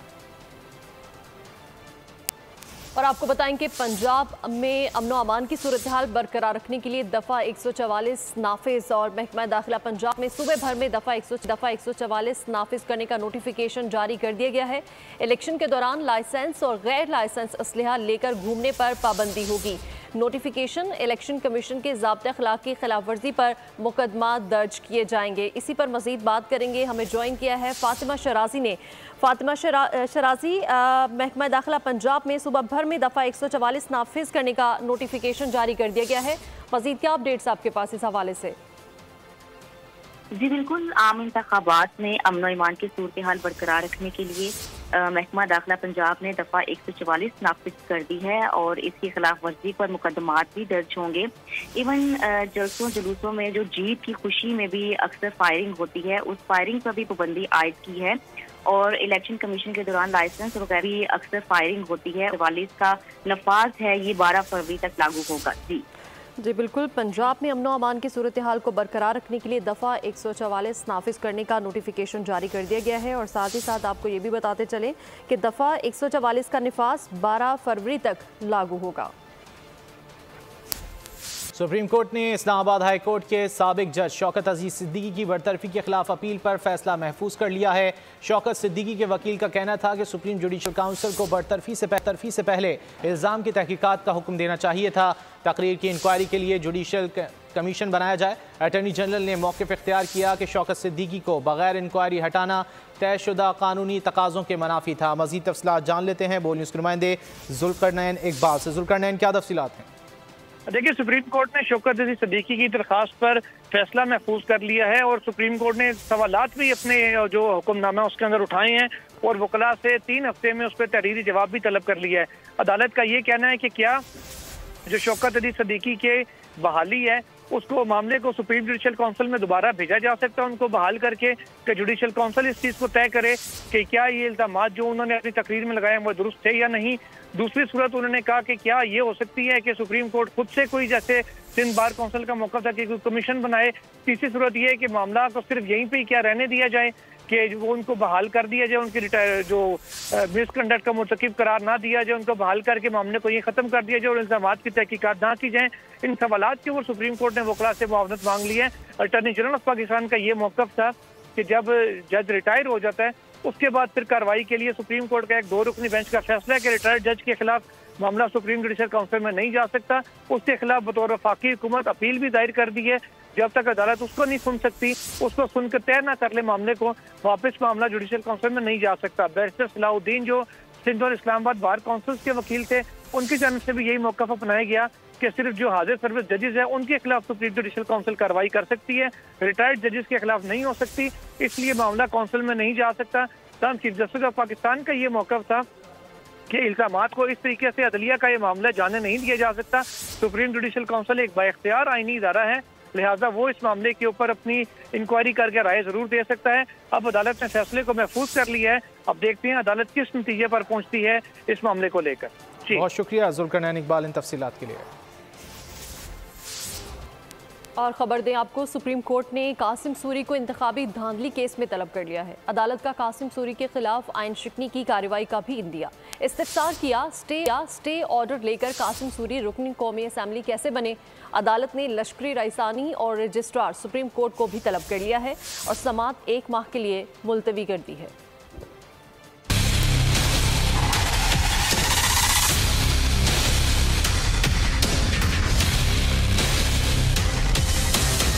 कासिम सूरी मुल्क में आईनी बहरान की वजह बने। कासिम सूरी पर क्यों ना आइन शिकनी की कार्रवाई का हुक्म दिया जाए। चीफ जस्टिस के कासिम सूरी के हल्के में दोबारा इंतखाबात के हुक्म केस में रिमार्क्स। कहा कासिम सूरी हुक्म इम्तना देकर मजे करते रहे, फिर मुस्ताफी होकर कह दिया अपील गैर मौसर हो गई। हुक्म इम्तना लेने के बाद मुकदमा समाअत के लिए मुकर्रर ही नहीं करने दिया गया। कासिम सूरी स्टे ऑर्डर देकर रुकने कौमी असम्बली कैसे बने। सुप्रीम कोर्ट के अंदरूनी सिस्टम के साथ हेरा फेरी की गई। सुप्रीम कोर्ट में पहुंचने वाले लंबे हाथ खत्म कर रहे हैं। मुकदमा कैसे यकजा हुआ और इतना अरसा मुकर्रर क्यों ना हुआ, अपनी इंक्वायरी भी करेंगे। कासिम सूरी बताएं कि उनका मुकदमे का फैसला 2019 से अब तक क्यों नहीं किया गया। सुप्रीम कोर्ट गुज़िश्ता हिसाब लेकर रहेगी। जिसने भी आइन तोड़ा उसे नताइज भुगतना होंगे। चीफ जस्टिस ने मजीद कहा कि अगर अदालत का कंधा इस्तेमाल किया गया है तो अपनी तस्हीह करना जानते हैं। कभी कोई आ जाता है तो कभी कोई, अब ये सिलसिला नहीं चलेगा। पाकिस्तान और ईरान के दरमियान ताल्लुकात बहाली के अमल में तेज़ी आ गई। पाकिस्तानी एयरलाइंस ने ईरानी फ़ज़ाई हदूद का इस्तेमाल शुरू कर दिया। गुज़िश्ता 24 घंटे के दौरान मुतादिद पाकिस्तानी परवाज़ों ने ईरान की फ़ज़ाई हदूद इस्तेमाल की।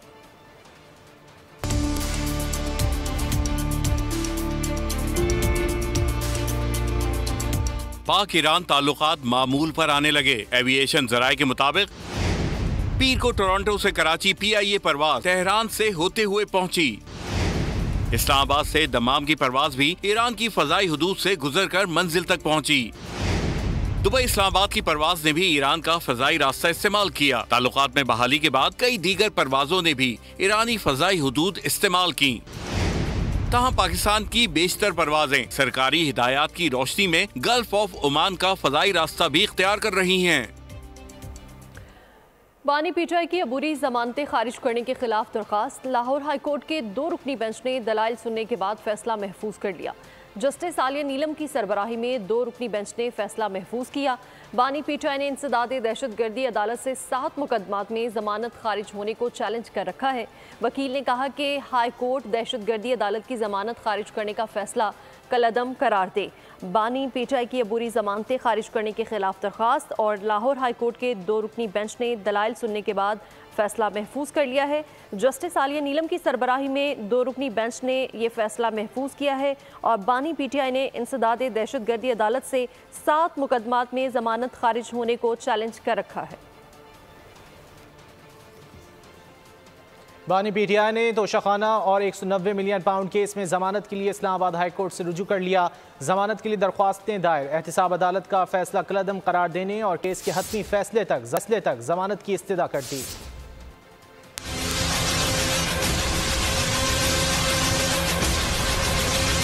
तोशाखाना और 190 मिलियन पाउंड केस। बानी PTI ने इस्लामाबाद हाई कोर्ट से रुजू कर लिया। दोनों केसेस में जमानत की अलग अलग दरख्वास्तें दायर। एहतिसाब अदालत का फैसला कलअदम करार देने की इस्तदा। दरख्वास्त की कि मुकदमात सियासी इंतकाम और बदनीयती पर मबनी हैं। ट्रायल मुकम्मल होने तक जमानत मंजूर की जाए। साबिक चेयरमैन नैब आफ्ताब सुल्तान ने दबाव के बावजूद सियासी नौयत के केसेस बनाने से इनकार किया था। एहतिसाब अदालत ने दोनों केसेस में बानी PTI की जमानत बारस गिरफ्तारी मुस्तरद कर दी थी। चेयरमैन नैब, DG नैब, तफ्तीशी अफसर दरख्वास्त में फरीक हैं।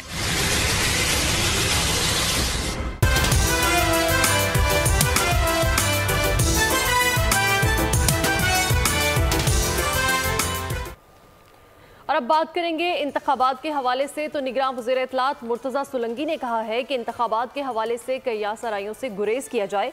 न्यूज़ कॉन्फ्रेंस में उनका कहना था कि इलेक्शंस के लिए गैर मुल्की मुबस्सरीन को 49 वीज़े जारी कर दिए गए हैं। ये इजाज़तनामे लाहौर और इस्लामाबाद के लिए दिए गए। मुर्तज़ा सुलंगी का कहना था कि भारत और बरतानिया से मुबस्सरीन की दरख्वास्तें प्रोसेस में हैं। बात हो रहे हैं कौमी और सूबाई असम्बलियों के। कुछ लोग अफवाह साजी में मसरूफ़ हैं। बाहर से तो कोई सहाफ़ी आ नहीं रहे, न ऑब्जर्वर्स आ रहे हैं।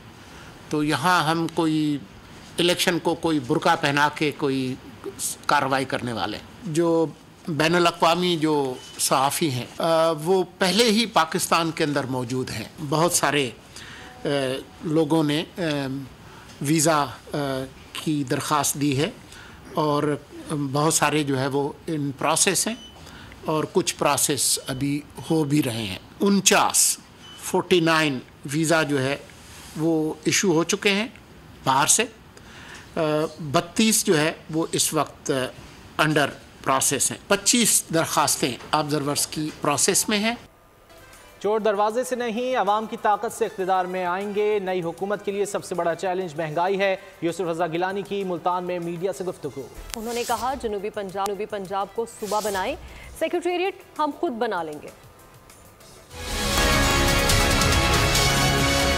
हमारा तो मंशूर का हिस्सा और बिलावल भुट्टो खुलकर बात करते हैं कि जो सराइकी खित्ते की महरूमियाँ उसको हम दूर करेंगे, महकूमियों को दूर करेंगे। हम कंपटीशन नहीं कर सकते क्योंकि ना हम सर्विस में कर सकते हैं, ना हम किसी और सरकारी मुलाजमतों में कर सकते हैं। ये उस वक्त हो सकता है जब आपका असेंबली हो और आपकी अपना चीफ मिनिस्टर हो, आपका अपना गवर्नर हो, आपका अपनी सेनेट में नुमाइंदगी हो, या आपका ओम्बड्समैन हो, आपका हाई कोर्ट हो। ये अगर होगा सेक्रेटेरिएट तो फिर हम खुद बना लेंगे। सेक्रेटेरिएट तो बन गया, सूबा का बनेगा। हम कहते हैं कि सूबा बनाए, सेक्रेटेरिएट हम बना लेंगे। ये सर मुल्तान डिस्ट्रिक्ट का करेंगे और इंशाल्लाह बिलावल भुट्टो साहब आएंगे और मैनिफेस्टो का ऐलान करेंगे। कोई जमात भी सियासी गोल्डन नंबर ले सकती है वरना मखलूत हुकूमत बनेगी। राजा परवेज अशरफ की इस्लामाबाद में मीडिया से गुफ्तगू। कहा पीपल्स पार्टी पंजाब में सरप्राइज देगी। खित्ता पोटोहार में अच्छे उम्मीदवार मैदान में उतारे हैं। इलेक्शन में तो हर उम्मीदवार जो है वो कोशिश करता है कि उसको बढ़तरी हासिल हो। हर पार्टी कोशिश करती है कि वो ज्यादा से ज्यादा सीट्स लेकर आए। अगर वो खुद ही इतनी सीट लेकर आ सकती है और गोल्डन नंबर ले लेती है तो फिर तो वो खुद हुकूमत बनाने की पोजीशन में होते हैं। लेकिन अगर गोल्डन नंबर नहीं आता तो फिर यकीनन अलायंसेस बनते हैं, तो फिर तो इत्तेहाद की हुकूमत बनती है। पंजाब सारे में जब से चेयरमैन साहब ने आकर इलेक्शन कैंपेन शुरू की है, वो कैंडिडेट बने हैं, जो मैं समझता हूँ कि एक बहुत अच्छी मूव हुई है। खित्ता पोटवार में अपने कैंडिडेट्स फील्ड किए हैं। पाकिस्तान पीपल्स पार्टी जो है वो बहुत बेहतर पोजीशन में अपनी कैंपेन चला रही है, अपनी इलेक्शन मुहिम चला रही है, जिसके यकीनन बेहतर नताइज बरामद हों। जमात इस्लामी जीत रही है, इसे जीतने दिया जाए। वोट के जरिए इन सब को शिकस्त देंगे। हाफिज नेमोरहमान की कराची में मीडिया से गुफ्तगू। कहा कि अपने बच्चों को मारने के बजाय इस सियासी मज़ाहमत का हिस्सा बने जो इस सिस्टम के खिलाफ है। ये शहर जो पूरा मुल्क चलाता है, वहाँ एक आदमी बेरोजगारी से तंग होकर खुदकुशी कर ले। 5 अफराद की लाशें मिलने का वाक़या निज़ाम के मुँह पर चपेड़ है।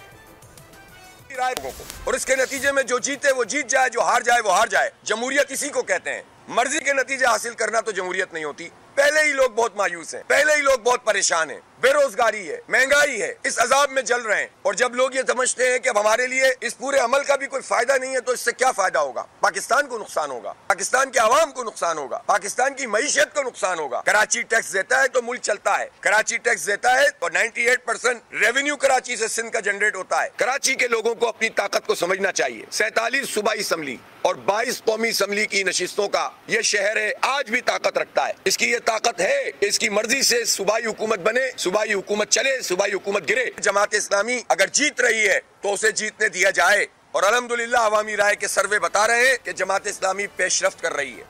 इलेक्शन कमीशन ने मुल्क भर के बल्दियाती और कंटेनमेंट बोर्ड्स के तरक्याती फंड्स मुंजमद कर दिए। ये कदम आम इंतखाबात के ज़ाब्ते अखलाक पर अमल दरामद कराने की रोशनी में उठाया गया। इलेक्शन कमीशन के मुताबिक बल्दियाती इदारे सिर्फ रोजमर्रा के अमूर निपटाएंगे। इदारे किसी नई स्कीम का इजरा या टेंडर नहीं कर सकेंगे। ताहम वो तरक्याती काम जारी रहेंगे जिनका आम इंतखाबात के शेड्यूल इजरा से पहले हुआ हो।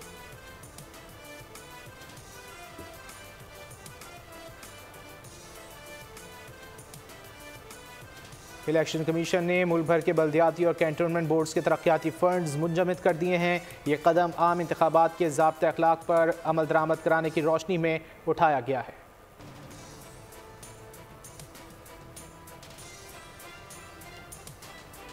अभी आपको अहम खबर दें कि महारंग बलोच का धरना खत्म करने का ऐलान सामने आया है। महारंग बलोच जो कि काफ़ी दिनों से मीडिया की जीनत बनी हुई थी, मीडिया में बयानात सामने आ रहे थे उनकी जानिब से, अब धरना खत्म करने का ऐलान सामने आया है। बड़ी डेवलपमेंट कहा जाए तो गलत नहीं होगा। इस्लामाबाद में धरना दिया जा रहा था और महारंग बलोच की जानिब से अब वो धरना खत्म करने का ऐलान सामने आया है। बिल्कुल अहम खबर दे रहे हैं आपको। महारंग बलोच की जानिब से धरना खत्म करने का ऐलान कर दिया गया है और इस्लामाबाद से ये अपडेट दे रहे हैं आपको। महारंग बलोच ने धरना खत्म करने का ऐलान कर दिया है।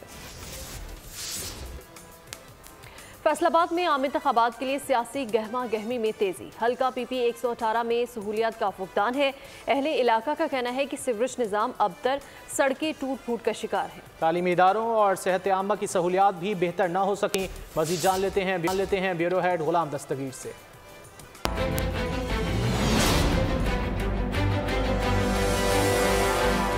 जी बिल्कुल, अभी हम फैसलाबाद के सूबाई हल्का PP 118 में मौजूद हैं। ये बेशतर इलाका जो है गुलामदाबाद की मुख्तलिफ आबादियों जिसमें सियालवी कॉलोनी, फैज़ाबाद, इसके अलावा मदनपुरा और दीगर इलाकों पे मुश्तमिल है। हम दिखा भी सकते हैं कि यहाँ पर सड़कें टूट फूट का शिकार हैं और सीवरेज का निज़ाम जो है वो भी अबतर है। जितना भी बारिश होंगी ना, पानी बहुत ज़्यादा खलो जाता है। इतने बड़ी परेशानी होती लोगों वास्ते, जाने वाले वास्ते। उम्मीदवार आएंगे, उनसे मुतालबा क्या करें? मुतालबा ये करेंगे सानू सहूलतां होनी चाहिए, पानी इतने ना खलो। ये पार्क बड़ा है, छोटा नहीं है, लेकिन बारिश का जब भी पानी आता है और पार्क की दीवारों के बराबर हो जाता है। और ये जो सड़क आप देख रहे हैं ना, जहाँ से आप चलते हुए आए हैं, ये सड़क इधर से लेकर ना वो 3 नंबर 4 नंबर गली तक, यहाँ से गाड़ी नहीं फिर गुजर सकती। बिजली गैस की तो लोड शेडिंग बहुत ज़्यादा है, लेकिन मेन जो मसला है ना, ये सीवरेज का बहुत ज़्यादा मसला है। यहाँ से ये देखें, ये पानी यहाँ से निकलता है, रोज़ाना इसी तरह होता है। वहाँ पे भी पानी गटरों का निकल के बहुत बुरा हाल है। और दूसरा सिक्योरिटी का भी बहुत ज़्यादा मसला है, यहाँ पर चोरियाँ डकैतियाँ बहुत होती हैं। बोर्ड तो सोच समझ के देना पड़ेगा ना। देखो जनाजा लेके लंघते हैं, वो भी नहीं यानी कि गुजर सकते सही जनाजा। बात का फैसला तो 8 फरवरी को होगा कि यहाँ के जो लोग हैं किस उम्मीदवार को सामने लेके आते हैं, किस पार्टी को लेके आते हैं, इसका फैसला जो है शहरियों का कहना है कि 8 फरवरी को ही होगा।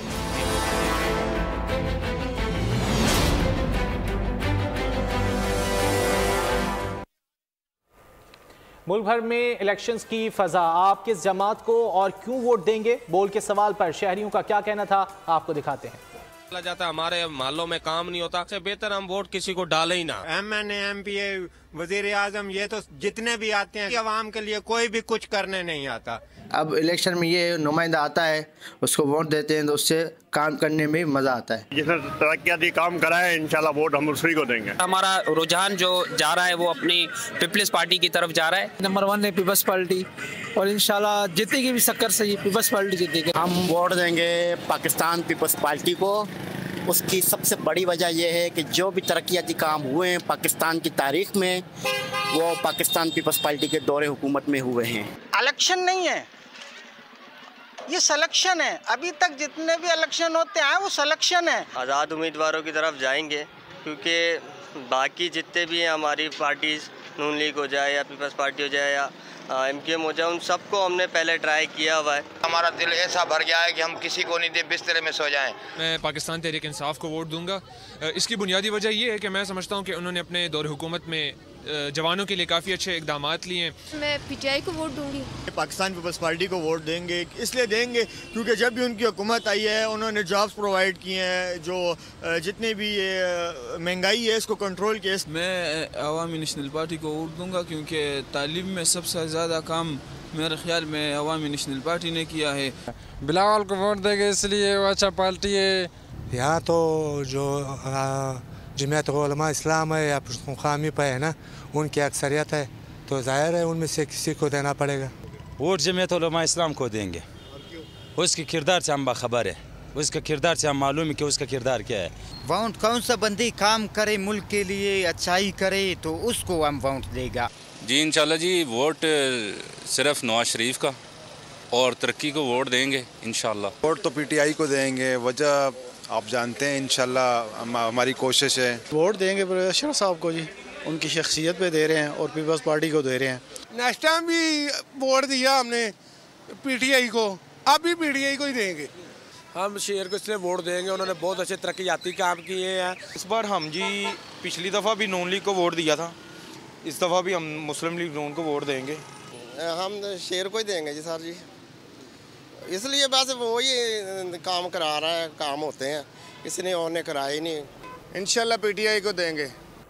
अभी आपको बताएं कि पाकिस्तान मुस्लिम लीग नून की जानिब से अहमदपुर शर्किया में आज जलसे का इनेकाद किया गया है। मुस्लिम लीग नून के सदर मियां शहबाज शरीफ इस जलसे से खिताब करेंगे। आप मनाजिर देख सकते हैं बोल न्यूज़ की स्क्रीन पर।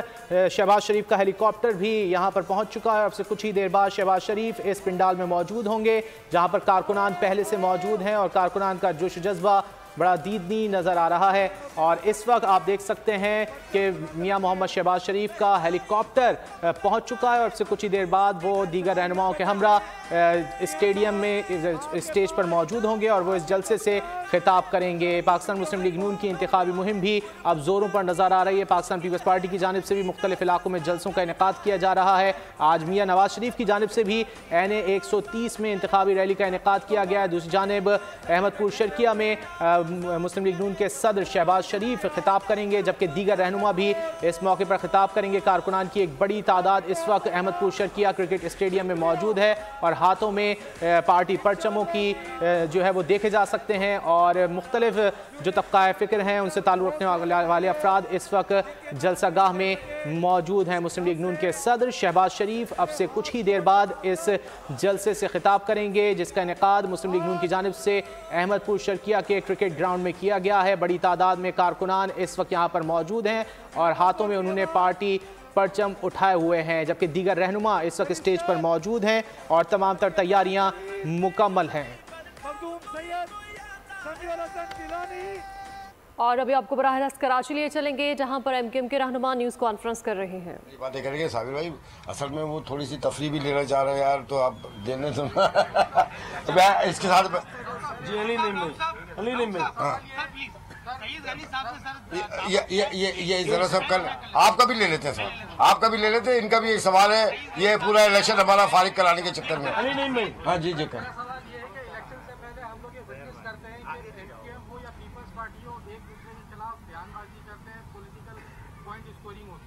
लेकिन जब इलेक्शन हो जाते हैं, हुकूमत फॉर्म में आती है, तो यही दोनों जमातें आपस में घी शक्कर भी हो जाती हैं और इत्तेहाद भी बन जाते हैं।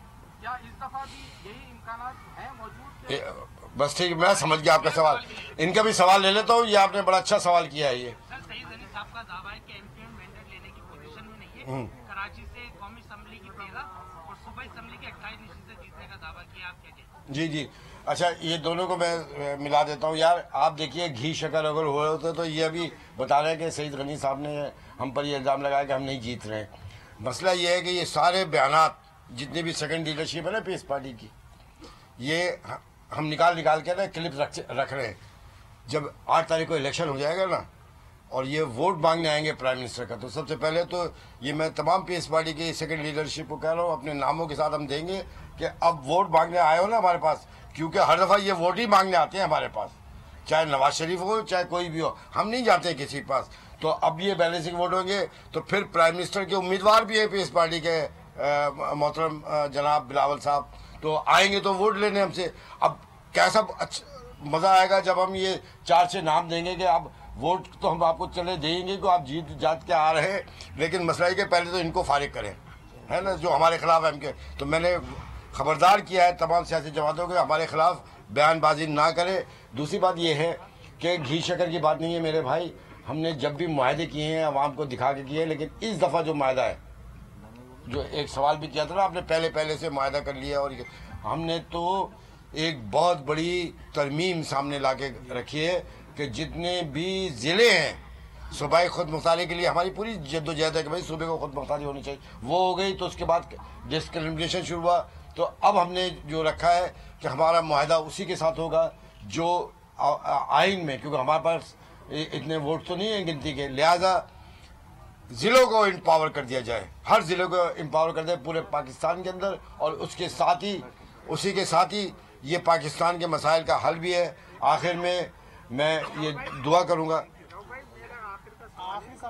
आखिरी सवाल खाना ठंडा हो रहा है यार, सुनने दो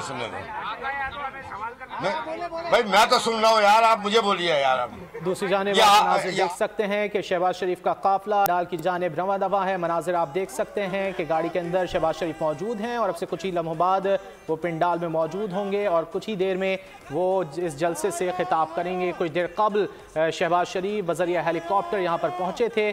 मनाजिर आप देख सकते हैं कि शहबाज शरीफ मुख्तलिफ रहनुमाओं से मुसाफा कर रहे हैं और अब से कुछ ही देर बाद वो स्टेज पर मौजूद होंगे और कारकुनान से खिताब करेंगे। दीगर रहनुमा पाकिस्तान मुस्लिम लीग नून के पहले से ही स्टेज पर मौजूद हैं और सदर मुस्लिम लीग नून शहबाज शरीफ का इस्तकबाल किया जा रहा है। कारकुनान की एक बड़ी तादाद इस वक्त अहमदपुर शर्किया क्रिकेट स्टेडियम में मौजूद है और अब से कुछ ही देर बाद सदर मुस्लिम लीग नून शहबाज शरीफ खिताब करेंगे। मुस्लिम लीग नून की इंतखाबी मुहिम जारी है और अब ये भी तेज़ी पकड़ती हुई नज़र आ रही है। पाकिस्तान पीपल्स पार्टी की जानिब से मुख्तलिफ इलाकों में पावर शो का इनेकाद किया गया। अब मुस्लिम लीग नून की जानिब से भी मुख्तलिफ इलाकों में इंतखामी जो रैलियाँ हैं वो निकाली जा रही हैं और जलसे का भी इनेकाद किया जा रहा है।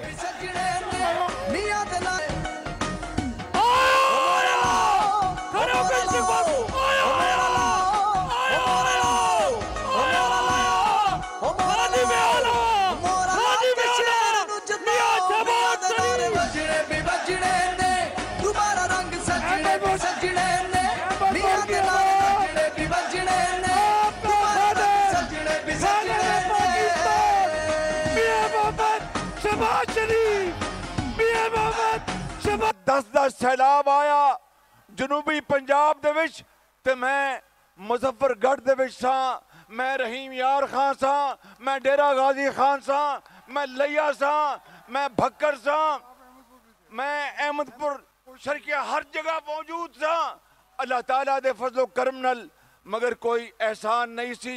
ओ मेरा फर्ज सी नवाज शरीफ दा, फर्ज सी साड़ी खिदमत करना तो की फर्ज सी।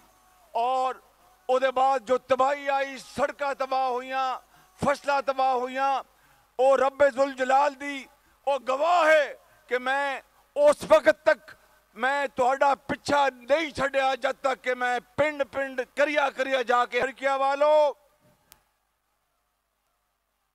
आज मैं तुहाडे कोल हाजिरी देना आया है। सिर्फ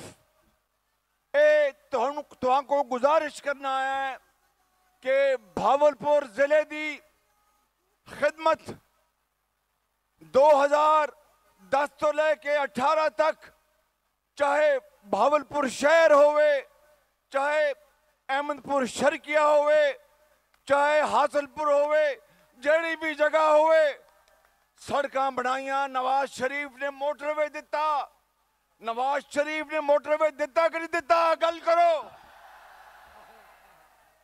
और भावलपुर तो हासलपुर तक डुअल